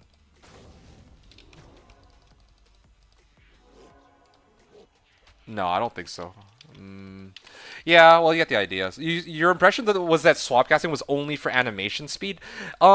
Yes, that's correct. It is for it uses a different animation, which is basically its animation speed, right? So in this case, like, let me show you Fury, right? Let me show you Fury because you're asking about the difference it makes. So watch how my Fury operates. I'm gonna need like a stronger monster than this. You see, like, if you look closely, when I swing, 1, 2, right? And then my guy kind of, like, pauses for a second. Like, I need, like, a much stronger batch of monsters. Let me go to, like, WSK2 or something. Because this is not a very good... I'm not doing a very good job showcasing it here. So, here. Let me go... Oh, I don't know. Let's say... Souls? No, fuck off. Frigid. Okay, Frigid is a good place to check. So... Normally, right? Let's try this Burning Archer pack. You see how long it took to apply all 5 swings? And then once I apply all 5 swings, as soon as I go into the Fury animation, I'm basically stuck in that Fury animation until it's complete. So, like, I'm trying to, like, run away, right? You see I'm, like, trying to spam click, but it will not let me...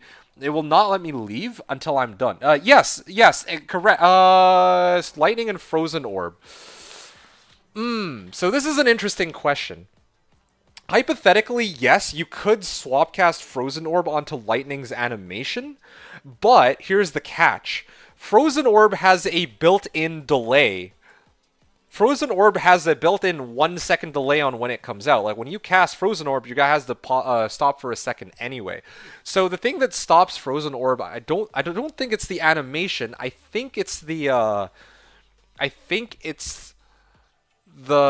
like internal delay on it, which means that you could actually throw lightning, which is actually a frozen orb, but then you're gonna be waiting 1 second between lightning cast or between frozen orb casts anyway, or lightning casts, however you want to look at it. So, like, what I mean by this here, let me show. I actually have a Sork, I think, on this. Do I have a Sork on this character or on this?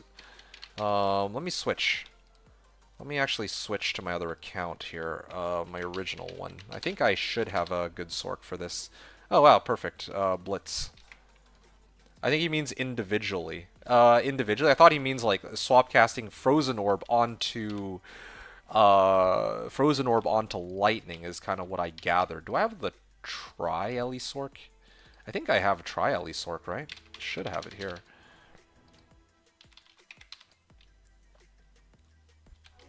I do have Frozen Orb. Okay, perfect. Yeah, I can actually try to swap cast it right here. So here, give me a second. Yeah, like, do clarify, Baldies, if you mean together or individually or together, because you can swap cast with Lightning and Frozen Orb, but if you do that, here, hold on a second. So here we go. I got Frozen Orb, right? Let's see. So we're trying to replace it with. Oh, I don't have Lightning. Fuck. Let's just say Nova. I feel like Nova's close enough. So. How does this work? Oh yeah, perfect. Okay, yeah, I can do it on left click. This is good. Or maybe I can do it on Glacial Spike or Ice Bolt or something. Yeah, sure. Let's do Ice Bolt. All right. So originally it's supposed to be Ice Bolt on both sides, right? Okay. So now I'm gonna go into Frigid Highlands, and then I want to swap it over. No, hold on a second. There. So I'm using the Ice Bolt animation, but is it actually a Frozen Orb? Let's find out. Let me. I need to find like a good. Why is everything freaking cold immune here? Oh my. Okay, there we go. Here's a nice pack. So I'm gonna throw the Ice Bolt. Ah, this is a regular ass Ice Bolt. Shit, I messed up. Hold on. I gotta redo it. The problem is it's hard to know when the swap cast is successful, I think. Nah, it wasn't quite successful with it. I think maybe that one might have worked. Here, let me try again.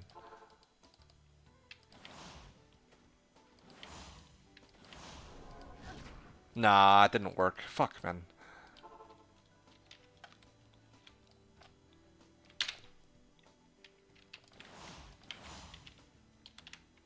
I might need a second, sorry.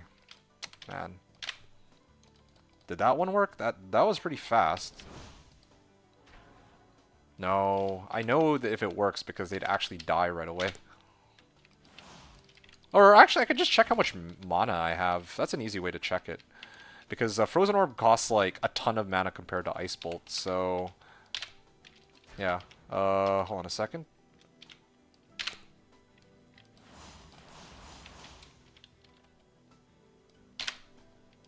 Okay. Go A1. I'm okay, I think. Just, not... For some reason, I'm not... having a hard time with swap casting today, even though I should... Oh, there you go. Yeah. This is... Okay, so, we now know that these are Frozen Orb Ice Bolts, right? So, here's the thing.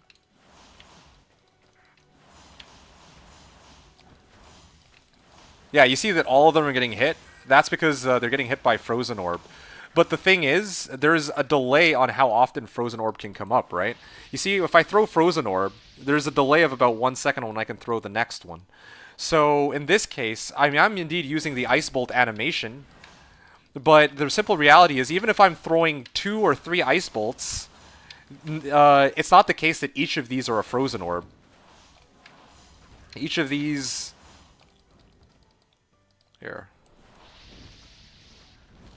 Yeah, like, if I throw a frozen orb, that everything dies, right? But again, like, it's not actually... It's not... Like, these aren't each... Like, basically, each of these... Each of these frozen orbs that... Or these ice bolts that I'm throwing... like, one of them is a frozen orb, and then I have to wait a second, and the next one comes. If each one was a frozen orb, this would be so broken. Yes, that's right. The orb icon on the right goes red. Yes, showing the CD. Yeah, exactly. So... Oh, actually, you know what? That's actually perfect. That's a good point. Here, let me... Yeah. So even when I throw, like, if I throw this frozen orb out, right, or this ice bolt, which is actually a frozen orb, the frozen orb here goes on cooldown. That's because this is actually a frozen orb.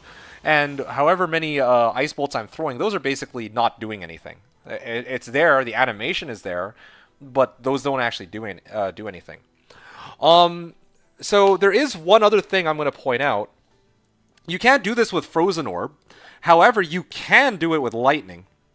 Unfortunately, this is... Well, I can actually show it on... I'll show it on my other character, because I think the other character would be a perfect candidate to kind of demo that. Okay, there we go. Cool, it's been fun. I haven't whipped out this Sork in ages. Oh, hold on, I gotta bring her to Act 4. This is my Sork from my Tri-Ellie Sork from a few seasons back. So let me switch over to Blitz.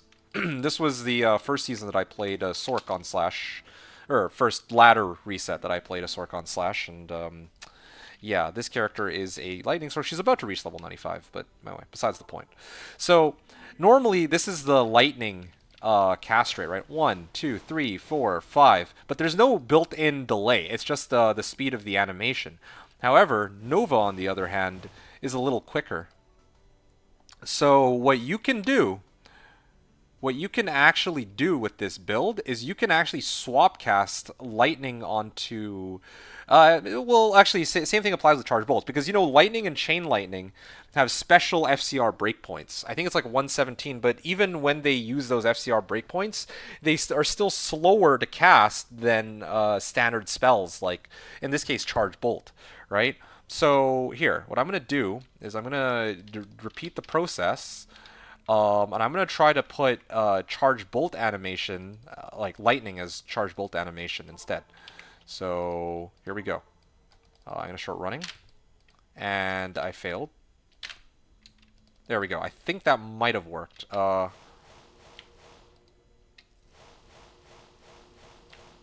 What costs more mana here? I guess I can't really tell the difference in this case. Anyway, sure.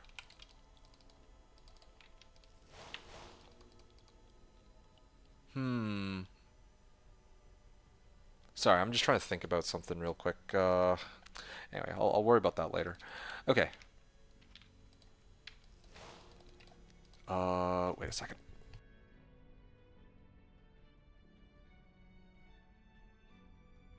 Alright, sorry about that. I'm good. So, what was I doing? Oh, yeah, right. So...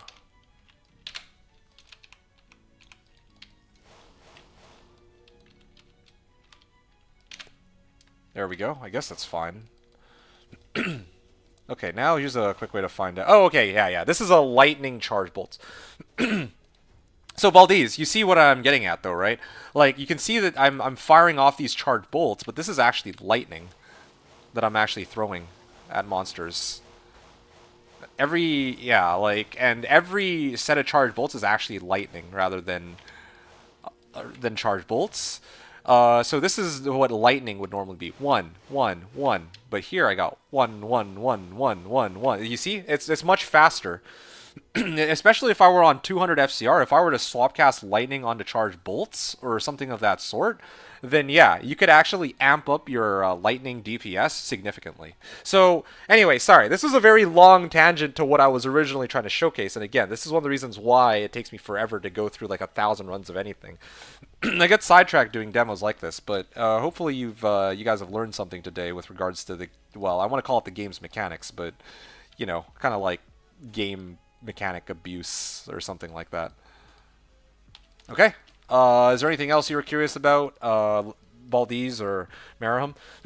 That's crazy. I wonder if there's any skills that a Necromancer can use with Swapcast to improve DPS. Let me think about that for a second.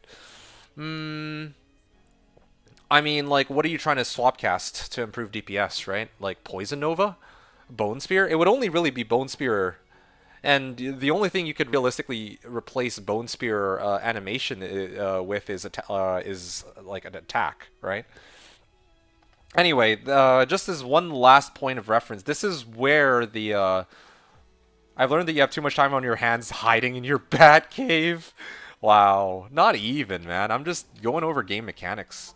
Anyway, so this was the backbone of my Swapcast Tele Boazon, where instead of using the normal teleport animation, right? The normal tele animation on Amazon is so slow. I can go 1, 2, 3, 4, 5, 6, 7. You know, I can actually use my attack to get me around. I mean, I run out of mana, but you know.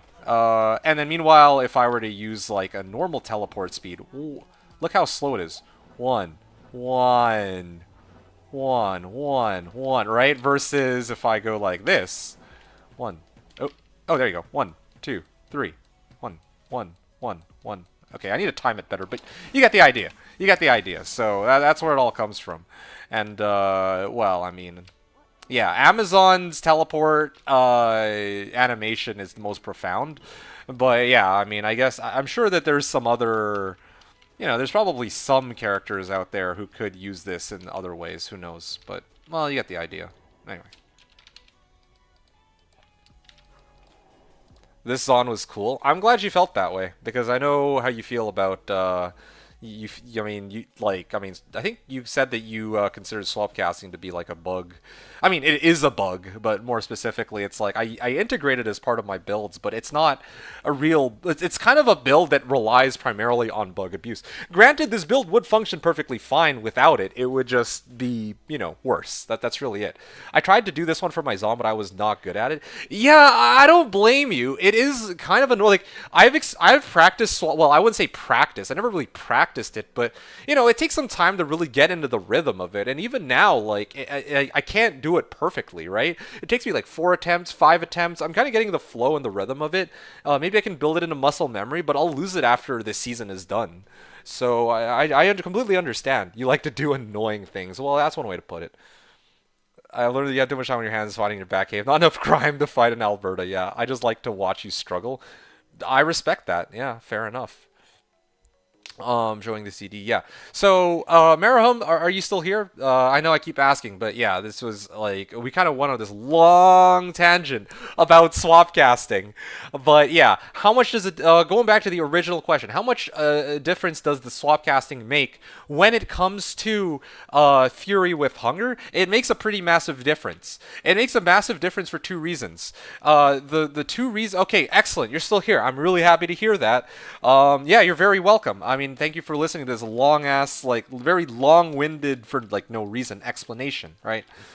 So let me just real quick repair. I think I'm good here. I have all my juvies back, so I won't instantly die later. So the like.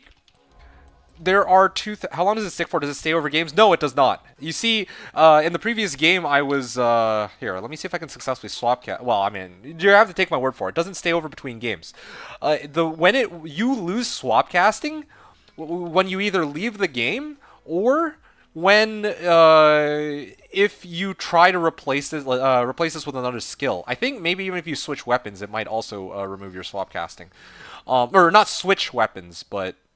Well, actually, yeah, switching weapons. Like, switching from Earthshifter to Nages, that would remove my swap casting. So, if I switch from one weapon to the other by pressing W, that will get rid of swap casting outright. If I take off my weapon, I think that also gets rid of swap casting. Maybe. That I don't remember, actually. It might not, now that I think about it, because... Well, there's an easy way to find out. Let's see if... let's actually check. Because I can just go like this, and... Let me just confirm that I'm on Swapcast. Yeah. I think that's Swapcast. So now if I take this off, I still have Hunger up, right? But we'll see.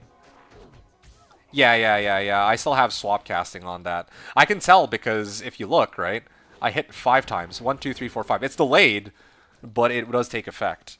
So yeah, removing weapon doesn't do anything, but having switching over to your other weapon definitely removes it. And dying will remove it as well. I can confirm because, well, don't ask how I know. Yeah, so death and switching weapons will remove your swap cast, or if you okay, I think as soon as I did that just now, it removed it. Oh no, it's still okay. Okay, so if I, so right now, this is, it says that I'm on Hunger, but I'm actually on Fury. If I were to click this and then I were to replace this with any other skill, then it would also remove the swap cast. So there you go. Those are the 3 conditions. You either switch your, which skill you're using, you swap to your other weapon, or you die. Or obviously if you leave the game, but I mean, yeah. So yeah, those are 4 ways you can remove swap casting. Um, Unfortunately, the fact that switching weapons removes swap casting also does mean that if you, in my case, I can't, like, earlier I was demoing that, yeah, if I have Stormlash on Switch, right, I can deal with other immunes, but I have to make a choice essentially, unless I'm like a pro swap caster, right, which I'm not. But if I were, like, sorry, I'm not a pro swapcaster, so unfortunately, I have to make a choice between whether or not I want to have access to Stormlash on Switch or if I want to have swapcasting on hand. So, sorry, again, I got sidetracked. Answering the original question before any more come up. Uh, what difference does it make having swapcast versus no swapcasting? Well, if I here, I think the best way to explain it is this: if I take off my weapon, right? There was so much depth to Diablo 2. I thought I was a veteran, but always surprising me with something new. Again, this is like bug abuse that's like not really relevant in 99.99% of cases. And in fact, you won't find this in any other channel. Like, I could be completely wrong. Well, actually, that's a lie. That's a lie. There is one place that you will actually see this get used. It's in speedruns, specifically for Amazon and Throw. Because I always wondered why, like, when they go up against, when an Amazon will go up against Duriel, or the speedrunners go up against Duriel, they swap cast their charge strike onto throw, and I didn't understand why they did that. And I couldn't for the life of me get it. And then finally it hit. At first I thought they were literally throwing the charge strike, but they're not. They're using the throw animation for their charge strike, presumably because it's a faster attack speed or some shit, is my guess, right? So yeah, other channels will use it, but generally speaking, in 99.99% of like actual like online like multiplayer play, no one will do this. But yeah, there are some pretty crazy applications that can amp up your damage, like in this case. And I think the most profound case is the Light Sork, right? The Light Sork's lightning onto any other skill, essentially. Or, of course, in the case of my Amazon, where I was doing Swapcast Telly. Of course, I could have done a very similar. I could have done something very similar where I swapcasted, or instead of swapcasting, I just put my Whiz Spike on Switch. But because I am able to swapcast with the Telly Boazon, I could actually run CTA on my my Switch if that were the only character. Like if I weren't using Bobarb or whatever. The Barb speedruns use it to double swing onto concentration. Okay, well that's cool. I didn't know that. I didn't know the concentration had a delay, but cool. Anyway, sorry. Yes, again, I got sidetracked. Fuck. Like, okay, right. I was trying to demo this shit. So here, right now, I think I successfully did the swap cast. I have no weapon, right? Oh wait, right. I can't. I need to be in werewolf form in order to hit.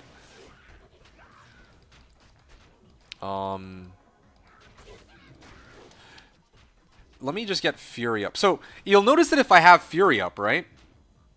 One. Like, look at this. One. Wait, what? Why can't I hit him? Yo, what the hell, man? I don't know what's going on here. I don't know why it's not letting me, but here, I'm gonna try again. This guy. 1, 2, 3, 4, 5, right? But then if I put, like, if I do the swap casting thing, then I can actually, there's 2 advantages. Oh, shit. It actually almost killed me with that. There's 2 advantages to my swap casting of Fury. The first is that I can interrupt my Fury at any time. That's already pretty massive. If I were in Fury form right now, like right there, you saw that I was getting hit by charged bolts, right? if I didn't, if I were in Fury animation, I would have been dead there if I didn't pop a Juvie or something like that.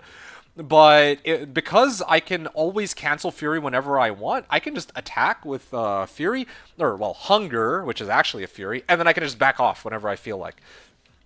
Alternative, or in addition, you'll notice that when I enter my Fury animation, there's like I hit 5 times. This is true, but the initial hit and the last hit are slower than all the other ones. The initial hit has to go into the animation of making my guy swing, like lean in and then swing, and then the final attack has to end with my guy, leaning backwards, right, rather than leaning forwards.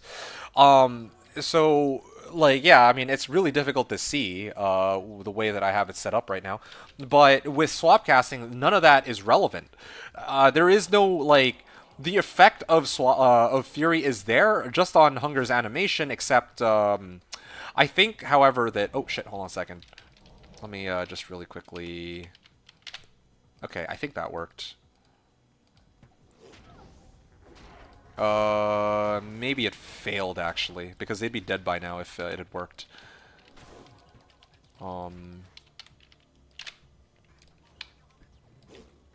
So what was I saying? Oh, what shit? I'm on the wrong hand here. So here's the thing that I noticed though, right? It's kind of difficult to see because my Merc is killing stuff at the same time I am. Oh shit. Oh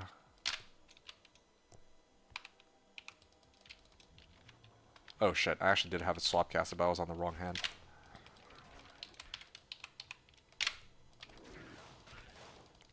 I think that one might have worked.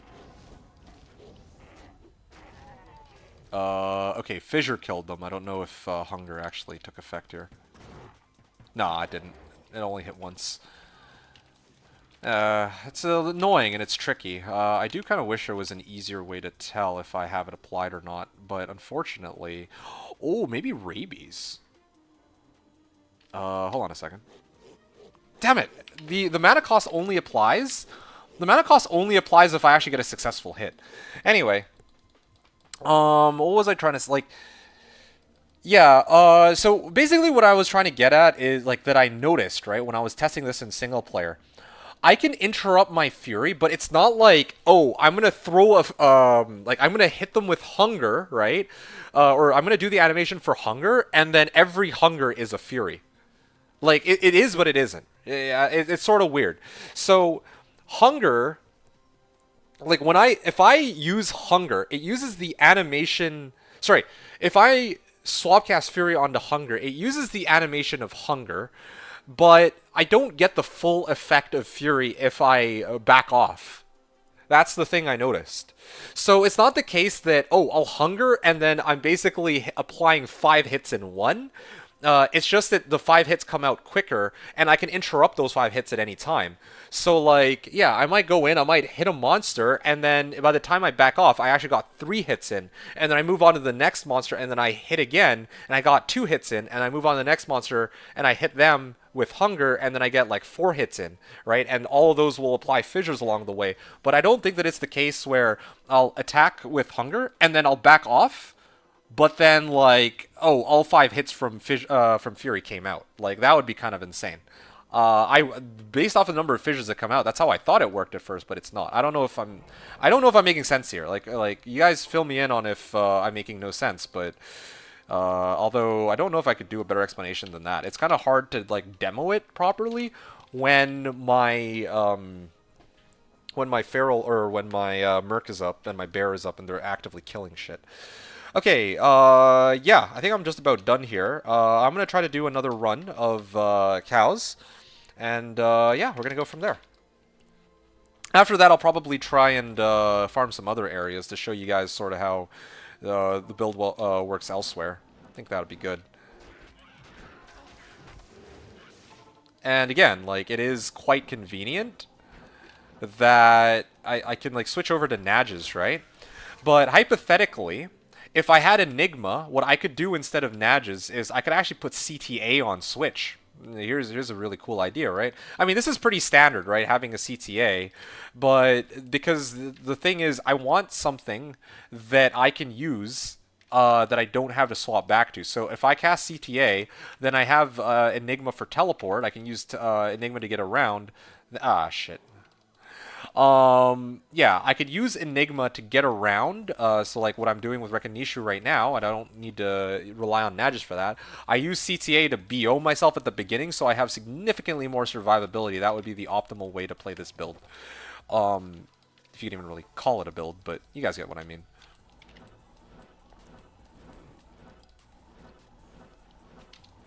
Okay, so now, hold on, let me just make sure I do this right.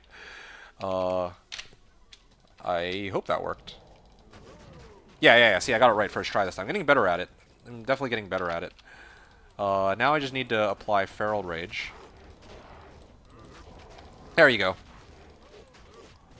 And I could just go from pack to pack if I really wanted to, I guess. I don't need to, like, pull all of them, but sure.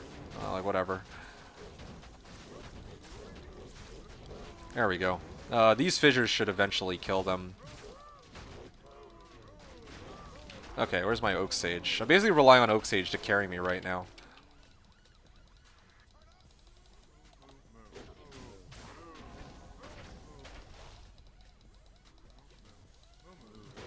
Okay, there we go.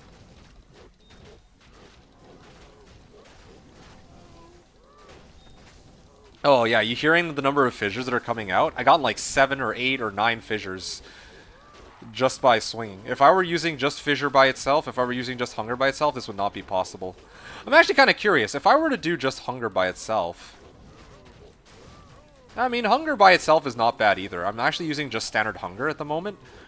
But yeah, being able to add Fury to it just makes it even stronger. Like, that's just how it is. And also, all my standard hits also... Like, because with Fury, right? Like, my damage on Fury... Oh, shit. I'm on the wrong form. No wonder.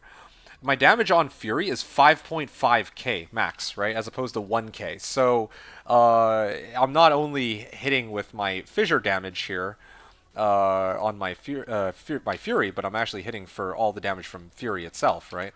Which is a pretty big difference. Anyway.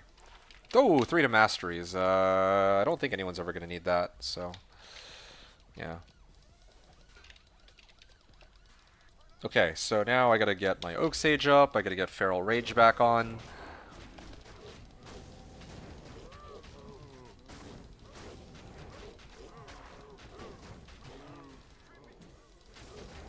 There we go.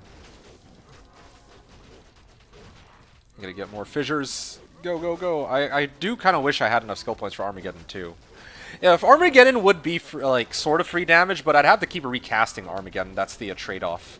It is a little annoying to have to keep recasting Armageddon, but I mean, you know, who can really say no to an extra like 3k damage whenever the meteorites hit? This is also the other reason why I couldn't decide between whether I wanted more Ellie skills or summoning skills. The summoning skills has a very clear-cut use here because my my Oak Sage is tankier, my Bear is tankier, and I haven't... Oh, you know what? I've actually been forgetting to summon Carrion Vine. Carrion Vine is also supposed to help heal me too. Oh yeah, and I was supposed to get Ravens. Yeah, I totally forgot. I have to redo this run in a little bit, and I'm gonna get everything. But yeah, right, like... summoning Skillers actually helps with all of these, but if I actually grabbed Ellie Skillers, it would help me get some extra damage on Armageddon. It would also help boost Cyclone Armor, because I need that as a prerequisite for Armageddon anyway, you know? And I'm trying to think what else it helps. Why the hell are these guys struggling, or like, able to stay alive so long? This is so weird. Oh, shit!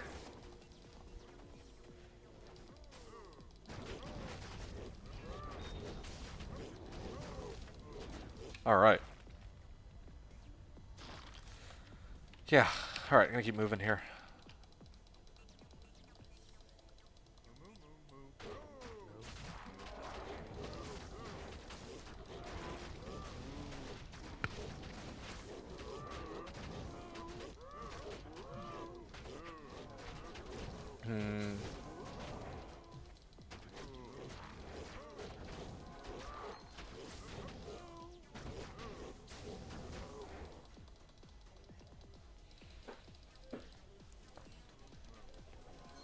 All right.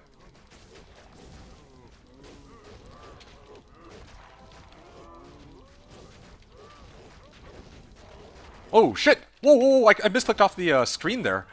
Holy, I actually just straight up misclicked off the screen. Otherwise, I might have been actually able to live for longer. Anyway, yeah, so that's my demo for the day. I think, well, I mean, you guys get the idea. I've talked enough about it, and chat's pretty quiet, I think, right now, but hopefully you guys have, you know, hopefully that you guys have learned something new that's sort of intriguing, and I didn't actually expect to end up using swapcasting for this season. There's a lot of things about this season that I straight up did not expect. It's been a really good season, not in terms of drops, but I feel like I've accomplished far more this season than I was ever expecting to be able to pull off. You know, I made it to Infinity, I'm close to Enigma, I got my Earthshifter, I got to demonstrate swapcasting and the power of the all Druid. Right, but again, like I mentioned, this build has yet to reach its final form, so I have a few more tricks up my sleeve, but that'll be for another time, I think. So far, this is already pretty good, and I should actually be summoning my wolves, maybe. But wolves are for other locations, though. That's the thing. I reallocated my points into wolves, but anyway, yada yada yada.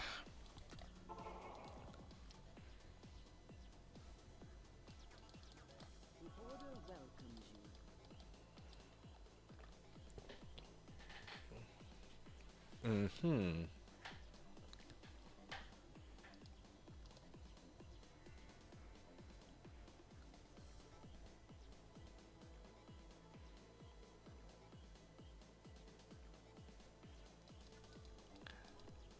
All right, I think I'm just about good here. Trying to think about something really quickly. Okay, just stretching. Okay, cool, cool. Also, by the way, one other thing I wanted to say. I know this was like a comment from 15 minutes ago. The thing is, Baldies, yes, you said you thought you were a veteran, but it always surprises you with something new. The truth is that, yeah, I mean, I think it's fair to say that like pretty much all the people who are watching this essentially are veterans, right? Like, you know, there might be like that one person or two people that just recently got into the game, like that person on Slash Kara MC, I think, the one who's like trying to play hardcore. This is a first time run, which is kind of insane, but like mad respect to them. Now here's the thing, yeah, like here's like despite the fact that we ourselves might be veterans, we've been playing the game for many years. There's still a lot of depth to the game that a lot of people, despite knowing the game for many years, that you wouldn't necessarily know, right? Like the funny thing is, I've been playing D2 since like what 2000 something, and then like I only started this channel up in like 2016. So I've actually, the amount of time that I've spent just playing the game, just spamming Sork over and over, I actually spent more time to this day just playing on BNet as a Sork than ever, as compared to like now when I started playing on Slash and I've learned so much, and in fact I'm like showing off a bunch of cool shit that I think even the Slashers wouldn't know about, right? That yeah, like this comes from not just, well, yeah, like people can be vets but still have like learn a lot of like cool new shit about the game. I think that's one of the things that makes Diablo 2 a very beautiful game. Hey, user miss, what's up, dude? When did I get the Earthshifter? I actually got it like an hour and a half ago, I think. I've actually been demoing this build for the last hour and a half. I think it was the plebby Sam, who actually found the Earthshifter last night. It was a hilarious sort of turn of events. So like, I was up at 2:15 in the morning, up until 2:15 in the morning. I was just muling items off from my mule, like the PGEM's mule, all the way onto a character that I could like trade it out to somebody on, and then I logged off, right? I was like, okay, good night, guys, I'm going to bed. 5 minutes later, I'm not kidding you, 5 minutes later, Plebby Sam was like, yo, I actually found an Earthshifter. And then, well, yeah, so then yeah, this morning when I woke up, well, I said this morning, but it was like this afternoon. I slept for like almost 12 hours. It was crazy. So when I woke up this morning, and, like, I was actually pinged by like a bunch of people who are all like, yeah, I was pinged by a bunch of people who are all like, you know, hey, D2, we finally found your, or somebody found your Earthshifter. And so, yeah, I had to wait, like, because I hopped on around the time the guy who found the Earthshifter logged off, so I had to wait a couple hours for them to get back on, and then now they just gave me the Earthshifter an hour ago. A little over an hour ago. So, having said that, user miss, would you like to see this build in action? I'm about to do another run, so you'll get to see it in action, and then you can ask whatever questions you like. But I think the biggest question of all that you'll end up asking is, what the fuck is going on? Hell yeah, you're hyped? Okay, I'm excited. I will show you this build, and hopefully it lives up to the hype, okay? So, let me get this build going. We're running cows right now because... well, yeah, I mean, it's like a pretty reasonable spot to run it, let's just say. Alright, hold on a second. Honestly, this build is probably, like, cows actually is one of the, I'm just gonna pretend that that's not a 640. This is like one of the best, sorry, cows is like one of the best places for this build in its current incarnation. So now, I'm gonna show you, okay? I'm gonna spawn it. I'm gonna go into wolf form. And then I'm gonna start... Oh, hold on a second, I think I messed up. Did I do it right? Well, I mean, this is a good start. So, you see how the Earthshifter is operating? You see the fissures on the ground? Right? I'm just trying to... But... Shit. Ah, Oak Sage. Okay, hold on a second. Hold on. I need to... Fuck. Hold on. I'm trying to do this... Okay. I need a second. This is a little tricky, this build, the way it works. So I'm gonna need like a little bit of time to get it set up here, and then I can explain once things go in order. Okay. Okay, hold on a second. Let me fuck, man. Is this right? Hold on, let me just make sure I got it right. Fuck, I can't.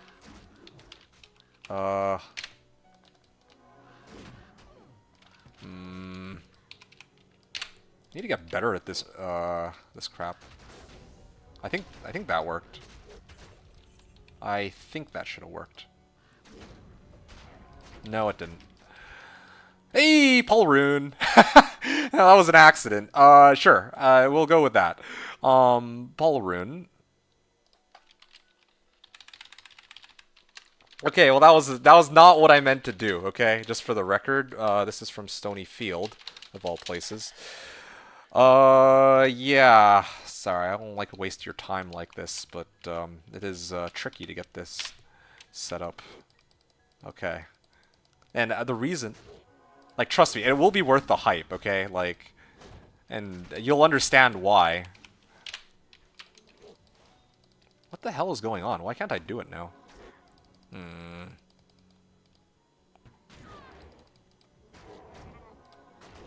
Yeah, I got it. I think I got it. Yeah. Okay. Are you ready, users? Now you will see. Yeah. Now you will feel the full power of the dark side. All right. Check this shit out. Okay, I'm gonna heal up, and I'm gonna go back for round 2 on those cows. You ever seen John Wick 3, where Wick comes back and he's like super mad? Okay, that's like him all the time. But this is what I feel like. Okay, so I'm gonna show you. You see all these fissures on the ground? Again, this is all a part of Earthshifter. Oh, shit! I got freaking taken off of, freaking amp, man. That's so unlucky. That's actually so unlucky that I got an amp pack. I guess to be fair, I did pull everybody towards me, so that's part of the reason why, but... Oh, shit.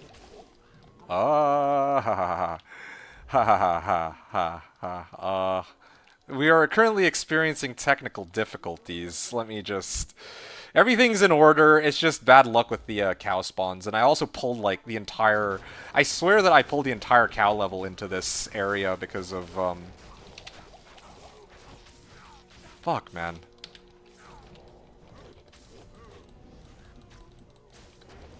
I pulled, like, everybody in here, because of my, confuse.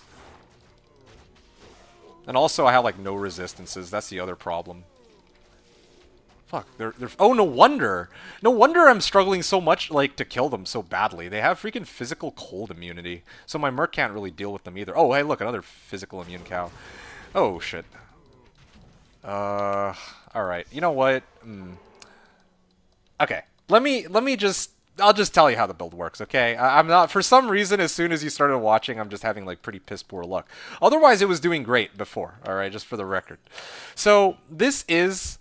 I call it the all druid. All right, it's a pretty gnarly build. It truly is. Okay, minus getting owned by cows, but it is a pretty gnarly build. So the way it works, I think I mentioned to you that I got like the whole idea behind Earthshifter is it has a chance to cast level 14 Fissure on striking, right? So because I have this, I don't need to dump any points into Fissure. So I took out all those points. I still maxed out its synergies, but now I actually have 60 free points, right?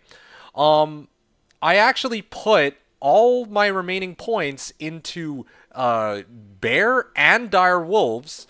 So now I have a super tanky Bear, or I have Dire Wolves that actually hit pretty hard, right? And then I also have 1 point into each of my skills in the shapeshifting tree. The reason I have that is because I can actually use hunger, right? But here's the weird thing. So I just off the bat, you have the summoning part of the build. So I have a summoning druid, but I also have an elemental druid. But I also have the shapeshifting, like I have shapeshifting fury. And the reason I have that is because, right, like originally my plan was to do hunger, but it turns out that actually there's something I realized a while ago. So this is what hunger normally looks like. This is how long it would take to kill the monster. But I found out that I can actually swap cast Fury onto Hunger. Now you remember my swap cast Heliboazon, right? You remember, of course you would. You remember my swap cast Heliboazon. And what I realized was that, you know what, why don't I actually try swap casting Hunger onto, like, the Fury skill onto the Hunger animation. Originally, my plan was to use just Hunger by itself because, you know, it's got a lower, it reduces the amount of damage I do, which means that, in theory, I love the amount you're fired up. No, seriously. This shit blew my mind, okay? I spent so much time putting this build together, and I was so hyped to show it. I've been waiting 3 weeks for this. 3 weeks, man. 3 weeks. Pure enjoyment. Dude, I'm so happy. You have no idea. I paid Vex for this Earthshifter. He probably would have given it to me for free, or if I'd given him just an IS, he would have taken it, okay, that guy. But, you know, this was worth it. This was worth every penny to show this. Is it a great build? Probably not, but it is so... Oh, Craigasm. But yeah, when I was playing my Swapcast Heliboazon, right? Like, you remember that Swapcast Heliboazon? It was like, I Swapcasted my auto attack, or, well, a normal attack, or teleport onto my normal attack. Now, I can apply the effects of Fury without actually using Fury itself, right? I think this is kind of insane. So yeah, if you're still here, user miss, yeah, I can show you more about it, but yeah, like, look at this. So you see how long it takes me to finish my animation for Fury, right?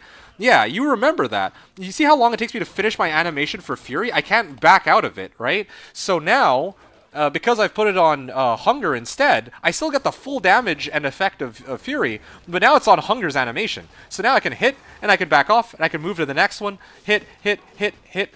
And each of these Hungers is a Fury, as long as I stand still in the same spot.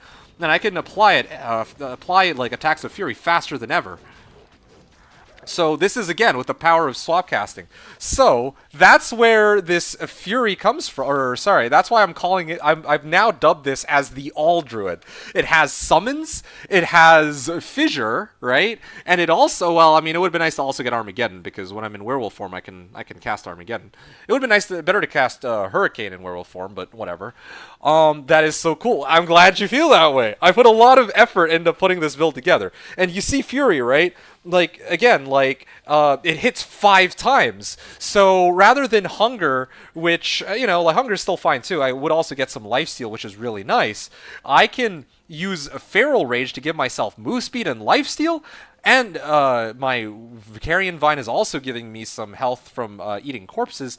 And Fury is the thing that's actually not only doing damage, but I'm also hitting 5 times, which I don't have. Well, if I have Feral Rage active, I get lifesteal off of this, and I get additional, like, a boatload of damage, right? This is a pretty massive amount of damage. Let me just. You see, I'm actually doing 4k per hit with a Hunger's animation speed. And yeah, I was concerned that there was like this bug for Hunger where every other hit on Hunger did not take effect, but apparently that doesn't apply here. That was like the first thing I checked, and it's a-okay. So yeah, right now I have pretty much everything. The All-Mancer. Um, yeah. Yeah, I'm trying to think what else. Ah ha ha ha. If I get a BO Barb or CT, can I drop the Oak Sage for Heart of Wolverine? I can already do it right now, but here's the thing, right? I don't really feel like the damage increase is worth it here. So my damage right now on Fury, right, is 1108 to 5542. And I know that my Merc's Might Aura is on too, but this actually further reinforces my point. Right? So now, if I use Heart of Wolverine, my damage goes from that to 1245 to 6231. So, in essence, I've only gone up 700 top end damage, which just isn't worth it in my opinion. When I'm actually struggling so much on survivability. Like, this build's sole weakness is survivability, and Oak Sage helps kind of mitigate that. If I got CTA would actually be free. Actually, no, sorry. Let me take a step back here. Right now, I'm running Skulders, right? If I had Enigma, I could drop Nagistaff and put CTA, and it would actually just be a boatload of free life.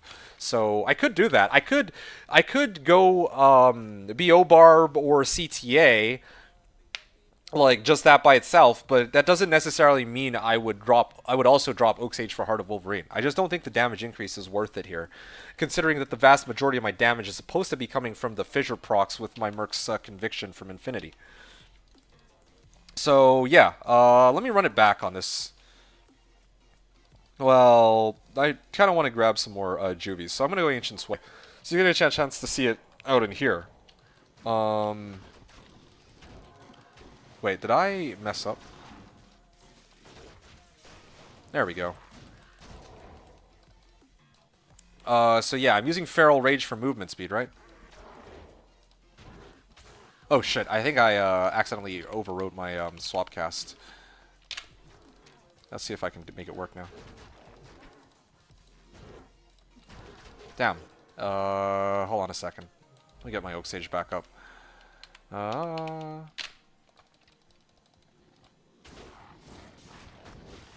Damn. Yeah, so this is the hard part of the build. I have to actually, like, put the swap cast in. Oh, shit.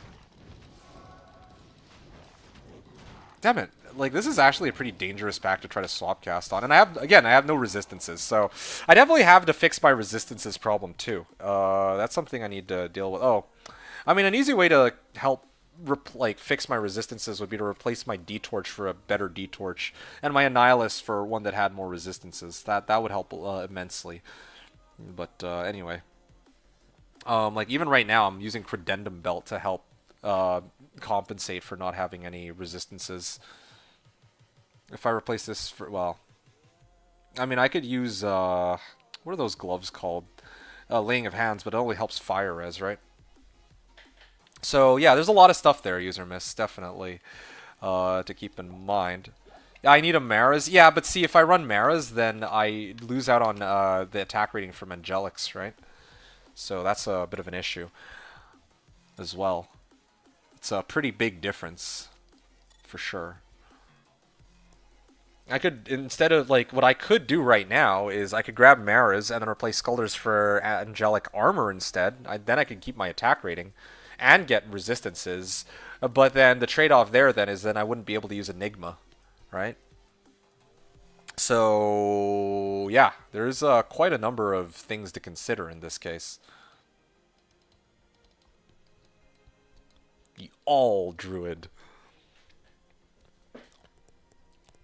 Or as I think the long name was the ah, damn it, I didn't do a very good job of presenting the build. I was supposed to say, welcome to the earth-shifting, fissure-creating, uh, hunger fury hybrid summoning druid.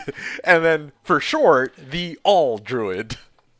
Does all in one. And actually, one other thing I forgot to, well, I haven't forgotten, but something I wanted to show you, user miss, is that the Chili Tuesdays Druid. That's a new one. Oh, I think the my game closed. All right, let me res skillers and small charms. It is yes, about that. Since no one actually bought this, I think I might as well take this off my hands. 15 socket or 15 ED4 socket armor for COH. Oh, he wants to make a COH. Interesting. Let me see if I have. Let me see if I actually have such a base. I might actually have one available.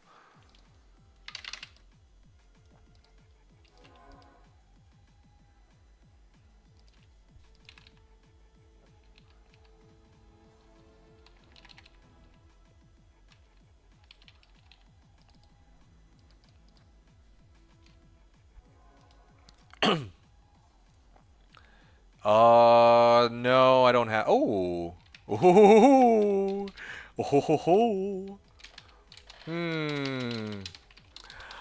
Good sir, I do not have a worm hide for you,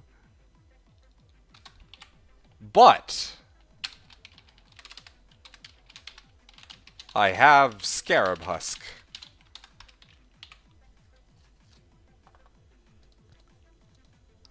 15 ED 4 socket scarab husk. I knew the day would come where someone would finally need something like this. And here it is, at long last, the scarab husk. 4 open sockets and 15 ED.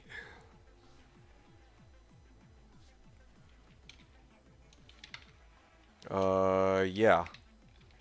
Anyway, so, yeah, what was I doing here? I'm just gonna toss it, like, why am I holding on to this?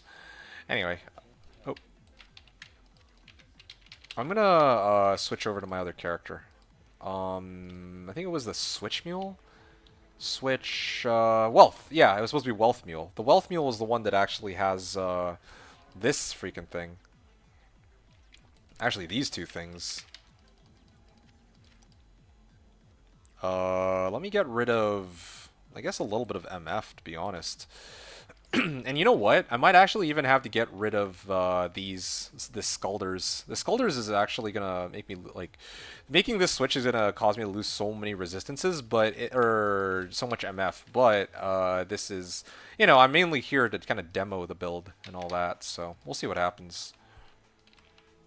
Okay. So Skulders. Where's the other one? Where the hell's the other one? Switch. Fuck. Oh, yeah, right. It's on the Switches Mule. Okay. Switch Mule. There we are. There we are. Okay. Skulders. I don't have room because... I tossed out smoke. That's crazy that I need a smoke before... Okay. 1 second, user miss. There's much to be done, it seems. So, let me toss out this. Oh, shit. That was the wrong one. Shimmering Small Charm of Inertia. So this will help give me some resistances.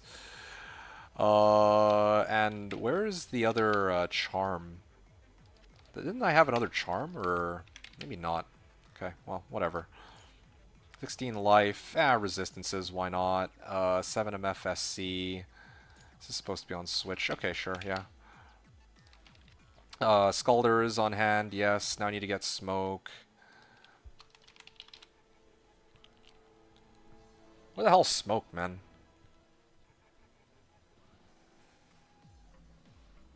Let's see. I actually had just tossed it out onto this guy. Alright.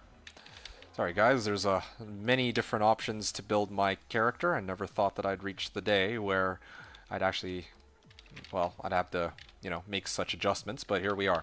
Alright, there's some resistances to tide me over for the next little while. Alright. We're still quite a ways out from... being able to reach a point where I can just say fuck resistances, but yeah, I mean, what can you do about it? Okay, anyway. Alright. Okay. All's good in the hood. So now, what was I doing? Oh yeah, I remember. Hey, user miss, I have something else to show you, okay? My demo is not done. It's a very long demo, so you don't have to watch the whole thing or anything like that. I basically spent an hour going over it already as it is, but basically, frick, where is it? Hey, there it is, Stormlash. Yeah, because the thing is, like, this demo that I'm doing is, like, there's, like, a lot of moving parts to this build. This is probably one of the most complex builds I've had to put together in a very long time. So, you know, originally, this run that I was just doing on cows, right? If I want to do cows, I can have Earthshifter on my main hand. Earthshifter's always going to be my main hand. And then I would have Nagistaff on switch, right? But now, if I want to do pit runs, let's say, right? Here's another option that I have on how I can do pit runs. I was showing this off to people. So I can go into Outer Cloister, and I can run, you know, in Werewolf form all the way to the pit. Let's see here. I can run all the way to the pit. Let me actually get some. This should be pretty easy. There we go. Alright. And now I go into the pit, right? And you see that there's all these, like, cold and lightning immune monsters. So these monsters I would actually have to hit with my Earthshifter, right? Oh, yeah, that's a lot of... Yeah, you see I'm, like, spawning, like, a boatload of fissures for them. Right? But now... Oh shit, they're fanatted too? Oh wow, I actually almost died there. Hold on a second. Man, I have like the worst luck with the day's demos. Like they're not supposed to be this it's not supposed to be this difficult normally. Bloody hell, please. There we go. Okay, finally. Oh my goodness. Okay, using hunger to get myself back up to full health. There we go. Okay, yeah, there. That was a lot of monsters, but yeah. So you could see that with these like regular ass monsters, I can use Fury and Fissure, or well, sorry, I can use Feral Rage rather and Hunger to deal with them, right? But every now and then you're gonna come across, well, yeah, you will come across like a pack that is fire immune. So this pack that's fire immune, I can actually hit them with Stormlash because Stormlash applies static field. Oh wow, my resistance are actually much better now. Yeah. So, yeah, y'all see.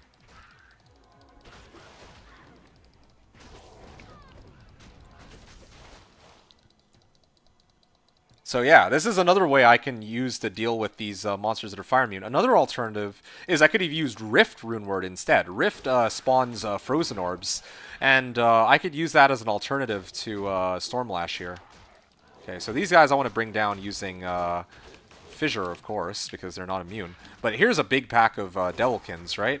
These guys, I'm hitting them with Stormlash. You like the diversity? I'm happy to hear that. Yeah, this is what I spent the entire season piecing together. Okay, now here's a big batch of monsters that are all fire immune, and also I can spam confuse on these guys too. Look at that. Okay, so now I got to deal with these guys first using Fissure, because these ones are the ones that are fire immune, or cold immune, right? Rather than fire immune. But everything else, when I'm done with this monster right here, is going to be fire immune. So for the ones that are fire immune, I would use Feral Rage, or sorry, Fury or Hunger instead to deal with them. So... yeah, okay, here's the hard part, though. Now I'm, like, on cleanup duty, and it takes a while to go and kill every individual Devilkin, but at least I have a response for all the monsters, right? But I don't even really need to have Stormlash. I could even just kill them on just regular, you know, just Earthshifter by itself, because Earthshifter is, does a boatload of physical damage, so, you know, it's unnecessary, but it's nice to have that option. So... that's already two of the options that I've shown. So here's another one, all right? And here's one that I actually literally just came up with. So, oh, that is a pretty good one. That was a pretty nice GC. I like that. Hold on a second. How am I gonna do this? That's a lot of gold that I can pick up. I'm lazy, man. I don't want to freaking go and farm this much gold. What's the damage like on Fissure? That's a very good question. Let's run the math on that right in a moment. Actually, I need to grab my shit just so I don't forget. Otherwise, I know I'm gonna lose this GC. You never know when I could try to make this Fury Druid into a gold farmer. Straight up, I could replace all these summoning skillers and replace them with gold find GCs if I really wanted to. See, that's an option too. I don't actually need these skillers. I can actually play the build without any skillers. I could go like all res small charms if I want.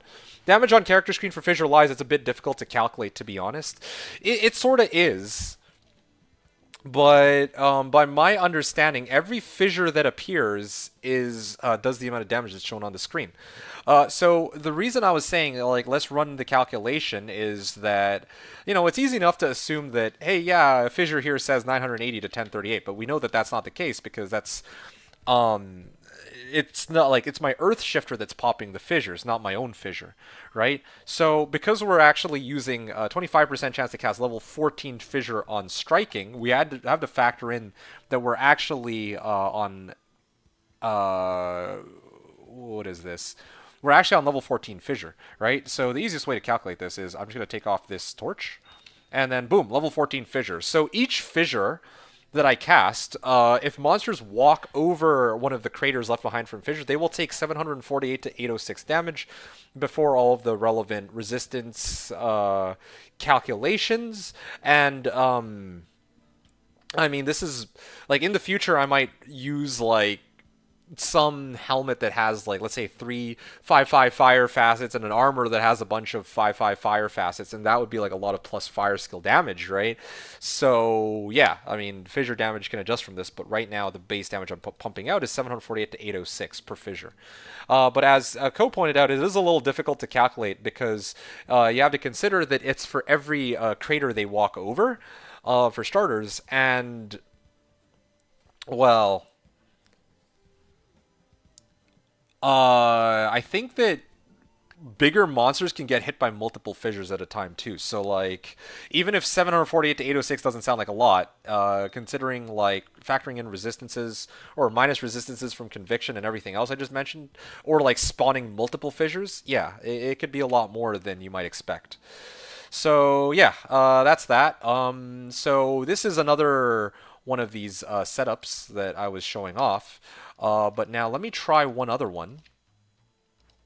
Okay, one that I literally just came up with a moment ago. Wow, I actually have enough dex to wear this thing. That's actually fucking wild. Okay, well, whatever. Why do I have so much dex? The fuck? Okay, well, whatever. I'm not going to question it. Yeah, I'm actually going to do this next. Reaper's Toll. In place of Reaper's Toll, I'm gonna get... Actually, no, hold on a second. I'm never using Reaper's Toll again. What the fuck am I talking about? See, there's like too many different ways to build this guy. Large monsters could also be hit by multiple cracks at the same time. Yeah, I had said that. I don't know if you had caught me on that, but yeah, indeed, you can be hit by multiple at the same time, so... Multiple cracks. My bad. No, all good, all good. I mean, there's a lot, right? So, I mean, I respect that you're just trying to make sure that, yeah, that my explanation gets, well, is heard, or is, like, correct. Okay, here we go. So, here's the other possibility, and probably the one that I might say that I'm most proud of. At level 20 synergies, no, well, hold on. Where did you get 3590 to 3868 from? I don't know where you got that amount. Switch. Huh? I'm never running Spirit again. Spirit Sword. I'm gonna get rid of Spirit Sword. Like, I'm basically kitted out. I don't even think I'm gonna run Harmony either. Let's see. Let me get my Magic's Mule out here.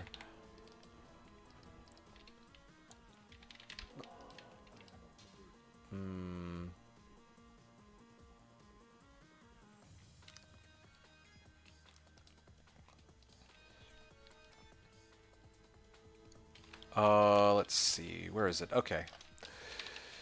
Magic. Okay, there we go.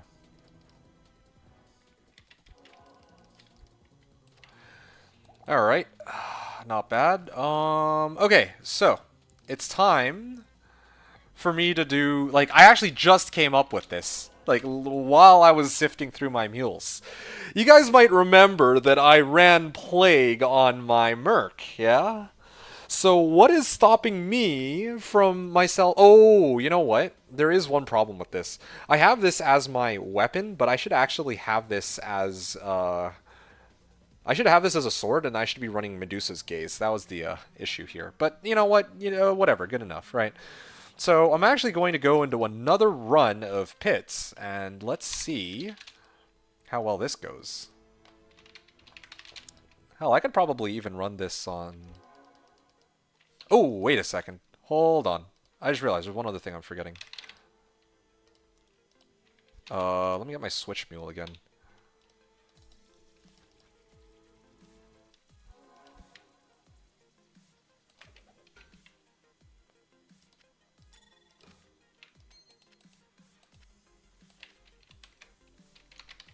I see what I did. I'm fried, lol. Oh,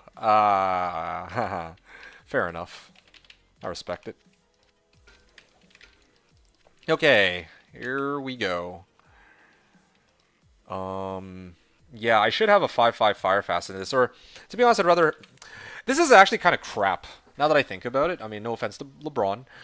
It does give 24 resistances, which is nice, but if I really wanted to max out my fissure damage, I should actually be running a circlet that has like visionary mod, 3 sockets, and 5/5 fire facets in there, something like that. Or even, well, even one that has like all druid skills, yeah. Like legit, if I could get like a circlet or like a pelt with 3 sockets and like plus, well, whatever skills, yeah, it could actually be better than what I have on Raven lore. Because the minus enemy fire res is nice, but there's gonna be like, you know, I think boosting my fissure damage would give me more damage overall. Anyway, whatever. So this is my build now. I'm gonna try it again. Doing a run of pits.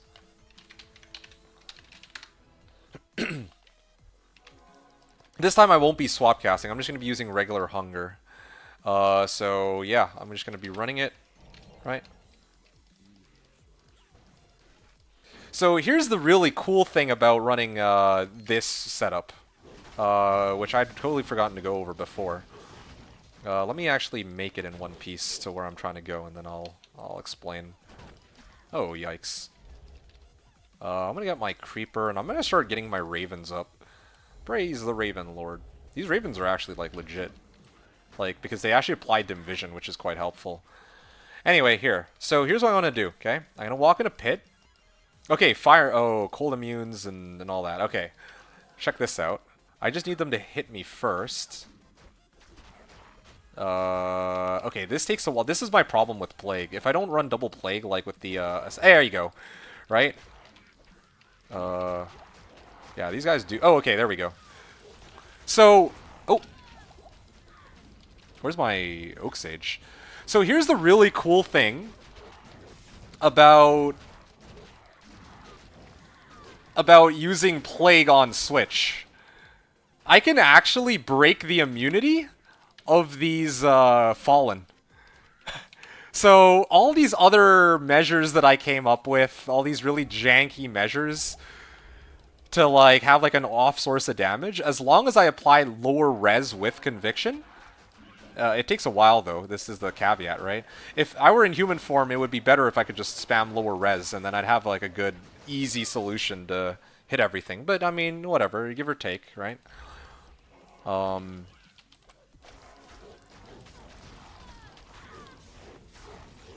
Okay, there we go. Look at that damage. There we go, dead.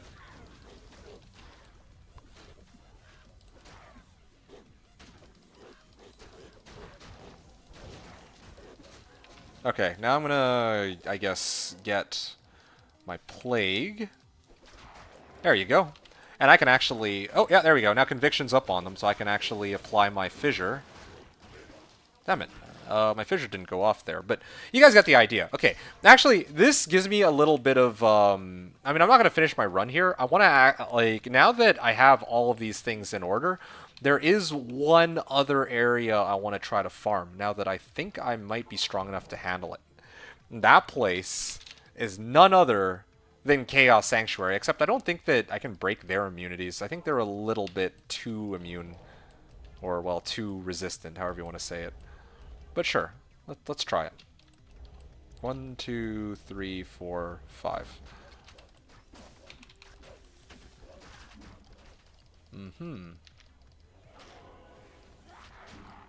There we go.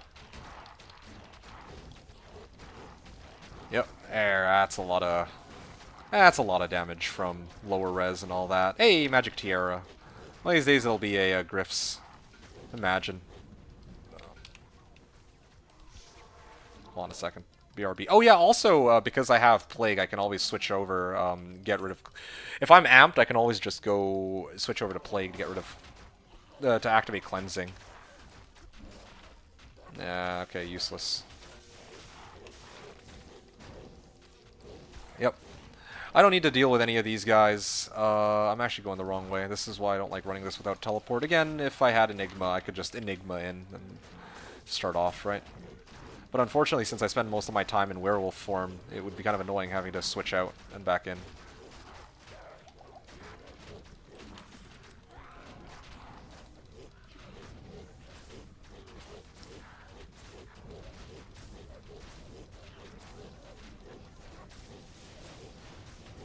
Wow, that is a lot of casts.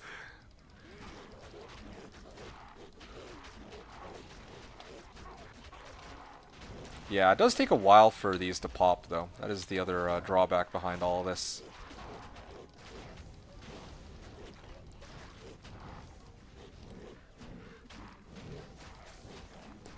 I'm assuming the summoning skills are better for survival as opposed to element. Ah! That's a good question. So, here's the thing, right? How do elemental skillers help me? Let me ask you this. How do elemental skillers actually help me? Because think about it, right? My fissure is coming from CTC. It's always a fixed level 12, right? It's always going to be exactly a level 12, no matter how many like plus skills I have or whatever. It's always, or not level 12, sorry, level 14, right? So elemental skill damage on the fissure from synergy. No, that's not how it works. My dude, that is not how it works. Damage on the fissure from, no. When you're talking about synergies, only hard points will work with fissure. So if I max out Firestorm, right, with 20 points in the Firestorm, and then 20 points in the Volcano, that is the max amount of damage I can get as synergies to fissure. It doesn't matter if I have, like, let's say an additional 100 skill points from, like, my gear. I'm only getting 20 additional points as synergies for fissure. That's it. So, yeah, that seems to be a pretty common... You didn't know that? Okay, well, that's okay. There are some special exceptions to this rule. In the case of my summoning skill tree, if I boost my, like, let's say my Grizzly skill level, for example, then it will in turn boost my Direwolf damage. It's not just hard points, right? It's actually all skills. But in this case, if we're talking about fissure purely, that's why I said 800 damage. And that's why you were like level 20 synergies and all that, like, it doesn't quite work that way. So, with that in mind, answering your original question, you were saying, yeah, summoning skillers, like, why are you using summoning skillers, right? Why not use Ellie skillers? Well, that's why. Ellie skillers are useless for the fissure part of this build. However, you can see that I have my direwolves here, and they're actually able to survive for quite some time, and that is because I have my, well, that's because I have a bunch of summoning skillers. Same thing applies to my my spirit or oak sage as well. I'm trying to. There you go. Yeah, see, they're still immune to fire. So I remember testing this previously. The problem, like, I can run pits and break the fire immunities of the monsters there, but I can't break the fire immunity of the monsters in Chaos Sanctuary pretty much no matter what I do. Ooh, yikes. Oh, okay. Okay, I got really greedy there. I didn't need to die. Ah, that was a misclick. Ah, damn it, man. Yeah, so that was the greedy. I could have actually juvied that. Like, totally could have juvied that, but anyway. Yeah, so that's how my build works. And I see that there are more and more people dropping off for the night, so I might actually call it pretty soon. I was originally aiming to do, like, the whole 500 runs, but, I mean, I got my Earthshifter and, you know, a lot of stuff happened in between, so, yeah, I think I'm good. I did what I wanted to for the day, and, yeah, all in all, it was a pretty fun stream. Uh, yeah.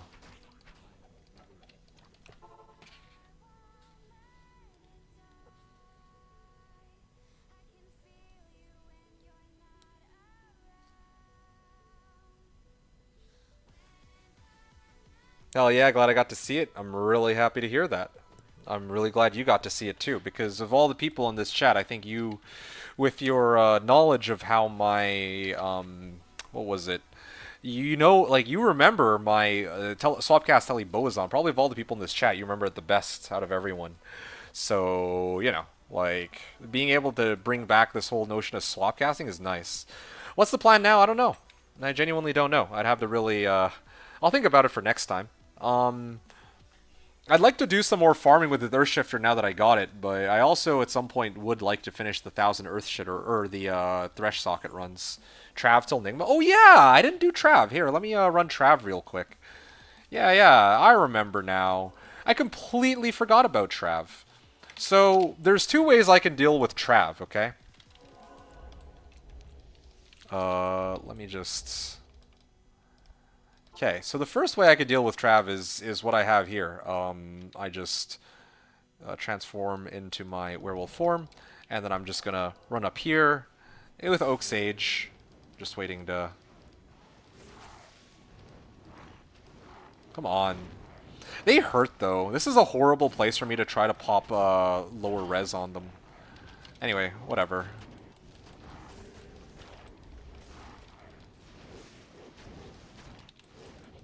Yeah, I mean, my conviction alone can break some of their... Ow. Okay, you know what? I'm just gonna use my... Swapcast is such a neat concept. It's such a cool to see the different interactions. Hey, man, yeah, for real. It is some good shit.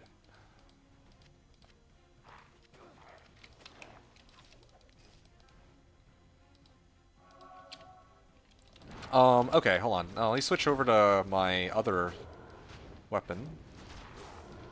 I could probably just keep, oh yeah, okay, there we go. I got it. Okay, so now, with this setup, right, I can actually use my Earthshifter. There we go. So here's the thing. Again, I can use different equipment sets for different areas. Now, I got three ways I can take down Trav. I can either do what I did here, where I have Plague on Switch. This will apply lower res and break their immunity, which will in turn allow me to actually kill them with Fissure, although it would still take a painstakingly long time, and in fact, my Merc would probably kill them more quickly with just poking them to death, right? So this is the first way I can use to take down Trav. The second way I can use to take down Trav is to just teleport my ass in and, you know, brawl them the old-fashioned way. My issue before with running Trav was that I had no response for fire-immune monsters, but now, now that I have Earthshifter, the thing about Earthshifter is it does a pretty insane amount of raw physical damage, so I don't actually even really need a second element to deal with them. But, you know, if I really wanted to, right? So I could use, as the second method, I could use Earthshifter with Nagistaff, just teleport my ass in, and then just smack them to death. And the third way is that I could actually just run Earthshifter with Stormlash, switch over to Stormlash for the Fire Immune Council members, and then pick them off one by one. So, really, I have three different options there. I will stick with the, you know, as cool as it is to actually have Stormlash as one of the options, I think probably I'm gonna stick with my Nages. Congrats on shifting the Earth. Didn't think you could do it. I should know better. Hey, I didn't get the Earthshifter, man. It was, what's his name? It was, Plebby Max, I think. Plebby Sam, sorry. Plebby Sam. Plebby Sam found Earthshifter last night. I went to bed around 2:15 in the morning after I muled off all my P gems for Kush, and then 5 minutes later he found the Earthshifter, and then just about an hour and a half or 2 hours ago he gave it over to me, and then I gave him a pull in return for, or not a pull. What the fuck am I talking about? I gave him Ohm Vex for it. Yeah. I mean, that's the least I could do, you know? Out of sheer gratefulness. Okay, let me get rid of this and Harmony. I'm never going to be using these again, probably.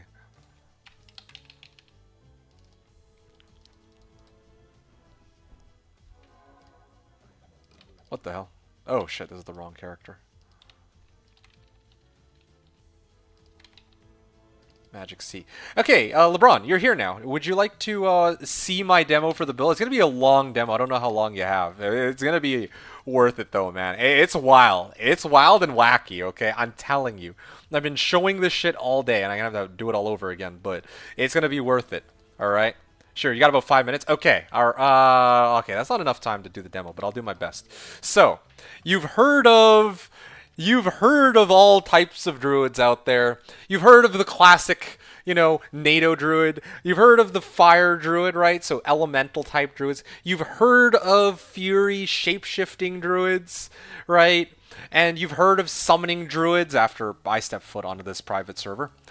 But have you ever heard of the earth-shifting fissure fury hunger summoning hybrid druid before? I think not, alright? I think not, and you are in for a treat. So, here's how the build operates, alright? I will... Let me grab my delirium, and then, yeah, I can run this again. Yeah, I have to switch depending on which area I'm trying to choose to farm out here, so... Yeah. Okay, so, let me show you the power of this build. And also using some of the tech that you told me about on last stream, actually. If not for your... you inspired me with... you mentioned that Confuse actually attracts monsters, so that was one of the reasons why I'm running Delirium now. So let me show you a cow run real quick. Alright, a little bit of the cow run, since you said you have 5 minutes. So I think 5 minutes is enough to show you the first bit of this. Hell yeah? Yeah, so check this out, okay? So... let me grab my book. No, hurry. I got 10 for you. Ah, it's okay. I don't want to keep you too long this time. I'll try to make it quick. I've already had to go over this twice, so this time it should be a lot quicker now that I know exactly what I'm going to say. So, the reason why I say that it is the I called it the earth-shifting, fissure, yeah, Fissure, Hunger Fury, Summoning Hybrid, aka the All Druid. And the reason why it's called the All Druid is because this build does it all, alright? So let me show you. Let me show you the power, the full power of the dark side. So first of all, we start off with Confuse. We confuse all the cows because with Confuse, right, you taught me this. Confuse actually pulls them in the same way, the same way that whatchamacallit does. Oh shit! Ah! Hold on a second. I have bad luck with my demoing today. Pulls them in the same way as Bone Wall, right? So I can. Fuck, man. Pretty bad luck again. Like my Merc keeps. Sorry, I keep getting amped. Like, first pack out the gate on cow level always turns out to be cursed. It's like the most annoying thing. Tuned in late, had guests, stupid amp too. Yeah, no, for real. So, yeah, let me try and bring these guys up to heal, right? I'm hitting them with hunger. Now finally Confused. Alright, yeah, I just needed Confused to pull them to this area, right? With my Confuse... Ah, shit.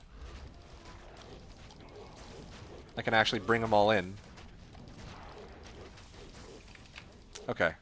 Now, All right, so we got the packs in, all right, and I've been using hunger, and now you might be wondering where does the fury come into all of this, right? So you've seen my summon. My summon is there, tank, or my summons are around. They're helping do some off damage in case there's monsters that I can't deal with and the little stragglers that run away. The confuse is actually pretty reliable. No, it definitely is.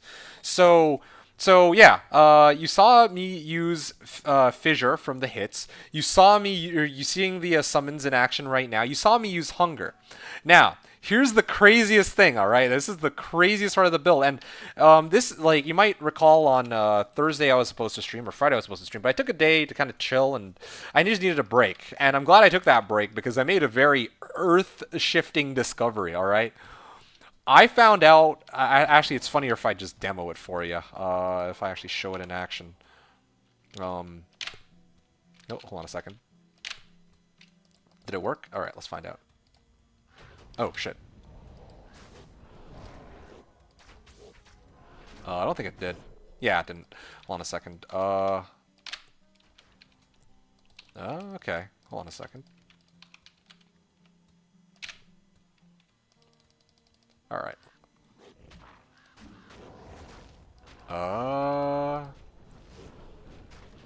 Damn it. Didn't work. I think I got it. Here we go. Yeah, I got it. I got it. Okay, let me show you something, all right? This is it. You see what I'm doing, right? So, now here's where things get really weird. Here's where things get hella weird.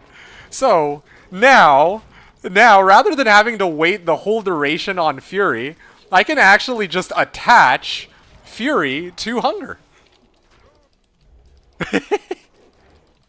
So check this out, right? Normally, Fury, this would be Fury. I'd actually swing 1, 2, 3, 4. Wait, no. 1, 2, 3, 4. Oh wow, they actually keep interrupting my cast. This is so annoying. 1, 2, 3, 4, 5, right? And I can't interrupt it. I can't cancel it any time. But because I have it softcasted to Hunger, I can just fire and forget. I can just put Oak Sage up, or yeah, there we go. See, I can just use the animation from Hunger to apply the effect of Fury. Oh shit. Yeah, well, you can see there are some issues with it, but too slow. Yeah, damn, Cow Day would have been cool with this. Well, yeah, I know, right? I know. Well, okay, to be fair, though, if it were all Cows Day and I used this setup, it would have been significantly slower because I can't teleport while I'm in this form. I have Magistaff on Switch because I can at least use it to go get the leg and to teleport to whatever location I need to. But the simple reality is I don't have the same level of mobility in werewolf form as I do, well, elsewhere, you know? So, yeah, that's a bit of an issue. Yeah. Anyway. Alright, I'm gonna try this again. Hope for the best.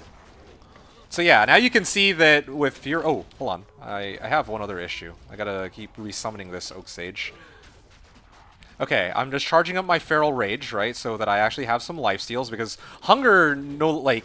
I mean, I'm actually using Fissure, so rather than Hunger, right? So, like, I actually don't get any lifesteal unless I have Feral Rage active. So you can kind of see, I can just use my Fury off of Hunger, and then it's just spawning a boatload of Fissures because the animation speed is significantly faster. So, yeah, you said who thinks of this shit? Well, to be honest with you, I did not come up with it until 2 days ago. I tested it in Hero Editor to confirm, and I was like, oh shit, dude, I have... can you smell what the rock is cooking? But because I can't, but I know what I'm cooking out here. Some madness. Wow, right? Now, here's the thing. The Fissure cast is actually amazing. I know, right? Yeah, like, look at that. Like, it's quantity over quality in this case. I guess the only problem is the stupid spirit going to Cowpacks. Yeah, I wish I had a response for that, but... you know what? I think I do have a response for that. The response is actually to respec my guy and then max out Oak Sage. I'm not even kidding you. I can max out Oak Sage. That's the only way. Oh, and also to BO it. So max out Oak Sage and BO it is probably the only way I can realistically keep it alive. Also, BO would help me immensely. Just me, myself. Just off the effect on it, right? So yeah, yeah, yeah, yeah. Probably weren't expecting this off of Earthshifter, were you? Well, I wasn't either. You might recall I was anti-hyping this build. I was like, this build is ass, right? Like, probably it's gonna be a disappointment to switch over from Fissure back to melee. And then on Thursday, when I was doing some playtesting with this build, it hit me all of a sudden. Both the fact that I can run Confuse like this to pull cows in, and the fact that, yeah, why don't I just start swap casting? Oh shit, okay, that's a problem. This is actually insane. So many skills and tricks. I know, right? Yeah, there's a lot, like, see, that's why I was saying I might need more than 10 minutes, because there's a lot of, like, stuff to take in. There's a lot of different things that work in tandem with each other on this build. It's probably the most complex build I think I've made, probably even more so than my Phoenix Strike Assassin, because of the raw number of interactions I have between each of the different things. And there's, like, a lot of, like, it uses skills from all three of the skill trees, right? It uses swap casting, it uses like fissure, it uses summons, it uses confuse. Originally I was planning to use this for attract charges off delirium, but since you taught me that I can just use confuse to pull monsters in, I don't even need to switch out of this form. I can stay in this form the whole time. Oh no, a fucking druid, rainbow druid. Yes, that's a good name for it. The rainbow druid. I feel like you can do most WSK mobs. AT might be good. Act 5 frozen areas. Yeah, no, for sure. Originally, the motivation for me putting this build together was that I wanted a build that could do anything. A fire druid that, you know, like a fissure druid that had the ability to run any area and not have to worry about immunities, like fire and physical immunes, right? And then, yeah, like originally I put it together as just Earthshifter with you know, I was like trying to think like, okay, wouldn't it be cool if I could get a skill that would help me, right? That's like lesser used, or that isn't used very often, but that I could actually have a use for it. And in this case, right, it finally hit me. Yeah, I should actually try using Hunger. And then Hunger was like, okay. But then when I came up with Fury, oh man, or like Fury Swapcast, oh man. Anything you say, BRB farming a key set? Oh, no, no, no, no, no. That's... Okay, let's not get ahead of ourselves here. I might actually be able to, though. In all seriousness, there's a chance I could, but I need to switch my gear accordingly. For starters, I would not be using summoning skillers. I'd be using a boatload of resistance charms. That's like first and foremost. The reason this build can actually probably take on the Ubers is because I have access to... Crushing Blow and Open Wounds. I mean, I don't have Open Wounds right now, but if I replace my War Traps for Gores, I'd have Open Wounds too. So yeah. Hey, Hom, what's up, dude? You made it just in time to bear witness to the Earth-shifting Hunger Fury Hybrid Summoning Druid, aka the All Druid.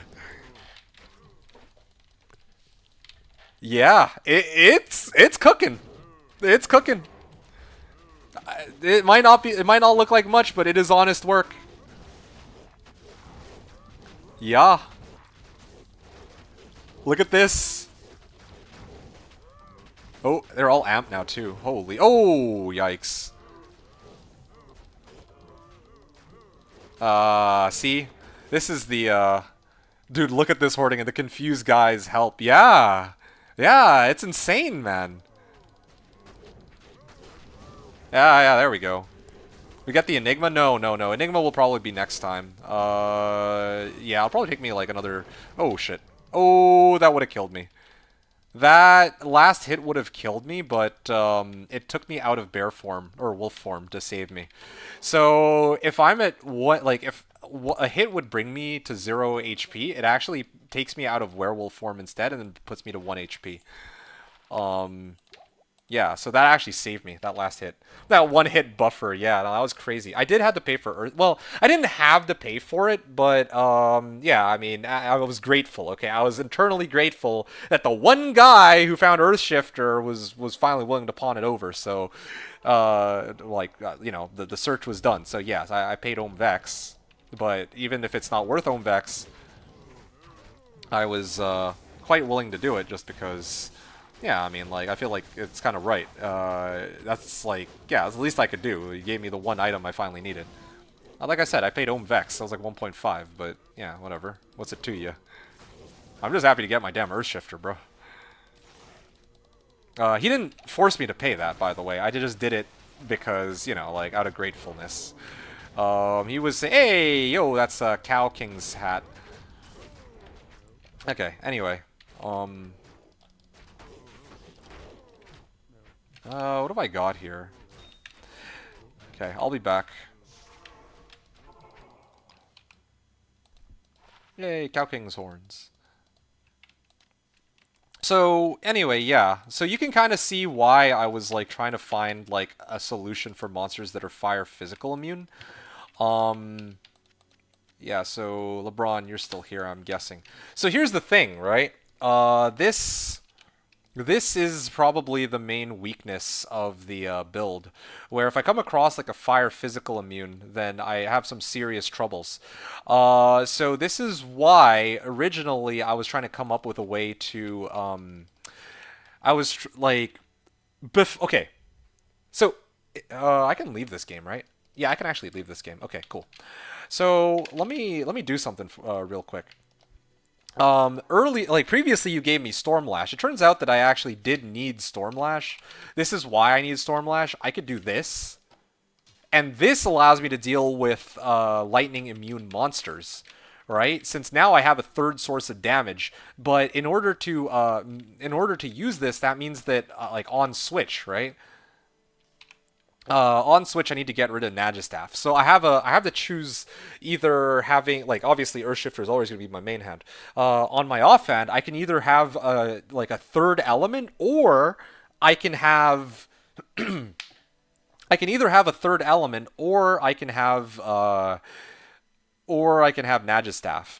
But because I figured out, like originally I was gonna do Stormlash, because yeah, like I was actually going to do Stormlash, and until I realized that if I swap cast, then I actually can't switch over to Stormlash unless I am, well, in a situation like this where, you know, I'm going to deal with just this monster specifically using Stormlash.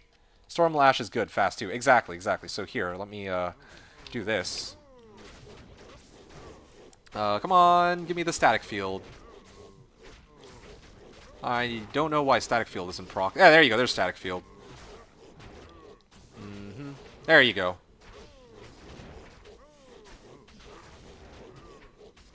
I can't even hunger him either. Hold on a second. I'm actually kind of curious to see if I Furied him instead. Yeah, see, so I can actually kill him like this. But it does take a while, though. So I was telling people that the other option, aside from Stormlash, was also I forget what that item is called. What was that? Rift. You know the rune word Rift? I could also maybe I should just make it and show it off next time, or even now.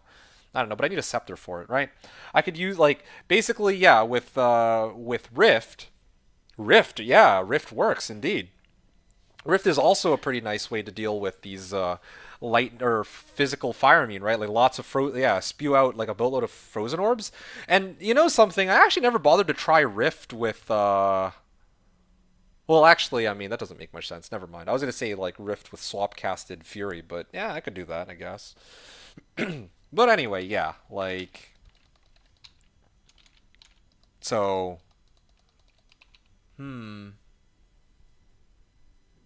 yeah, that's basically how the build works. So thanks for hanging around for the 10 minutes. I think that's pretty much... Oh, and one last thing I should say. This isn't even the build's final form yet. That Infin is what makes this build decent, actually. Yeah, no, it truly is. Prior to this, I was using Plague. I mean, Plague is... gets the job done, but obviously I'm quite happy to have my... Oh, shit. Oh, shit, man. Ow, ow, ow. It happened again. They took me out of bear form for that. Decent. And I'm just playing. It looks cool. Dude, it's so cool. Actually, Hom Hom isn't even. Wait, Hom didn't even see the full like. Okay, hold on a second. Hold on. Because I started. Hom showed up when I was midway through my explanation to LeBron, right? So he didn't actually get to see the full power of the build yet. Not final form, but it's over 9,000!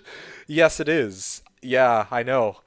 This is the greatest build ever to be built. I don't know, man. Valkyries on and Spears on were pretty nasty too, but like. But yeah, I always have to say it. This isn't even my final form yet. So you guys think that this is pretty crazy. I've been hyping this and anti-hyping at the same time the entire season.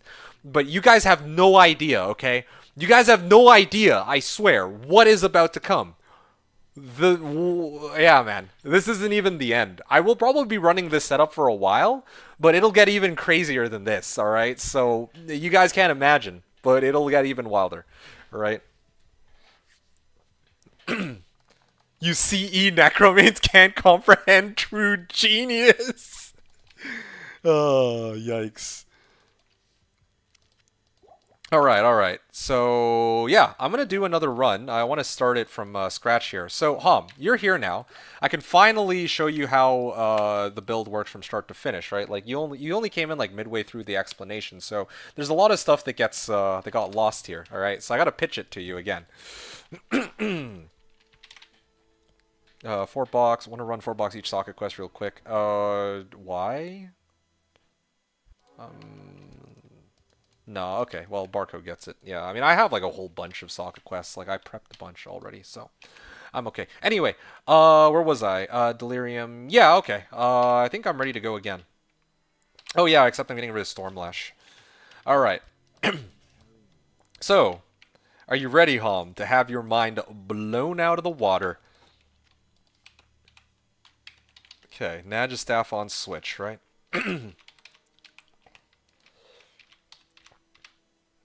Oh yeah, I don't have it hotkeyed. Okay, there we go. Yikes. Actually, hey, wait a second. Does that count as a death? Do they treat that as a death on the Slashdiablo Rip Club? That would be kind of crazy if they did. Here, let me just check real quick. Oh yeah, okay, no, they don't count as a death. That would be funny. I don't know, man. Spears on in the 3 Druid 1 bar build was pretty great too. This is a good one too. Well, thank you. But to be fair, though, the 3 Druid 1 Barb is, well, okay, as silly as that is, you have to consider that the 3 Druid, like, this setup right here is what the 3 Druids that I had previously are doing, and more, right? I always love Fury Druid. They do good damage pretty fast, and this stacks all the other good Druid stuff on top. Yes, this build does 3 Bale runs at once is pretty fucking GG. Yeah, granted, it's not like... Yeah, it's a little unreliable because there's like monsters that, you know, go to who knows where, but yeah, it is pretty... I was pretty proud of that one.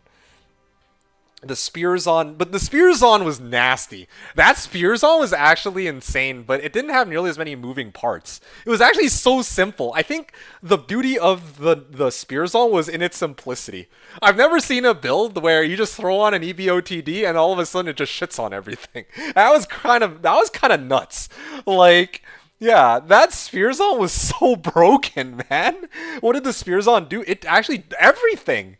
It actually, it actually broke Trav. Like, it was insane. I was talking mad shit about Spears on for seasons, okay? I was talking, I was like, oh, man, I gotta play Spears on. I'm not looking forward to this. He was like, bro, shut the fuck up, man. You haven't even played Spears on yet. You don't know if it's any good or not. Stop talking out of your ass. I remember, like, I'm paraphrasing, but I remember we had this conversation. And I'm like, oh, man, bro, you're tripping. And then I actually freaking built the Spears on, and I was like, okay, never mind.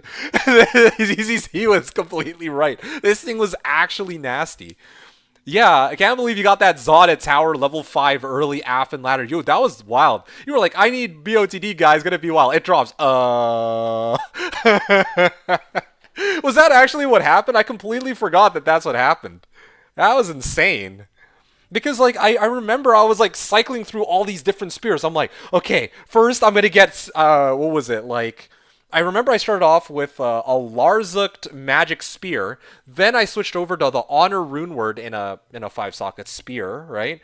Then I got like I think it was an upped like I don't know, like what was it called? The Dragon Chang or some shit like that. And then I upped it to like, or then I got like another unique. I was looking for like Viper Fork or something. And then before I could make it to Viper Fork or go any further along the chain of like of spears that I was gonna use, the Zod rune just dropped out of thin air.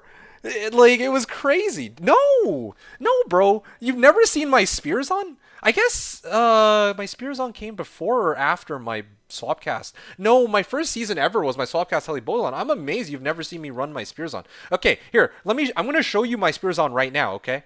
And it's gonna be fucking buck wild, alright? Here, you do not recall? Alright.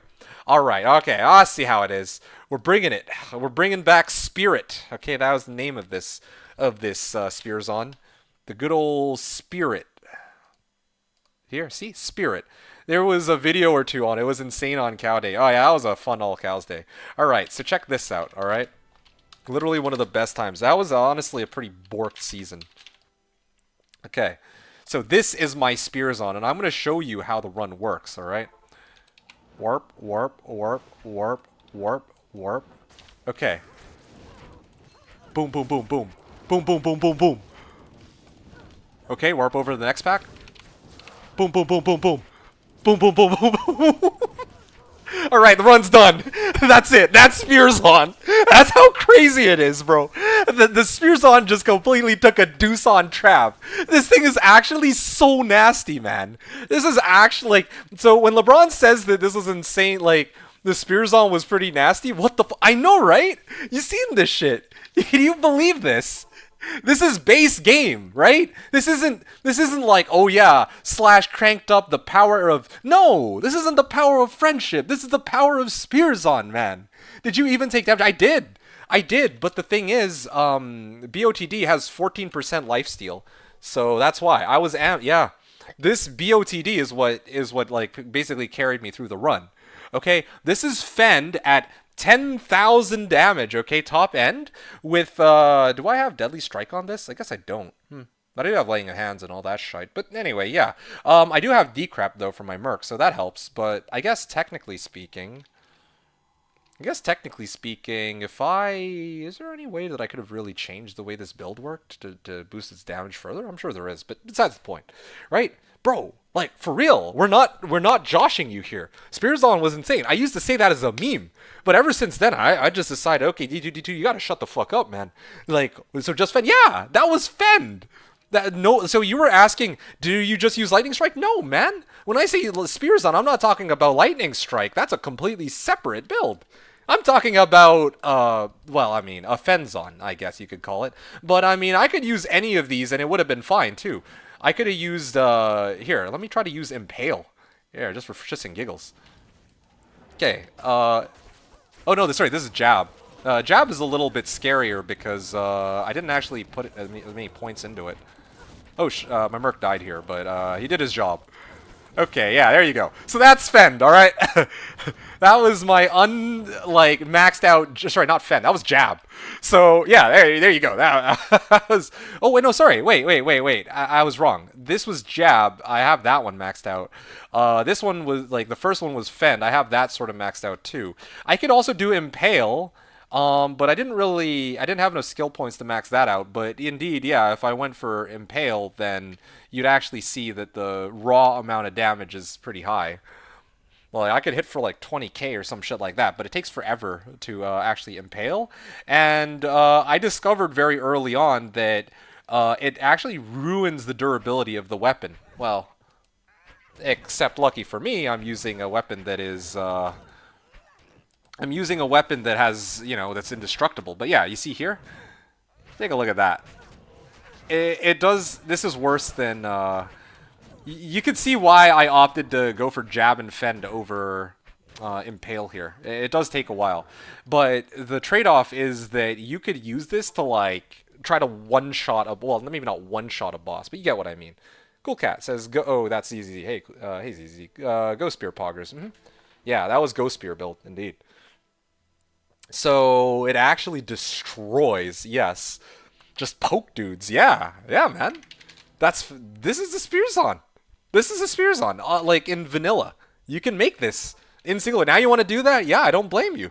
I want to do it too. Let's see. Okay, well, my Merc is dead, so I might have a little bit of trouble here. But yeah, I mean, like, sure, who needs a Merc when you could just do this, right? I mean, it definitely helps to have decrap though. This is the simple reality, but you know, like, why not? Boom. You don't even need to aim. It's a melee build, but you don't have to aim. It's like Zeal, but you actually have a boatload of reach with this shit. Okay, item out. Good night. Super cool. Hope to see it playing some more later in the week. Yeah. Yeah, looking forward to showing you more about it too. I think I've shown you the majority of the tricks that were associated with that build, so I don't really have any, like, crazy surprises for you. But all the same, LeBron, you take care. You have a good evening, and I'm going to be dropping the stream pretty soon myself, but I just want to have a little bit more fun with my guy here before I call it for the night. Yeah, that's sick. See? I'm telling you, man. It was sick. All right. Take care, LeBron. Thank you very much. So yeah, that's for the Spears on. So yeah, that was a fun little demo, but I'm back to the OG, or the original thing that I was doing, which is this guy, right? All right. Okay, Hom3 Watcher, are you still here? Because I was trying to do the demo for Hom, but originally, but yeah, I got sidetracked to show off the Spears on, because yeah, I could not tolerate this slander, my own slander for the Spears on, so I have to spread the word that Spears on is actually broken as hell. Yeah, this is pretty good.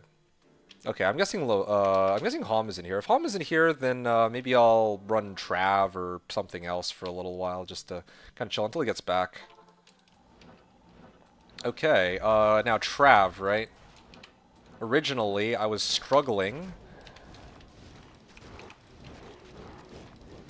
Oh, you're here, you're here. Yo, I was asking if you were here. You didn't say anything. I was like, okay, shit. Well, in that case, let me, okay, let me actually show you the full power of the dark side, alright? Now you will experience the full power of the dark side. Okay, so this is the Fissure Hunger Fury Summoning Hybrid Druid, also known as... Oh, shit. Ah, gosh damn it. Okay, I totally forgot to summon these. Also known as the All Druid. Okay, so now let me get this. Okay, I gotta get all this in order. Oh, also one other thing. Let me make sure I have this. Also known as oh shit noted. Okay, well, not quite what I was aiming for, but... Okay, perfect. I got a juvie out of that. Nice, nice. Alright, alright, alright, alright. I think I'm ready to go. Yeah, I have everything I need here. Alright, Hom. You are in for a shocker, alright? Oh, whoops. Didn't mean to take myself out of that form. There we go. Good. Okay. So we start off, right? We're going to look for a pack here. We're going to look for our first victims. And, yeah, let's start off on these guys. This should be okay. There you go. I have Confuse up now. So as soon as everything gets... as soon as I confuse something, then everything gets pulled into this general area, or every cow. So I don't have to go and chase down every individual pack. That's the first thing. The second thing is, you'll notice that I have Hunger on hand, right? But in reality, this isn't just your normal, average, everyday Hunger. No. This is... actually Fury. So you don't... I don't know if you know the difference. Hunger is that skill which reduces my damage by 75%, but it will give me like a boatload of lifesteal. Fury is the skill that allows me to hit 4 or 5 consecutive times, right? But even though here it says Hunger, I'm actually releasing Fury. If you listen to the number of hits that are... well, it's hard to really tell with all the shit that's happening at any given time, but in reality... in reality, I'm actually releasing 5 hits. 1, 2, 3, 4, 5. Did you see that? That was out. It's using... so I am using swap casting, okay? I haven't used this in many, many seasons, but I had an epiphany the other night on Thursday. I was supposed to stream, but decided to take a break, and I'm glad I did because the thought occurred to me while I was just having some fun and. Oh shit, my Merc died. Whoops. Watching on YouTube is way better. You can rewind and then watch it 2 times to catch up. Oh, okay. Well, cool. Glad that works out for you. So yeah, you. Oh. Fuck! Okay, well, never mind the death. That was a little unlucky. Yeah, that was a... Yeah, I don't want to talk about it. Okay, 1 second. Oh, whoops, I closed the game by accident. But anyway, you get the idea. You get the idea. That's the gist of it. I wasn't paying attention, and I'm also kind of doing this to kind of show the build, right? But you get the gist of it, how it operates. I'm releasing fissures off of my Earthshifter, but I'm also using Fury as an attack to spawn as many fissures as possible, and using Hunger to to speed up the animation of Fury. And also so I don't have the weight on Fury to finish, which helps boost my survivability immensely. In addition, I have Oak Sage. I have a bunch of summoning skillers. This is so that my Oak Sage is tankier, and so that my bear does more damage and has more life with Direwolf at its back. Fissure, Fury, Hunger, Death. Noted. Yes, exactly. Fissure into Fury, into Hunger, into Death. And then I have, of course, I also dumped a bunch of points into Wolves. This helps boost the survivability of my bear, so he can soak up some extra hits. And because my dire wolves themselves, if I summon dire wolves instead, they can help do cleanup duty in locations other than cow level. In cow level, only my bear can survive because he's hella tanky. But if I'm running like pits, then my dire wolves help me clean up like the straggler monsters. So depending on where I farm, I can choose which summon I use. And also depending on where I want to farm, I can either use Nadge's Staff for mobility, or I can use Stormlash for another source of damage, or or I could even use Rift if I want cold damage instead rather than lightning damage. So there's so much stuff. To be honest, I thought this build was going to be bricked. I was ready to laugh my ass off when Earthshitter didn't work. Dude, I was thinking the same thing. I honestly, if I had revealed this build like at the beginning of the season in its original incarnation, it would have been over. I would have been bricked. It's like GG. Like, I actually don't think that the build would have operated as well as it did eventually turn out to function. Also, I don't know why I bothered to, like, hoard all this gold. I could have totally just moved all my gold over to my other characters rather than risk losing it all. That's kind of silly, but anyway, whatever. So let me try one more time. I'm gonna try one more time. Actually, let's do Trav first. So, well, actually, for Trav though, the runs are so fast that I wouldn't bother to waste time trying to swap cast. I would just go in and just kill him the old-fashioned way, And now, unlike before, where I didn't really have a good answer. Oh, shit, they hurt. Oh, okay. Oh, wow. Ah, ow. I got locked into Fury animation. So, yeah, that is exactly what I was talking about. If I get locked into Fury animation, it gets causes problems for me. So, you know what? Actually, this is perfect. I can totally test it here. If I can...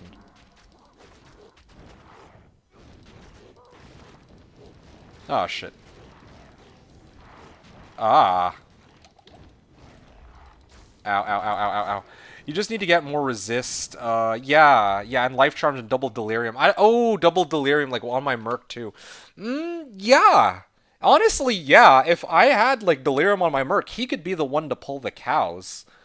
Or what I could even do is replace delirium for what's that item called? I can replace my delirium for Ravenlore and then put a different delirium on my Merc. That could also work. CTA, I guess, or Bobarb? Yes, true. I could feasibly use CTA because, again, I'm like trying to do this swap casting crap anyway, so I don't really need my switch. But yeah, Bobarb would also work too, yes. And it's free. We just need to get some more resist and life charms and okay, so more resist and life charms. So yeah, that's the other thing, right? I could totally, if I wanted to, replace all of my summoning skills with just life. Like life and resistance across the board. Although even right now my resistances are I'd say pretty decent. Why isn't as good as it was before? Oh yeah, because previously I had Raven lore. Yeah. All your summons would be great with BO. Yes, right. I'd forgotten to mention that too. Yeah, I talked about that earlier. Yeah, one of the easiest ways I could really amp up the power, like the survivability of this build, which is probably its biggest weakness right now, is that yeah, if I had just BO'd my Oak Sage, it'd survive for a lot longer. So anyway, yeah, there's this is the beautiful, like I'm telling you, I cannot emphasize this enough. This build is so cool, not because of the raw damage output or how good it is or anything of that sort, but the fact that I can customize it to like I can custom tailor it to farm whichever location I want, including Ubers. So yeah, because I could probably take down Ubers if I ran like Life Tap, right? If I ran what's that thing called? Drax, right? If I ran Gores, and then if I well, yeah, pretty much that. As long as I have like this for Crushing Blow, maybe G Face, right? I don't know if I'd run Rattle Cage, but like, yeah, I mean, I could totally do that. Get like 100% CV and all that.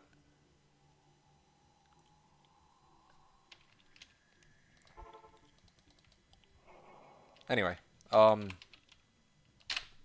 on a second.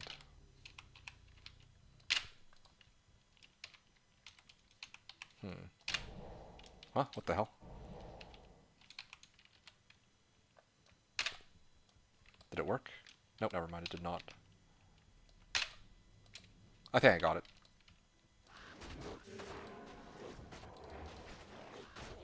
What the hell? No, I didn't. Ah. Hmm. Yeah, I'm still trying to work on the whole swap casting thing, but it's not easy. Like, I used to be able to consistently get it, but like one day it clicked, but I have long since not been able to replicate that level of success. Yeah, yeah, okay, I got it, I got it. Ow, Jewel.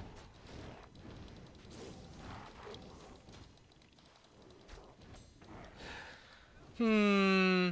Hmm. You know what? I just had an epiphany. I actually just had the craziest epiphany.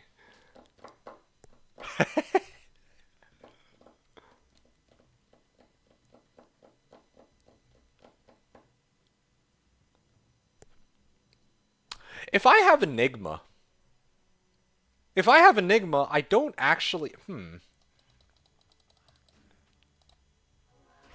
Right now, okay, guys, hear me out, okay? Like, here's a crazy thought that just occurred to me. If I get Enigma, like right now, I have Nagistaff, right?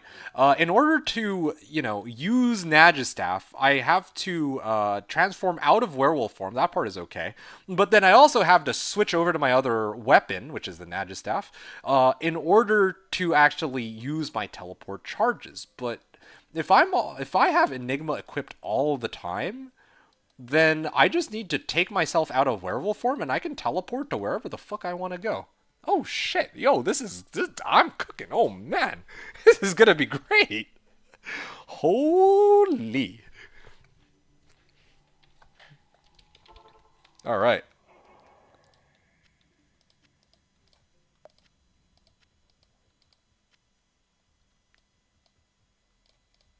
All right.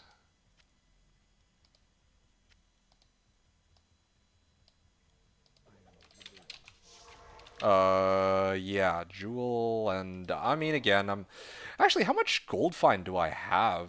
203. Yeah, okay, that's decent. Um, you know, hey, 59 AS. I was just thinking, like, if there's any way that I could somehow amp up the amount of gold I'm getting out of these runs, like drastically, just because why not? Anyway, whatever. That was a good run. That's Trav. I'm gonna go back to my. I'm gonna go back here and actually toss out all my gems that I've farmed in the last little while. Oh shit, my mule's actually full. Or my account is full. I have my account. I actually have already filled it up with everything. It's kind of crazy. I don't have room to make more mules anymore. I'm gonna make another account. Hey. Yeah, it's been a while since I've had this many mules and this much time spent farming items, that's for sure. Anyway, what else we got? I have a bunch of random ass runes. Where the hell is my Rowell's mule? Ah, there he is.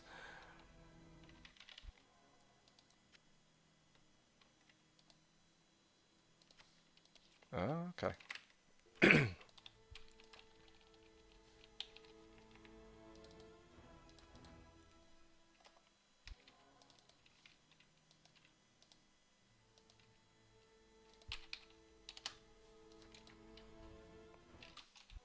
Oh, I'm actually full up. Huh. I'll keep fail rune, I guess. No one needs soul runes, right? You know what? I don't think anyone's gonna need multiple eths. Like, I have a ton of eth runes, but I'll get rid of eth runes, sure. Soul, dual, full. Yeah, there we go. Okay, now I have like a bunch of these. Let's see. I'm already running an angelic. I don't need to worry about the other one, so I'm gonna switch over to my set mule. Is my music out? I think it is.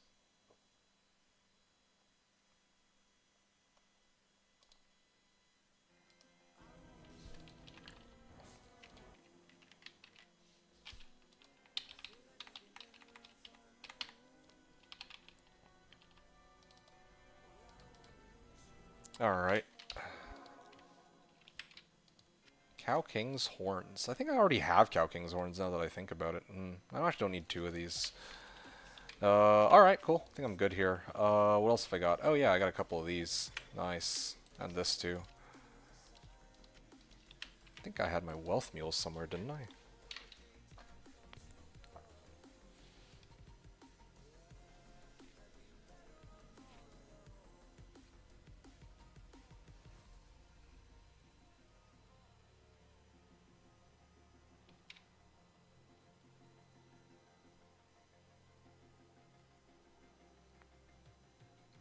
Sorry, I just had another thought. Okay, so this one's for ZZZ. ZZZ pointed out, like, much earlier that, yeah, I should have double delirium, like a delirium on my Merc, too.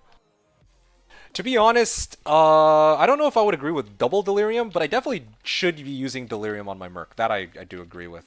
Although I will admit that if I do put a delirium on my Merc, I don't quite know how he's going to heal himself back up. I think there's what's it called? Bone Flesh? There's like an armor where you can actually get a lifesteal. I think maybe I run that? I don't know. I'll have to play around with that.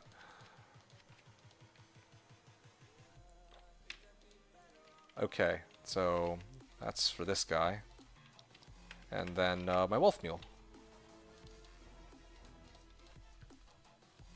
Skin of the Flayed One? I mean, honestly, maybe everything's on the table. Let's take a look at what other armors have lifesteal. Is it just that one? I'm pretty sure there's other ones. Unless I'm mistaken.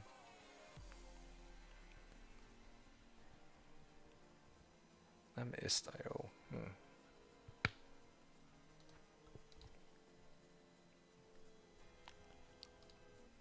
Skin of the Flayed One.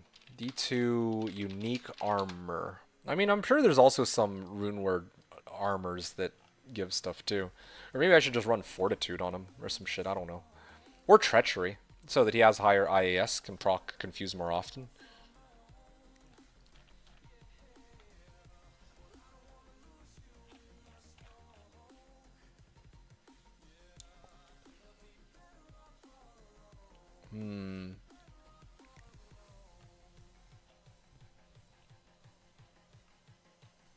Okay, stolen per hit. Okay, so gray form, bone flesh, silks of the... Oh, okay, skin of the flayed one goes up to 7%. Skin of the flayed one, eh? That could be kind of interesting. And I up it. If it were high ED, too. Oh, even better.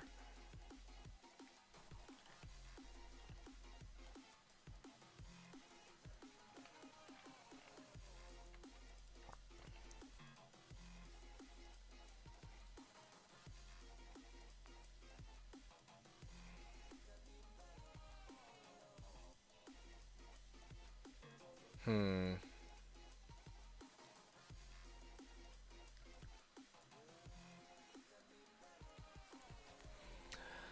Anyway, yeah, sorry. I'm just, like, I've had a big stroke of inspiration recently regarding, like, potentially ridiculous and crazy builds, so, yeah. That's, just what I've been trying to hash out in my head. COH is the best one. Oh, Chains of Honor, right. But really you just go without Leech. Yeah, most players will use it without Leech and it's fine because Confuse protects and regen in pots. Yeah, I forgot that COH actually gives Leech. But yeah, no, regen pots, just I was thinking about the possibility that I run it without Leech. I could totally just throw on Shaft Stop and call it a day, or even Treachery for that matter, and it might actually be fine with Delirium. Maybe I'll upgrade my yeah. Maybe that's what I'll do for next time. Honestly, like right now, like originally this guy was supposed to be G-Bane, Reaper's Toll, and all that, so that he could keep them CC'd. But I now have Infinity on my Merc, and if I give him like Treachery or something, then he has a high chance to proc CB with the high IAS, and he also has a chance to proc Confuse. So I can use him for both boss killing and for luring cows. In fact, I might even free up my Helm slot for something else if I so desire. So there's a few good options that I have available. Right. That is all for next time, though. I think yeah, I think I gotta take a chill pill and kind of take a step back. I'm excited though. Like I actually have so much energy to keep going, but I just do think that I should stop here and then continue tomorrow morning after I take care of other things that I should do.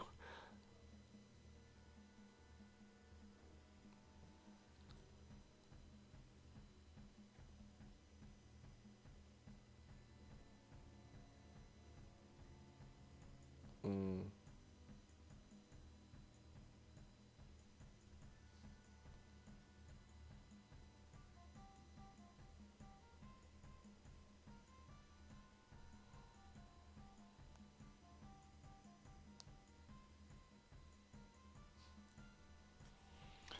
Keep going though, Be Butcher though. If not, I have something to watch from last night. Honestly, yeah, it's probably better you watch from last night because, well, I think I pretty much demoed you everything, right, Hom?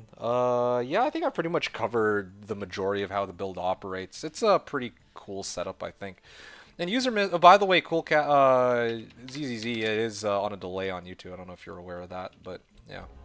Anyway, yeah. So with regards to these so-called secret builds, yeah, I mean, I got other ones in mind now that, you know, we've just talked about this. No, the other thing from last night. Oh, that other thing from last night. Well, haha, right. I see.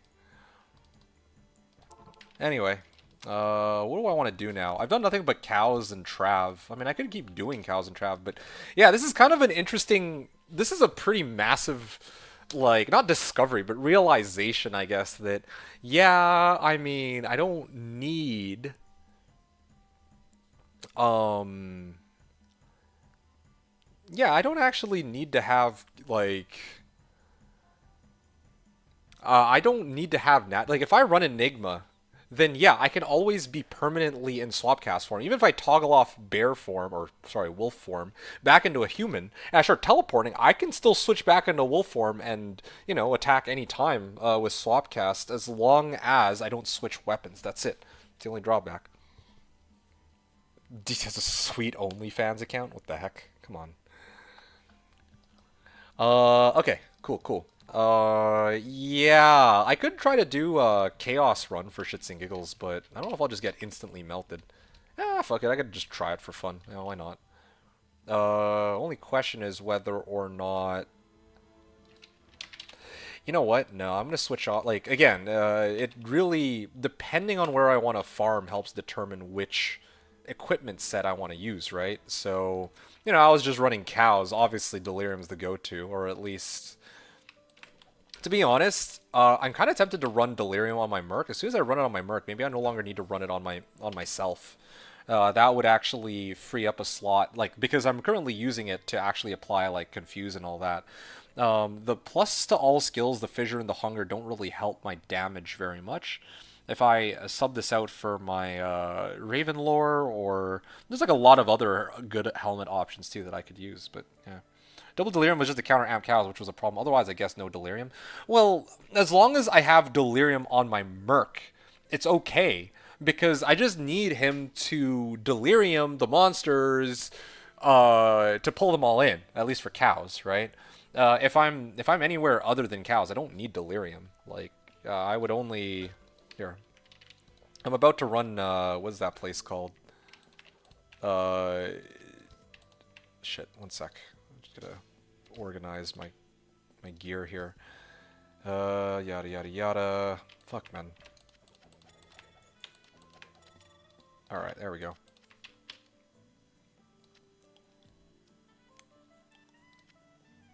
Charm of Good Luck, Amulet, and Amulet of Luck. And here of... Damn it, there's like too much crap on the ground. Okay. Yeah, this is okay. I'll probably get rid of my 310 summoning skills Ami soon, though. Anyway, whatever. So yeah, what are my resistances at now? My resistances are looking pretty good, honestly. Especially fire res, which is a really big one. So here's what I want to try next, okay? And I could probably even do this when I get Enigma. But I'm actually going to attempt to do Chaos Sanctuary. Chaos Sanctuary always pays out, you guys. Yeah, okay, I'm not like maxed out on my charges, but that's okay. I should be able to make it to where I need to go. Ow. Yep, on Merc only is good. Yeah, I think so. I don't care much for Amp. Like, I shouldn't really be, like, knee-deep in the dead anyway, you know? Like, that's a lot of cows. I can survive it if I have, like, BO, or especially if I have Shout. Oh, shit. Ah!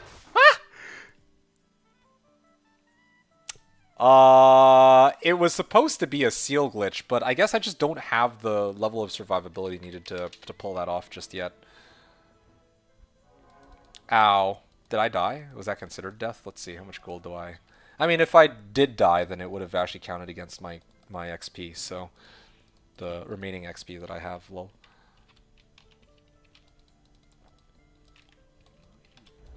Yeah, I don't know what to do about all those, though. YouTube is about 25-second delay? Okay, cool. Good to know. Maybe 1, 2, 3. Just get a couple dire wolves here. Yeah, what's my resistances at? 74, 55, 55, 45. Like, those are actually pretty good. I had 13 HP left, so not a death, yeah. Sometimes it'll leave me at 1 HP, though, and that's actually a death. Okay, here. Let me try this first.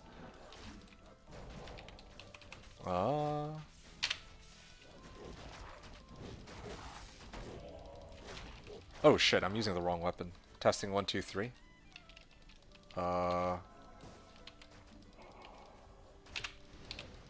Shit. Twitch only about 3 seconds. Yeah, I mean, Twitch is not really on much of a delay. From chatting to showing up on screen. Ah, I see.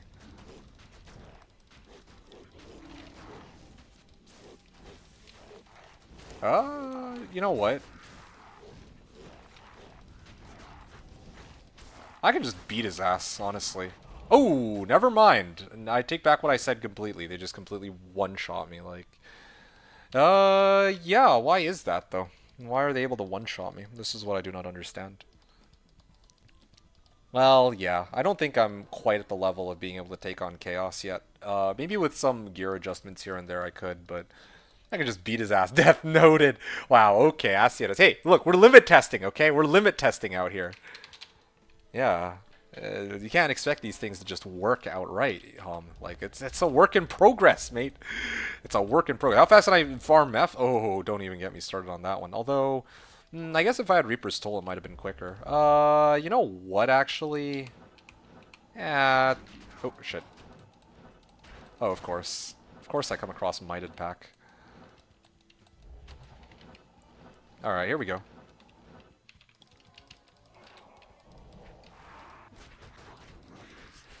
Ah. Yeah, the majority of this damage is just coming from... my... like, hits, I guess. From the Crushing Blow. Yeah, that's all Crushing Blow. If I actually got, like, Gores, I think I'd kill him even quicker, but, yeah. It's no Sork, but it's pretty fast. Well, yeah, it's fast because it's an insane amount of damage, and I got CB. Like, to be quite honest with you, Hom, surprised that CS is so much harder. Are you for real right now? Like, bro, like, okay, where do I even start on this? Dude, like, see, Mephisto was a joke. Like, actually, Mephisto is actually a joke in comparison to farming all these other areas. Even Trav is significantly tougher. Like, in fact, you want to actually see me take down Meph even quicker? I'll show you, like, a super fast Meph takedown. Like, I could like one up that easily. Like, straight up, I'll tell you what I need to do, right? Replace Ravenlore with G-Face, replace War Trabs with Gores, and then put Reaper's Toll on my Merc, and then put yeah, actually that arrangement alone would be enough. Oh yeah, and of course Magnuskin for Laying of Hands. As soon as I make those 3 adjustments, what's going to happen is I walk into Meth Flare, I wait for the Decrep proc on Meth, and then I basically beat his ass with Crushing Blow. He dies in like 7 or 8 hits, I bet. I'm pretty sure. Something like that. Successful hits, I suppose. But yeah, like, but at that point, I'm not really relying on Earthshifter's Fissure proc. I'm actually just relying on raw CB, although, again, that was kind of the point of doing all, like, you know, that was kind of the point of how this build was supposed to operate. Where if I have, like, these really tanky, like, bosses like Mephisto, then I have a response for him in the form of Crushing Blow. If I have to go up against regular monsters that aren't fire immune, then I can take them down with Fissure. And then if I have monsters that are fire immune, then, well, I can use either raw physical damage to take them down or a different element. Well, yeah, different source of damage that's a different element. So, yeah, right? Like, there's quite a few options here.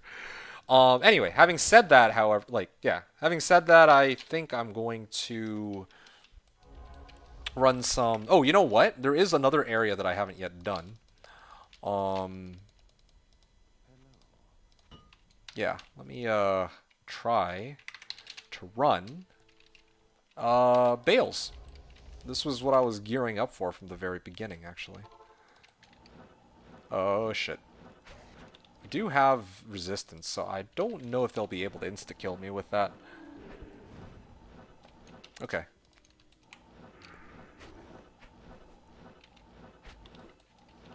Alright, so now I go into this form, and then I start trying to... Okay. Like, look at that. I mean, I'm just beating them down with Fury. Now, it would be better if I had a little bit more lifesteal. And if I could get the swap cast off. But we'll see what happens. Damn, I can't make it work. Oh, yeah, my Oak Sage is down too. As long as my Oak Sage lives, like, so it makes things easier. You know something? I think the mistake I made here was that I should have actually maxed out Oak Sage rather than Wolves. Maxing out Wolves doesn't really help me that much. Maxing out Oak Sage would have been pretty goated.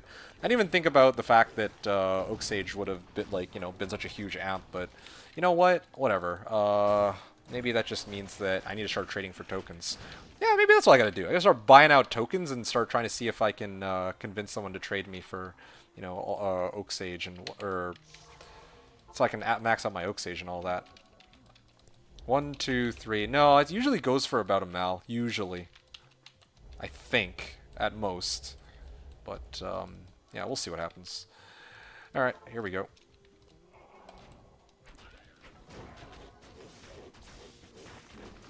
There we are. Okay, I gotta...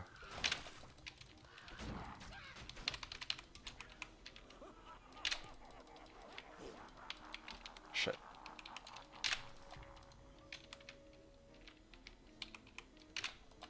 Fuck. There we go. I think that should do it. No, it's too slow. It's not, I don't think this is a Fury. But you know what? I can still kill them like this. Yeah, there we go. This is kind of what I was hoping for from the start. Maybe you can trade the Light Skiller for it? I could, but I mean, I'd rather just trade, you know, like I have a Gull Rune, man. I'd rather trade Gull Rune for like 4 Mals and then trade 2 Mals for 2 tokens, you know, something like that. Like, I don't... Yeah, I think it's a little steep trying to... Ugh, damn it. Do I die here? Oh shit, Oak Sage, please.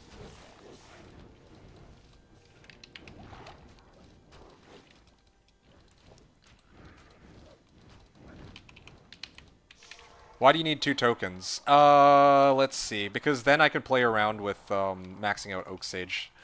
And then 1 in reserve for if I, you know, need it for something else later. Ah, man, I can't do it. How about now? Did it work?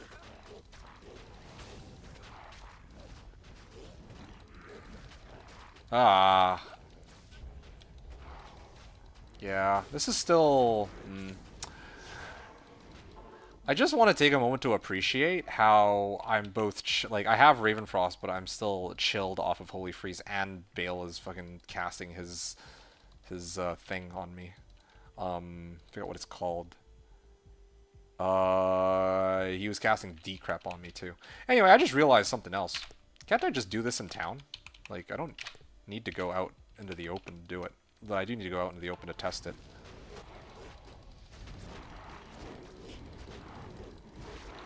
Bloody hell, these guys hurt. I actually don't have enough survivability, yeah.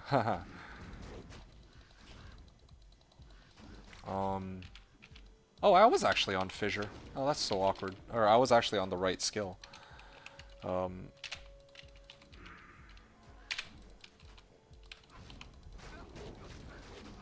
Maybe I just attack so slowly because of the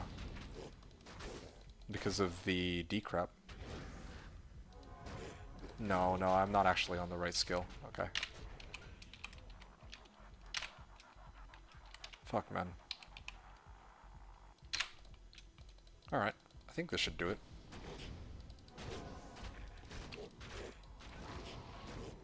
Oh, I still got it wrong, man.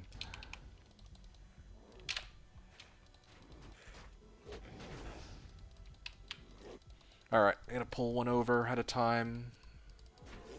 Yeah, I spent the entire time trying to freaking get a successful swap cast. This is so sad. I'm just gonna... Yeah, I'm just gonna back up here real quick. That's cool.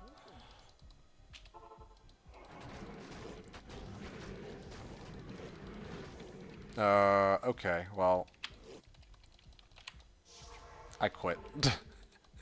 This is actually impossible. I can't get the swap casting to work. But you know what? Maybe I'll just Fury them. I'll try Fury instead. Let's see if I can just do normal Fury to kill them. It does make a pretty sizable damage, or a very noticeable difference in how it operates and the overall amount of damage, but... Wow, I do like... Oh, I do shit for damage because I'm fucking D-Crap, that's why. Oh, shit. They actually took me out of my wolf form.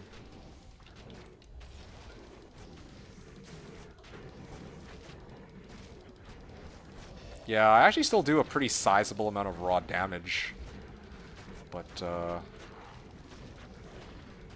yeah, so this build has damage potential. It just struggles to stay alive. I'm glad that I switched over to smoke, so I have more resistances now. But it's still a very far cry from the amount of damage, or the amount of survivability I really need. Like, I need more life, I need more... well, bunch of stuff. Am I dropping frames on my end? I'm really buffering every 60 seconds or so. I don't think so. Maybe. Maybe I'm dropping frames. I wouldn't be surprised if I were, but I don't think so. Oh, shit. Lister. You know what, man? I've had my fun. But yeah. We got damage potential, but there's still a few things that need to be done before I can truly consider this build done. Yeah.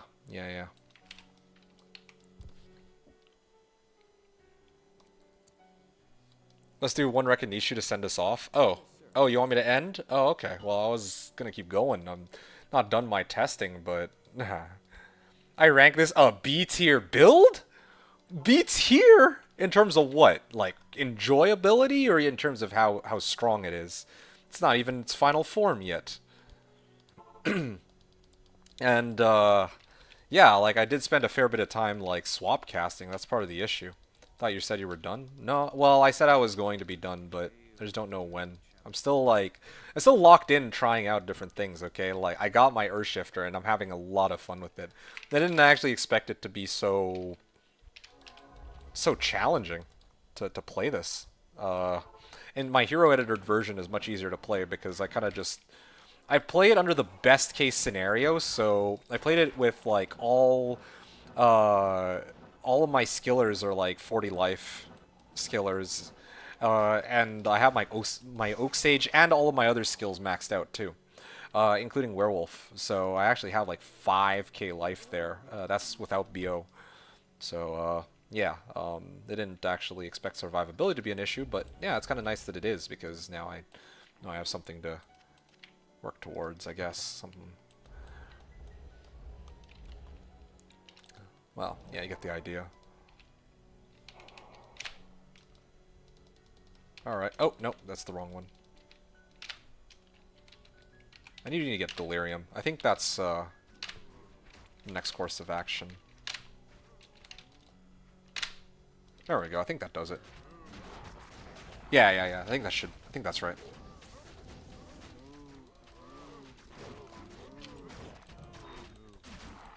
Alright. I also still have... Oh, I don't actually have my, the right helm on hand, though. Haha. I could go get Delirium, but... Well, I'll run it like this for now, just seeing how much we can do with this. Yeah, no, who am I kidding? There's no question about it. I need my Delirium.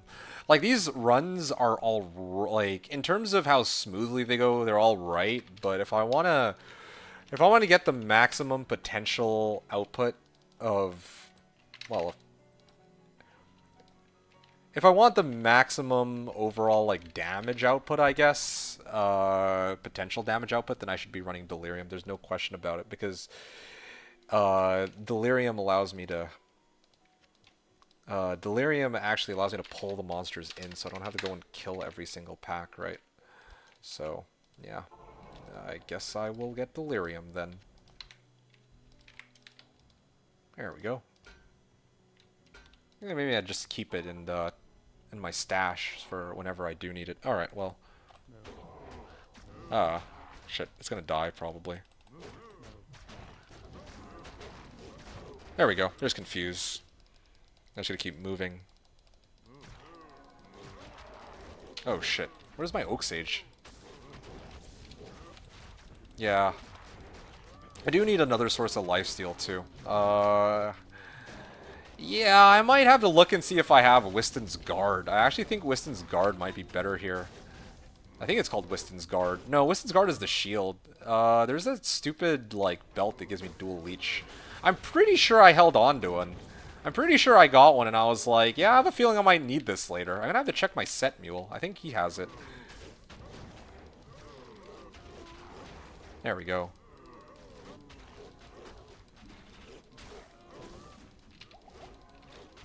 Yeah, man, I really need my Oak Sage to stay alive for longer than he currently does.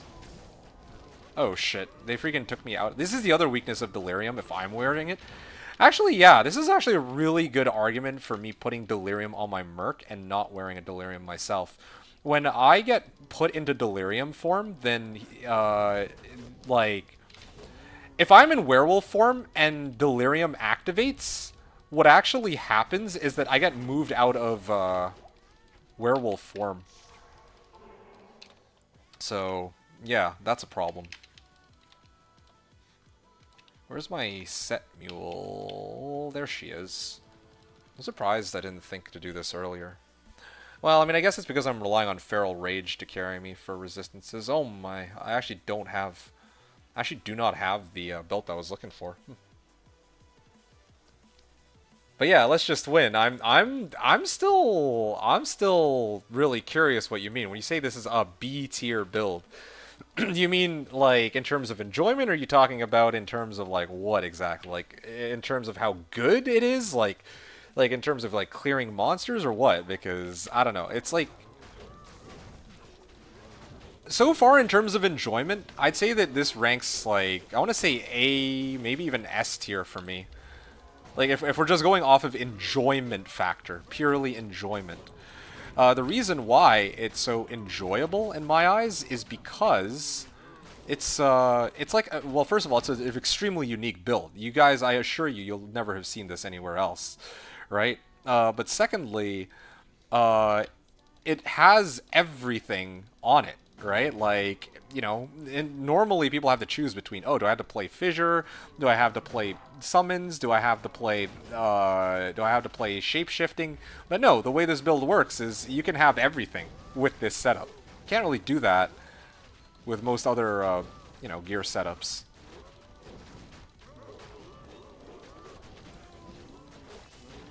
Yeah, and like, how often do you get to see this, where you get to spam like this many fissures at once, right? Pretty sure once some charms and proper gearing choices are definitely S tier. I definitely would not refer to this as an S tier build in any capacity. Like, what I'd consider an S tier build, if we were talking in terms of raw power, is like the Poison Necro, right? Poison Necro, honestly, yeah, Lightning Sork, even Nova Baller, like, yeah, some people would argue that, yeah, Players 8, like, Nova Baller's not that strong, but the simple reality is, like, here on Slash, you're probably playing on Players 1 or at most Players 4 most of the time anyway, right? And even for Players 8, it can handle its own because it has Static Field.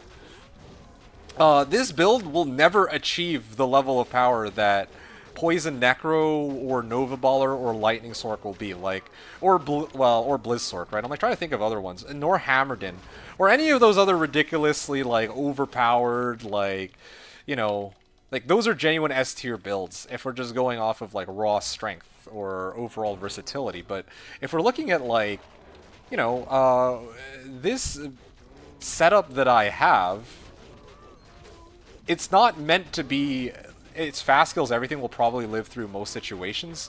It doesn't kill that fast, but it can kill everything. That's the main goal behind it. Yeah, it definitely can't kill everything. Or it can kill everything, but just not super quickly. Will probably live through most situations. Yeah, definitely needs charms, proper gearing choices. Yeah, definitely needs a bit more gear, without a doubt. Like, I need Enigma over Nadja's Staff for starters. And then I need, like, more resistances. You know, there's a lot of ways I can get different resistances. In fact, what I could even do is I could probably get, like, once I put Delirium on my Merc, I could probably run something else as my helm, Kira's, to solve the resistances problem. That's an option that I have, right? Or maybe I just permanently keep Delirium. Well, I don't know. Oh, whoa, whoa, whoa. Let me get this up. Also, it kind of takes me out of Feral Rage too, so it's a bit annoying, but... Hey, unique ring. Okay, come on. Stone of Jordan. SOJ. I'm gonna guess Star. Ah, Mantled. I haven't gotten a single unique ring that's not a Mantled, like, the entire... Or Mantled or Nagel ring for, like, the entire season, I think. Anyway. Alright, well. That was fun. GC, alright.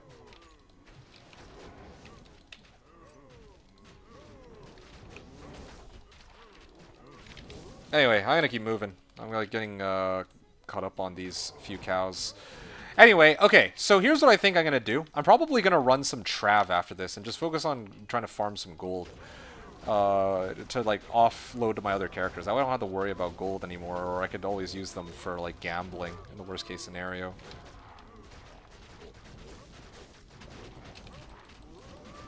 Yeah, I gotta be very careful to keep Feral Rage up. That's the other issue.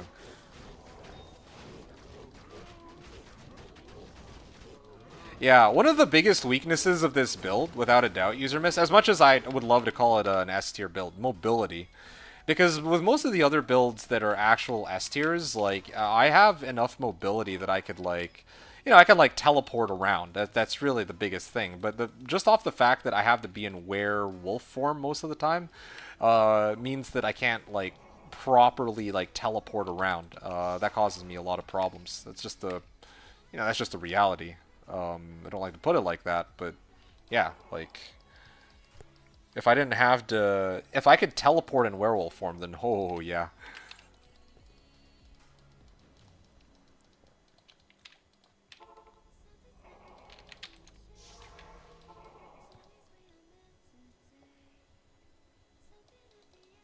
What can I do for you? Alright.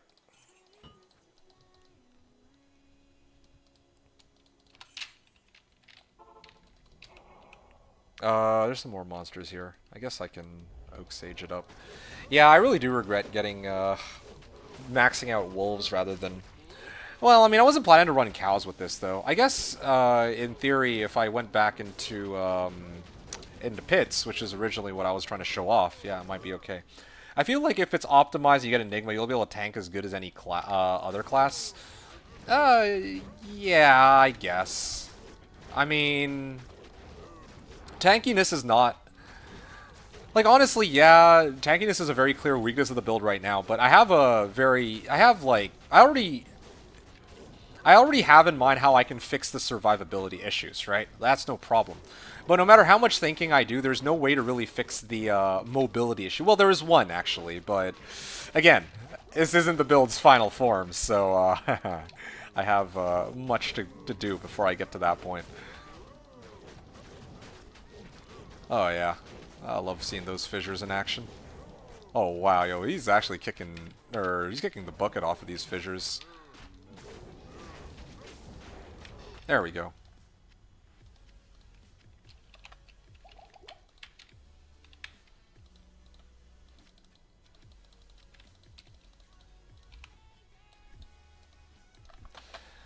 Yeah. Alright. Lock chest.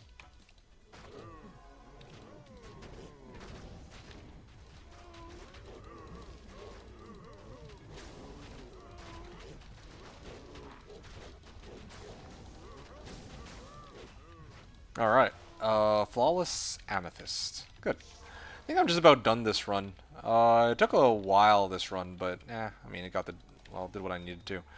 Oh yeah, right, I remember what I wanted to do. I wanted to actually run some more, Trav, because I'm, like, looking for gold. That was the, issue here. Let's see. Confused seems like a pretty good option, actually, keeping them confused and targeted, focused on each other. Damage isn't a problem. And as long as you can stand there and tank, you can shoot through mobs and port around Carte Blanche. Yeah, I do have to, like, untransform myself for that, though, so... there is a bit of a drawback to that, unfortunately, but... Wait, was that... I think I saw there was, Conviction. Huh? Oh, what the... No. I already have one.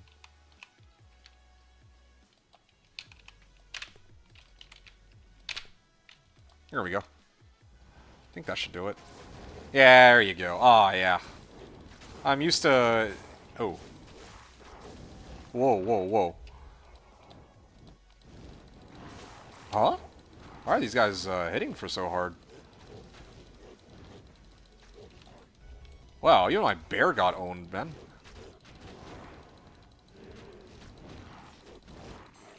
Wow, I'm amazed that my Merc is able to stay alive for so long, though. Oh, shit. Wow. Alright. Yo, he got destroyed with that. Hit, hit, hit, hit, hit. Alright, let me unamp myself. I mean, I'm still trying to work this through. I mean, my resistances are still, like, a work in progress. I didn't know you were still on. Figured you'd be off by now.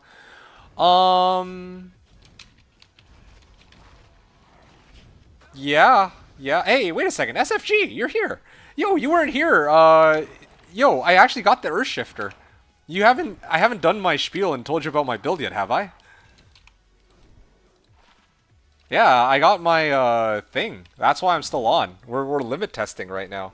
Oh shit! Yo. Okay. All right. All right. All right.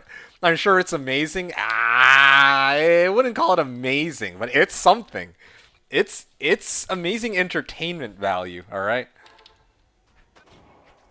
Huh.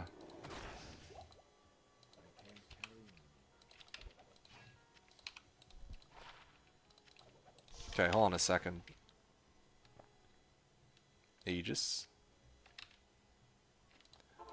Yeah, I gotta devise a better system for picking up gold. Maybe I'll swap out all my summoning skillers next time. For the 17th time today, we see D2D2 to show it off and promptly die. Yep. Hey, wow, okay, Hom. Really now? I'll have you know that I'm able to stay alive for longer than 2 seconds. Alright, SFG, it's time. Alright. You've heard of the Fissure Druid, right? You've heard of the okay, fine, say it, -3, alright? -3. Like, multiple times, actually, but that's besides the point. Alright, so, SFG. Now, here's my spiel for the build. You've heard of the Fissure Druid. You have heard of the... Okay, so, first of all, I got my Earthshifter. Here it is. You've heard of the Fissure Druid. You have heard of the NATO Druid. You've heard of the Elemental Druid, right? You've also heard of Werewolf Druid, Fury Druid. You've heard of Summoning Druid, as of probably when you come onto this channel and actually watch me play it. But, have you ever heard of the Earthshifter, Fissure, Fury, Hunger, Summoning Hybrid Druid? I think not, alright?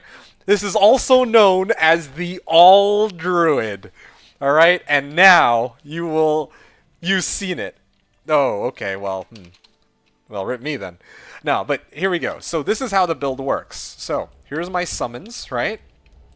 So these will be aiding me, helping keeping me alive.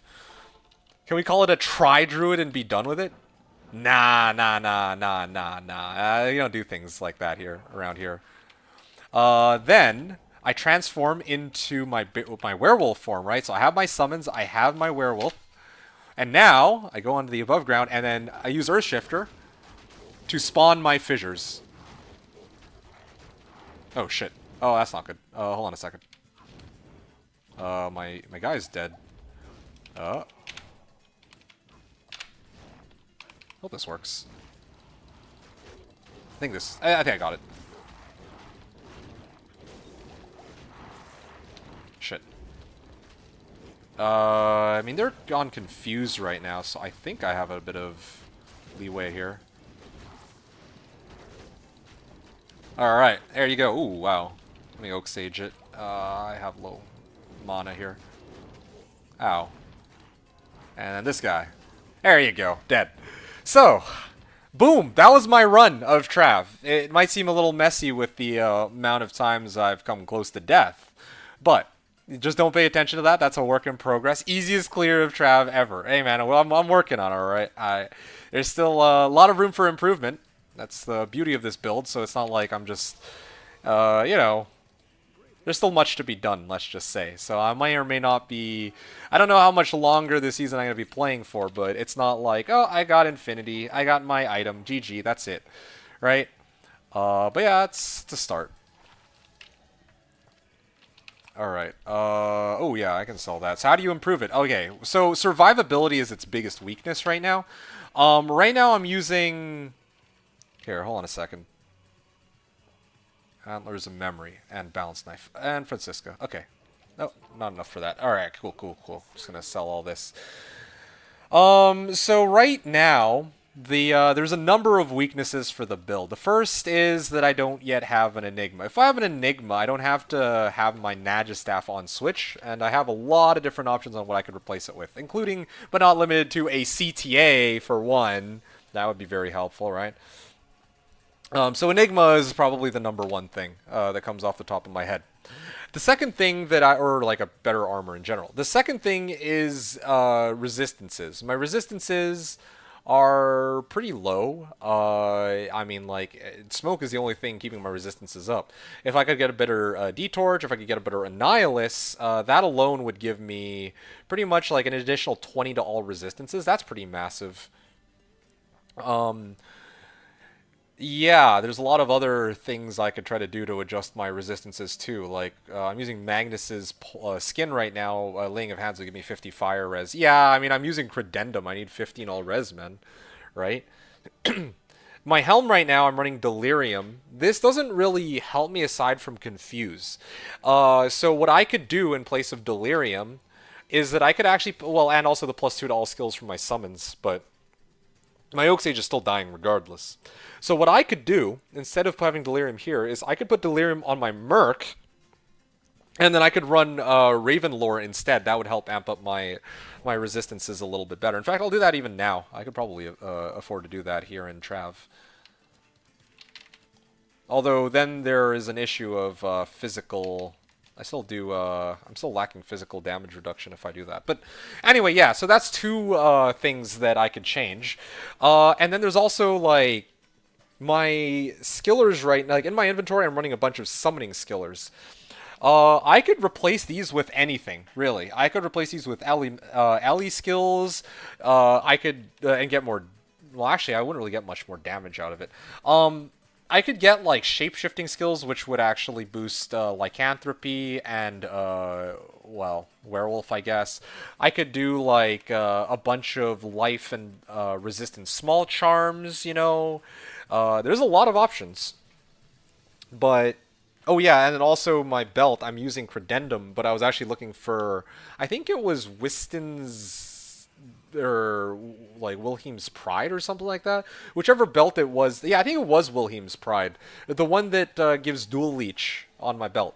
Now those three things could help a lot. Yeah. Yeah, right off the top of my head, those are the things that come to mind.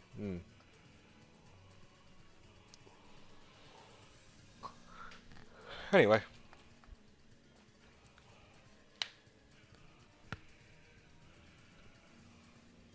1.161. So there you go. There's just a few options for how I can buff this guy up, you know? So the goal is Trav run, or is the goal Trav runs? It's basically everywhere. So the goal, I'll talk more about that in a second.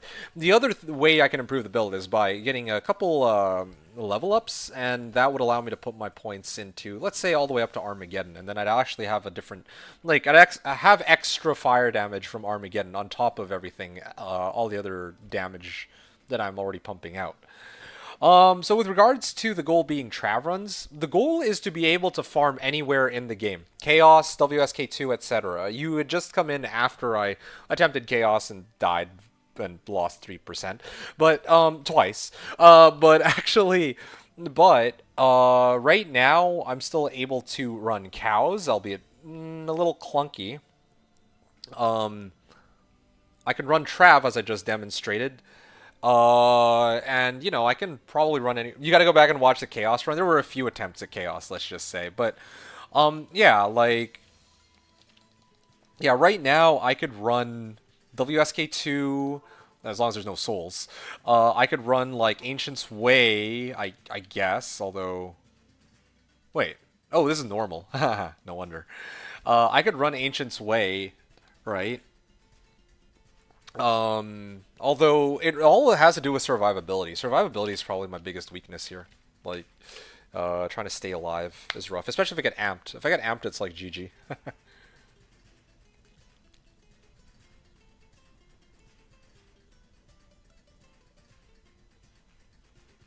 But yeah, no, there's a lot of different things that I'm trying to do right now. You were dying quick, need that res. Yeah, for Trav specifically, I need res. That's another thing too. Like, that's what I was talking about with people. That the thing about this build is, depending on where I want to farm, will help dictate which items I need, right? So for cows, I use Delirium. I have to have Delirium, or else I have no way to pull cows in towards me. For Trav, I probably want... Oh shit, where the hell is Oh yeah, here it is. Yeah, I have this thing, right?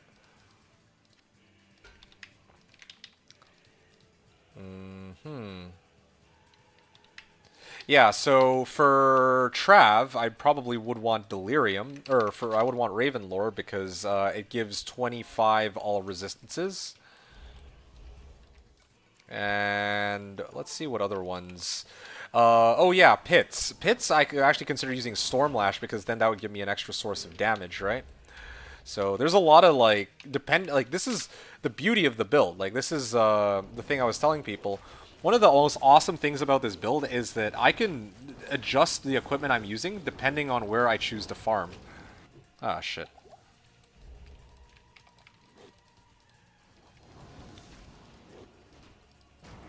Ah, no wonder I'm having so much trouble. I didn't actually do it properly. Ah. Feral is fun. I kept a Feral Druid from an old season. Feral Rage is fun, but here's the thing. I'm not just running Feral Rage. So, earlier I was talking about like Earthshifter is procting Fissure and I got all my summons up, but I never actually did finish talking about like why I said Hunger Fury Hybrid. I am also using Feral Rage to boost my movement speed and lifesteal, but when it comes to Hunger and Fury, there's actually like a secret tech. Here, show you. There we go. Okay, yeah, I got it going. All right, check this out. Okay, pay close attention. This enslaved. 1, 2, 3. 1, 2, 3, 4. Wait, there you go. Look at this. Boom, they're all dead already. And it looks like the fissure's doing it, which is partly the case. But what's actually going on, if you listen really closely, I'm going to shut up for a second, okay? It procs a lot. No, no, no, no, no. But listen carefully. Instead of oh, okay, that one instantly died. Okay, check this out. Okay, this next pack.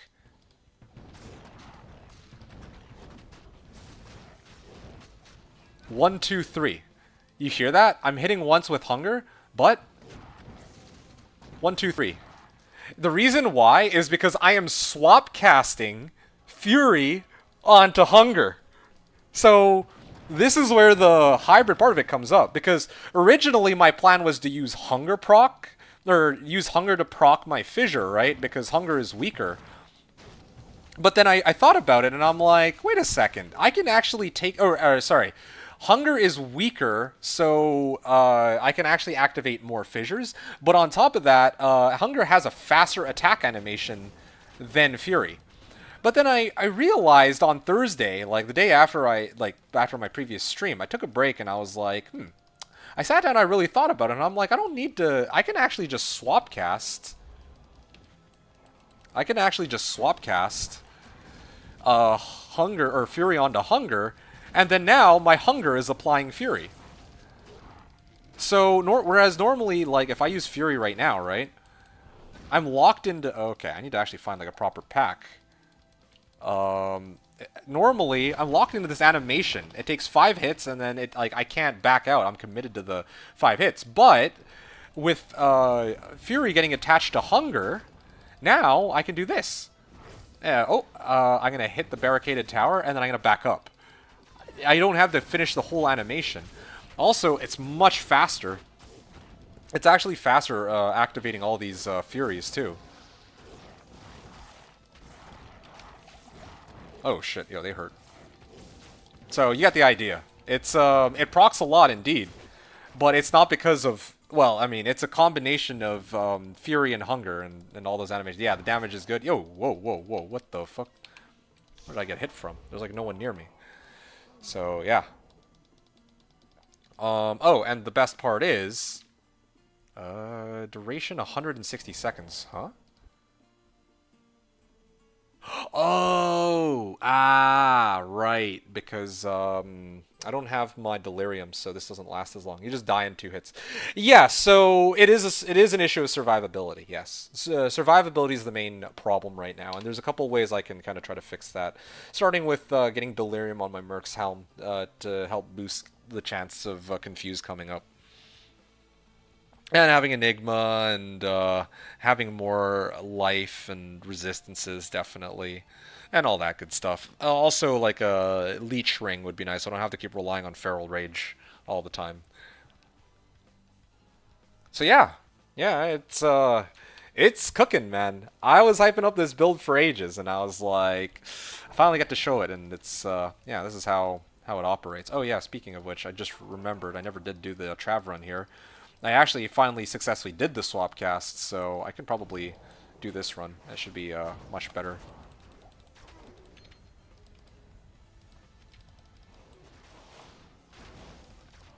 All right.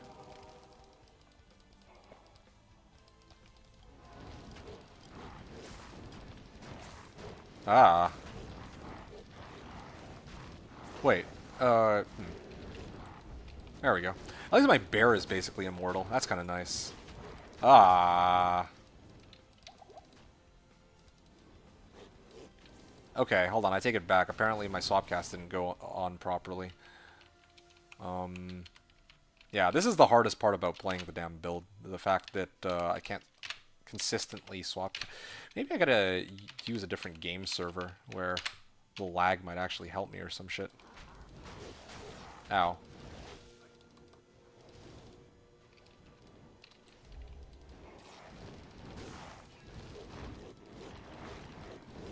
Okay, yeah, I definitely have Fury up, because if I didn't have Fury up, then I wouldn't be, I would actually have lifestealed my way back already.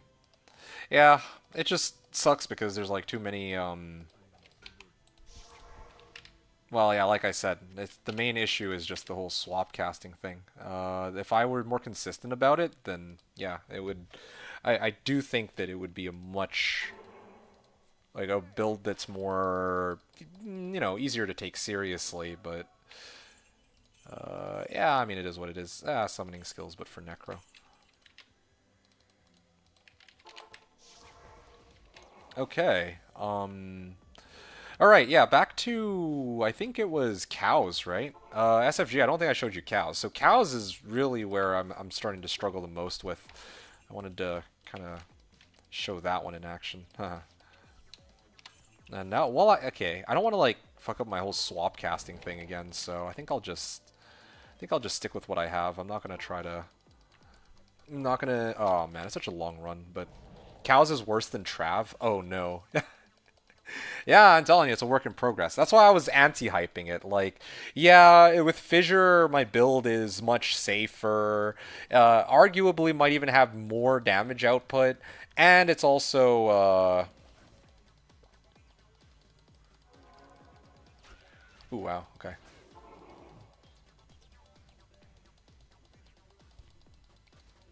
Ooh, let's go this way. 1 second. Alright, here we go.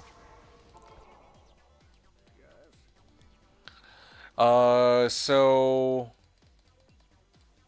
Yeah, here we go. So this is for cows, okay? And for cows, I need to put on Delirium. Because I am delirious. There we go. Oh. Oops. Let's do that first. And we'll put this in. Okay, cool, wonderful. At least I have everything at my disposal now. 3, 4, 5. Okay. Go in Secret Cow level. I gotta open up by maxing out my Feral Rage.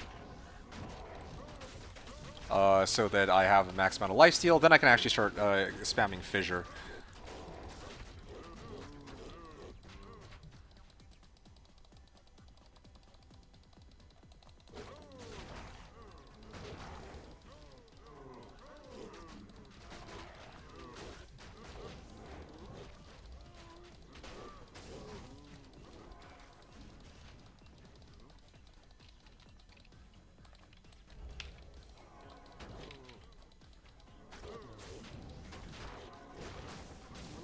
There we are.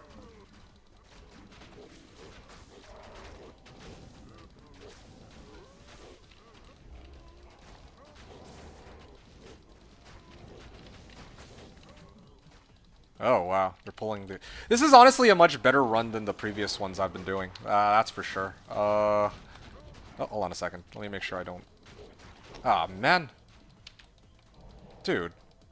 Okay, hold on a second. I need my Merc back. There we go. Okay, cool. There we are. Got Confuse up.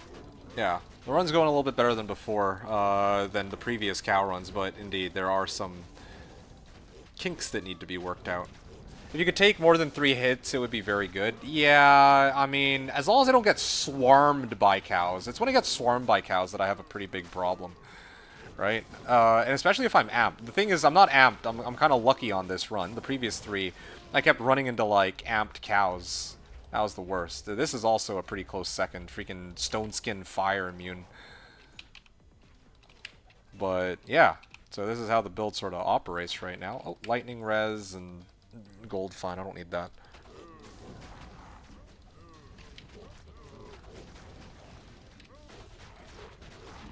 Oh, shit. Am I dead? Oh, man. Yeah, it's transformed me out of it.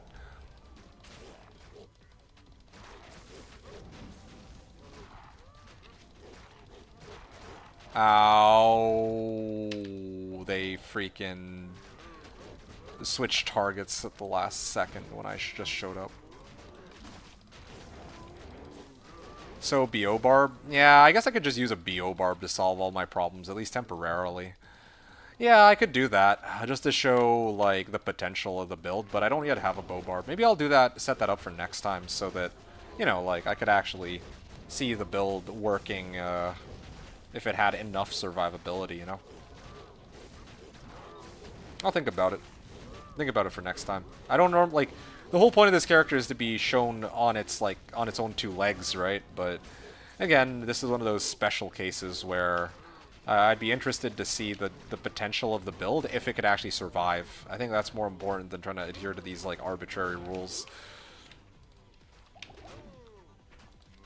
Alright, anyway, I'm just gonna keep going here.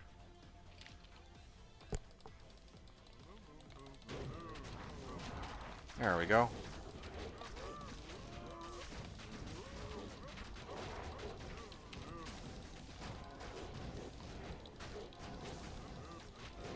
There we go. Look at those. Like 4 fissures back to back.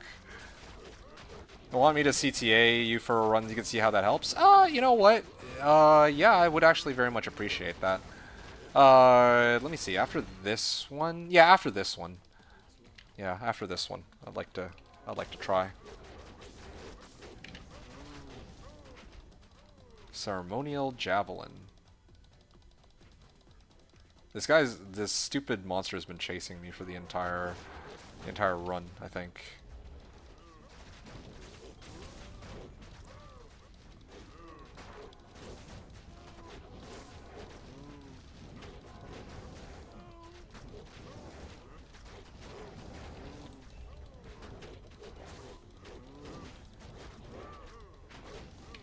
All right.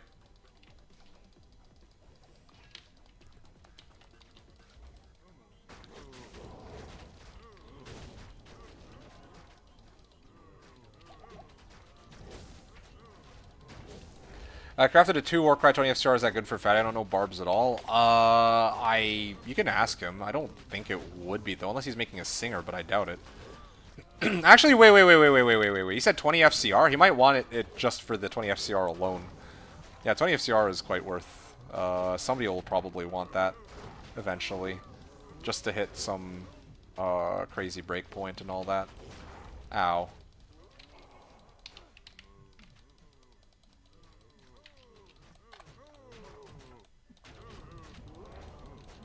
I gotta start healing up. Actually, you know what? I also wish that my Carrion Vine could stay alive for longer. That would be very helpful too. What the hell? I can actually leech off of them? How does that make? Oh, no, sorry. It was my Carrion Vine that's actually that I'm getting health off of.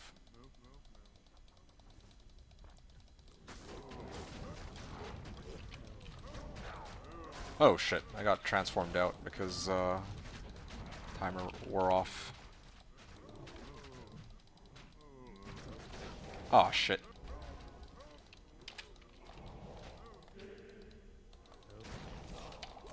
Okay, I don't even want to know how I died there, but Yeah, I'm getting real sick of this shit, man.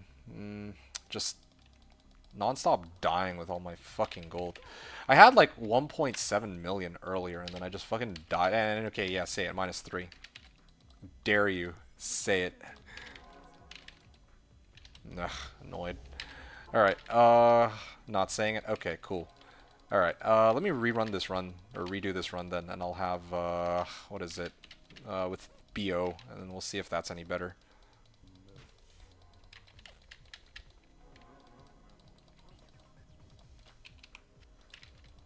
Also, there's all my potions and shit. Yeah, man. Ow.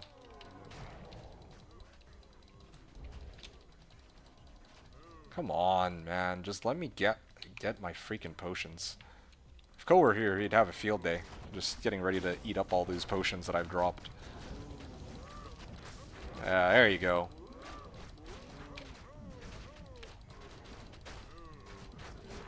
Oh, shit. Oh, yeah, I'm not...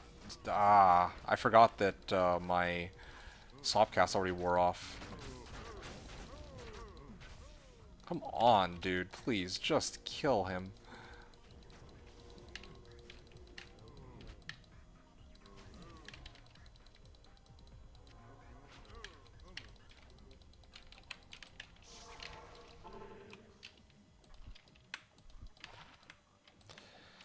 Alright, whatever.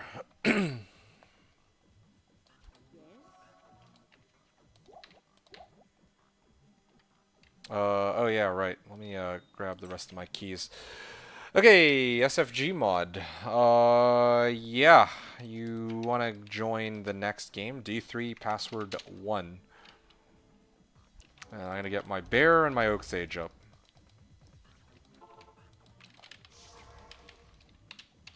Okay, I'm also gonna get my telly thing up in order. I guess I can actually start the run at least until. Oh, yep, there we go. Oh, okay.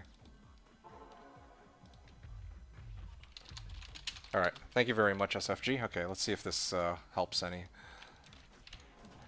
Yeah, I'll need it. Get as much luck as I can get. Just watch, you're gonna be like cursed pack out in the opening stages of the run.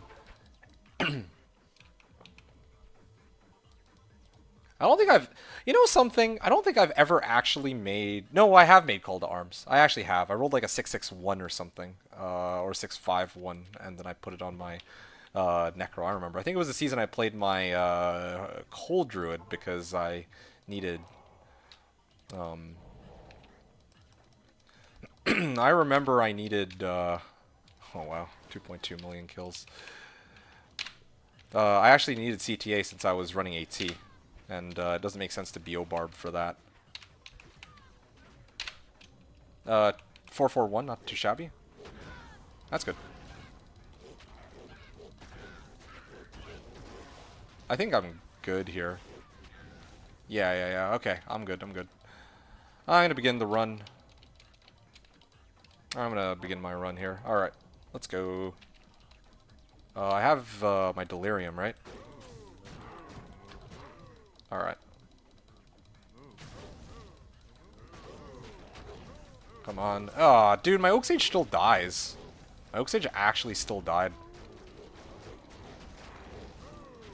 I mean, I do have CTA still, though. CTA by itself might be okay. But, yeah, just unfortunate that I can't rely on that to kind of carry me through the run.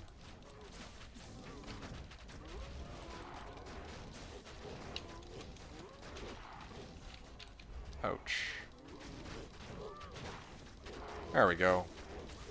Confuse helps. Oh yeah, except for when they get amped. And I'm amped now. See? Yeah. Even with... Man, it's when I get cursed. When I get cursed, it's a problem.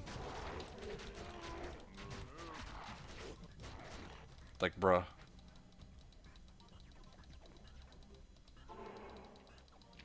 Yeah. I mean, it's better. I would have died there, I think, under normal circumstances. But, yeah.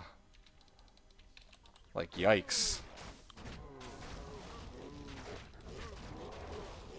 Cursed, of course. Well, I can kick his ass and then move out of here at least. Bro, please, proc fissure. How many fucking, like, ugh. I had to hit him like 100 times. Ugh, whatever. Okay. Need double burr helm? Honestly, COA is on the table. Like, dead ass, it's on the table. Not even double 5/5 fire faceted one either. Just straight up COA. Could actually maybe use it for this build. Oh, and my BO expired. I'm not asking for another one. I'm just saying, like, I can't even finish the run in the amount of time that it takes for the BO to wear off, right? So I'm just like, yeah. If I had BO Barb, it'd be okay, probably, but something to consider too. So again, we're limit testing. But yeah, I would have the rebuff, and it's kind of annoying to rebuff when I have... It lasts like 2.5 minutes. Yeah, it's kind of annoying to have the rebuff because I have to, like, switch off my swap cast.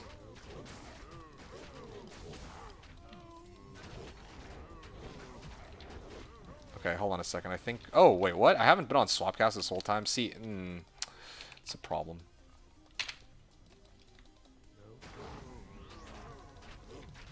Am I on Swapcast now?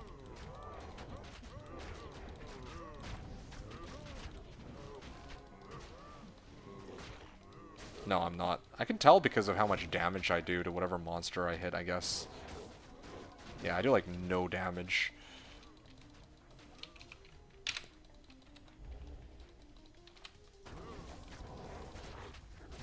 I think that one was a swap cast. Oh shit, they're Fanat now? Oh yeah. Just the way I like it. Never swap cast, what makes it hard to do... Oh, fuck off, man, I'm out.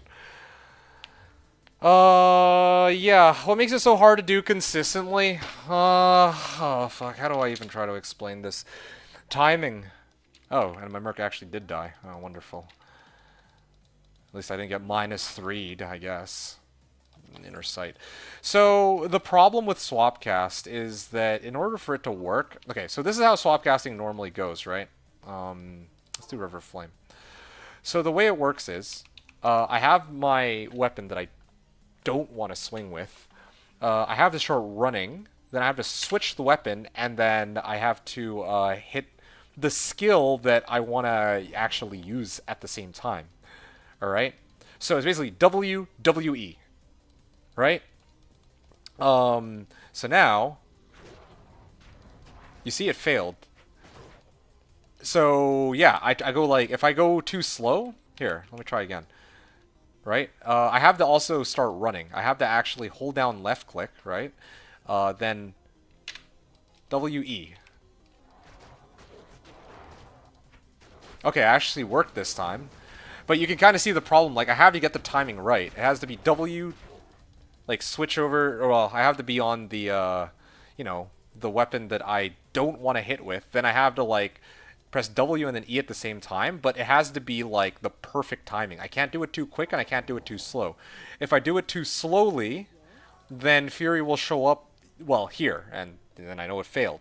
And if I do it too fast, then it will put Fury on the, other side. Or if I do it too slowly, I think, then I get Fury on the other side, or other. You get what I mean. Like, it's not. Like, here it's okay. Here it actually worked out. Here, let me go back in this pack. Let me just confirm.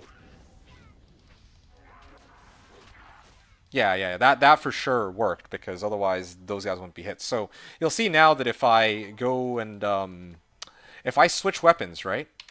It's still Hunger, and then if I switch back, it's actually Fury, right? So that's how I know that it worked earlier, or that confirms that it was working as intended earlier. So now, maybe if I try to let's start running, right? I'm gonna start running with my Nagistaff, and then I'm gonna go WE, and then you see I was too slow, so Fury actually appears here, right? Like I press W and then E very slowly. And then Earthshifter now has Fury shown here. But then if I go too fast, then Fury I think will be on the other side. Oh, well, okay, this one might have actually worked. Hold on, let me just double check. Uh... No, no, no, it didn't work. Okay, this is perfect. You'll see if I switch over back to my other weapon, it'll actually be Fury, right? You see? You get what I mean, right? Like, so I have to be, it has to be the perfect timing. It can't be too fast, it can't be too slow when I hold down click and then WE, like that. Now, I think that one actually worked. Okay, maybe I am getting a little better at this. Yeah, off of that explanation, I guess, but yeah, so yeah. Is there a macro you could use? Even if there is, I wouldn't use it. Not because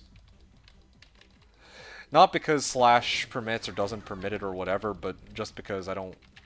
I want to be able to do it myself. That's really it. Anyway, yeah, you got the idea. So that's for swap casting. Yeah, blah blah blah blah. What time is it now? Oh man, it is actually getting pretty late. I haven't done anything else today. All right.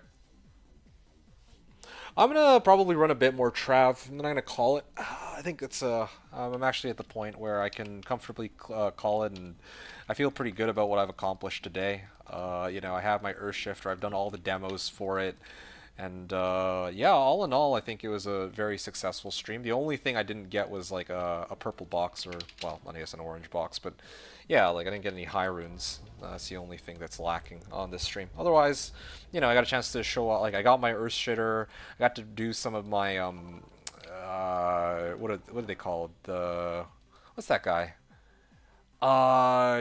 Thresh socket. Did like you know a whole bunch of Thresh socket runs. It's still a work in progress, but yeah. So I got to do all of that.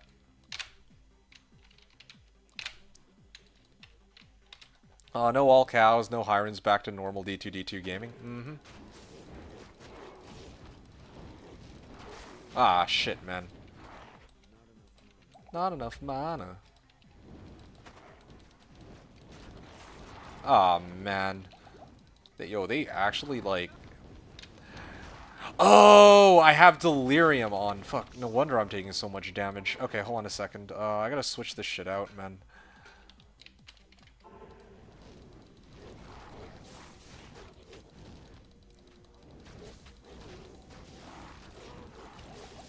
Ah, this is impossible. Need a Dwarf Ring. Okay, what am I trading out for it? Ravenfrost or Angelix? Do I lose 1,000 attack ring or cannot be frozen?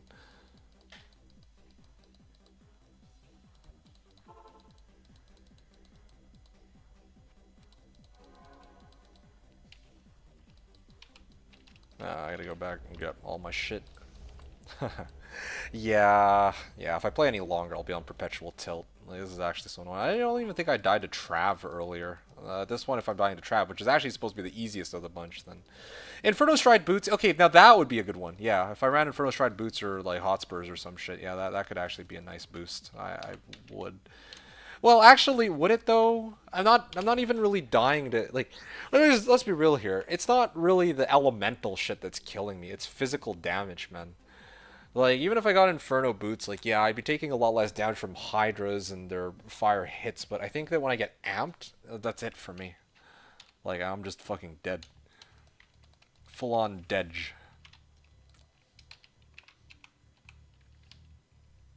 Well, for cows, yes, but Trav, the Hydras are crazy. Here, let them spawn some Hydras on me. I'll sit here and I'll tank it. Let's take a look at how much damage I'm taking. They do 30 apiece. Yeah. Yeah, well, I mean, they do like a decent bit of damage, but I mean, in comparison to taking like 250 damage hits from the council members themselves, it's never really the Hydras that are killing me. It's their raw physical damage, I think. It's the problem. Oh, whatever. At least I actually cleared this run. I don't think I'm going to be able to make up the losses, but I mean, at least I got my Juvies back. Hyperion, sure.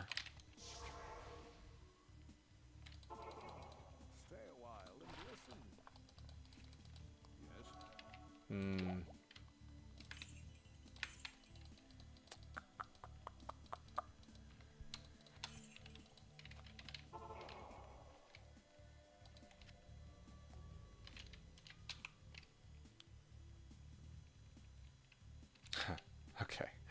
Anyway,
I'm just trying to think about what else I feel like doing at this point. I've already shown off the build in Trav, Math, Chaos. That was a bit of a shit show.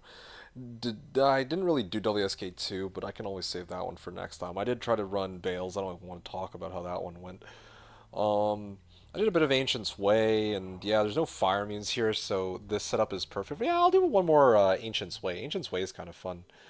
Um, Shank? Yeah, I could do Shank real quick, sure. You never did answer my question earlier. I haven't forgotten. Let's just win. Earlier you called this a B tier build, and I was very curious as to which, in terms of like clearing power, or in terms of fun. I feel like the flares would wreck you. Flares, where? At like at Ancient's Way? There's no flares here unless you're talking about Halls of Pain. I could have done AT, the WSK2 ones. No, no, they wouldn't. I guarantee you they wouldn't. They do like zero damage, man. Well, I'm just bugging you. Oh, okay. Well, I thought it was a genuine comment. I was like ready to like throw hands. No, no, no, no, not really. Just surprised. Yeah, didn't expect beats here. I was like, ah. Hold on a second.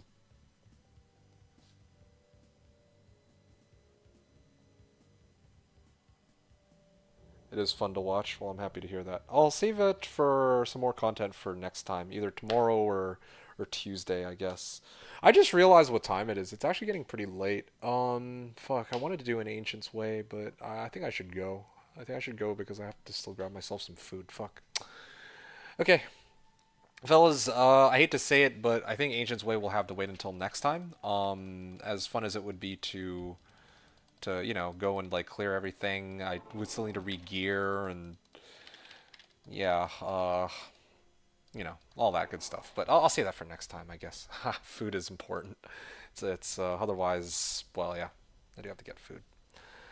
Last thing I'm gonna say, I mean, this stream was only supposed to be like a couple hours. I didn't expect it to be a fucking 8 hour stream. All my streams always trying to be late for whatever ridiculous ass reason. Yeah. So last comments. So WSK ones. Yeah, like I said. So yeah, I'm surprised that you would ever think that flares would wreck me because like the only time flares have ever posed any kind of significant threat is if I get amped. If I get amped, okay, well then I'm in some pretty deep shit, regardless of what build I'm in or that I'm playing. If I'm going up against flares, right? But otherwise, generally speaking, they do like zero damage. I'm not kidding you. Like they do like nothing. I don't know why, but yeah. Hey, see you tomorrow. Yeah, well, tomorrow would be nice, but we'll see if it'll be tomorrow or some other day. All right. Yeah, a little abrupt, but I will call it here. Just to go over my stats and skills and equipment real quick, just to wrap up tonight's stream. So the stats. The amount of strength I have is now 253, at least without this and without something else is giving me strength. I just don't remember which. I think this one, right? Oh no no no! Sorry, the okay, so Credendum. There you go. So without Credendum and War Traz, I'm at 253 strength, while still having like the D-Torch and the Annihilus. The amount of Dex I have, I put in a bunch of points of the Dex so I could wear Stormlash, but of course I do have some other equipment like Angelic Amulet and Ravenfrost that are boosting up my Dex by about 30, and then my Credendum also gives me another 10. So 40 extra dex from there. And the rest of my points have gone directly into vitality, which is why my life took a bit of a dive as compared to before, but still, the fact that I can wear my Earthshifter is a pretty massive boost. As for my skills, again, I've maxed out Firestorm and Volcano as synergies for Fissure, but now my main source of Fissure is CTC Earthshitter, okay? This is proccing Fissure and pumping out as much damage as can be. With the points that I took out of Fissure, or the hard points I took out of Fissure, I dumped them into Summon Dire Wolves to max out their life, and also to max out my Bear's life, right? Although, to be honest, I kind of regret it. I should have done Oak Sage instead, so that I could have boosted its base life and the amount of life I would have gotten from Oak Sage itself. Yeah, so that's for where most of my points went. As for the 1 point wonders, I got 1 point into Oak Sage and Heart of Wolverine, Poison Creeper, and Carrion Vine so that I can eat corpses to heal myself up, and Heart of Wolverine in case I ever want to boost the damage of either myself or my summons. Finally, in the shapeshifting tree, I have 1 point into every single skill. This is so that I can apply the effect of Fury onto Hunger. Obviously, the interaction between the two is, well, I shouldn't say obviously, but the interaction between these two skills when I swap cast it is a little bit more complicated than that, but that's the gist of it. And then, of course, I also threw 1 point into Shockwave, just for good measure, in case there ever reaches a point, like, let's say, a Throne Room, where I'll need to switch into bear form instead of werewolf form and start shockwaving monsters to keep them CC'd. So, yeah, that's basically what I have on my side of things. And yeah, that's for stats and skills. In terms of equipment, I have Infinity in the Thresher still, and I have G-Bane with a 15 IS Jewel still, and I have the Tal Mask still. But I want to replace the Tal Mask with Delirium, probably as early as next stream. G-Bane, I think I might replace this with Shaft Stop or Treachery. I think Treachery would be a good one. This has helped me significantly with its Cannot Be Frozen as well. But if I could get Treachery, I could get Fade Proc and IAS, which would help me with Infinity and Delirium. Even if it does mean that, unfortunately, I lose Cannot Be Frozen. So that would be a problem. And I can't even Cham either. Because I'd be running 2 Runeward items. And then finally, last but not least, in my own inventory and on my equipment, I have Nagistaff on Switch, but I have been rotating between several different options because of the bizarre nature of this build and playstyle. I have on my main hand, the main component of this entire build is the Earthshitter. Thunder Maul, okay, which casts CTC Fissure and has a boatload of Crushing Blow and a lot of raw damage into ED. I have it socketed with a Shale. That's because when I'm in werewolf form, the attack speed is highly dependent on the base attack speed of your weapon, or the attack speed of your weapon. So Shale is pretty much the must-have option on this build, even more so than a 5/5 Fire Facet. The rest of my gear, okay, this is where things get a little bizarre. Again, I'm still in the middle of sorting things out. Raven Lore is the one constant. For any area that's not cows, for cows I run Delirium. I'm currently running Smoke so that I don't immediately die to, lack of resistances, but I'd like to have Enigma. That's what I'm working towards next, probably. Then I have Angelic Ring and Amulet for raw attack rating. Ravenfrost for a little bit of extra attack rating, but also Dexterity and Cannot Be Frozen. Credendum for resistance to all elements. Magnus' skin, because that's all I have, but I should really get Laying of Hands. This is for IAS and Fire Res. And then I think I already said Credendum for all resistances, and then War Travs. This is kind of like a legacy item at this point. I'm better off getting Gore Riders rather than this, but for now I could use its 45% MF. Like, why not, right? Yeah. Yeah, so that's kind of my setup. It's incomplete now. It went from being close to fully complete with a pure Fissure Druid to now, or well, Fire and Summoning Hybrid, to now a build that I can adjust in countless different ways. In my inventory, that's another thing too. I have a bunch of Summoning Skillers. In the future, I could totally swap these out for something else if I want as well. Like, this is to boost like the damage on my Wolves and my Bear, but if I want, I could replace these with like life and elemental resistance charms and whatnot. 36 MF Geeds with 128% gold find. 1411 Druid Torch. 1910 and 7 Annihilus. And the rest of my charms are just a bunch of resistance and life charms now. No more MF. And that's basically my build. Alright, folks. That pretty much covers it for today. I think I'm done for the night. Thank you all so much for tuning in. I hope you enjoyed the stream as always. And I'll catch you all next time, hopefully. So, have a great day. May the Raven Lord be with you. And, oh, hail the mighty cow. Good night. Yeah, good night to you too, SFG Mod. Really appreciate your help again, once again, with testing and the CTA, BO, and all that. All right. Have a good night, everyone. Take care. Hope you all enjoyed the stream. Appreciate you all tuning in. Thanks, everyone, for watching. This is D2D2, signing out.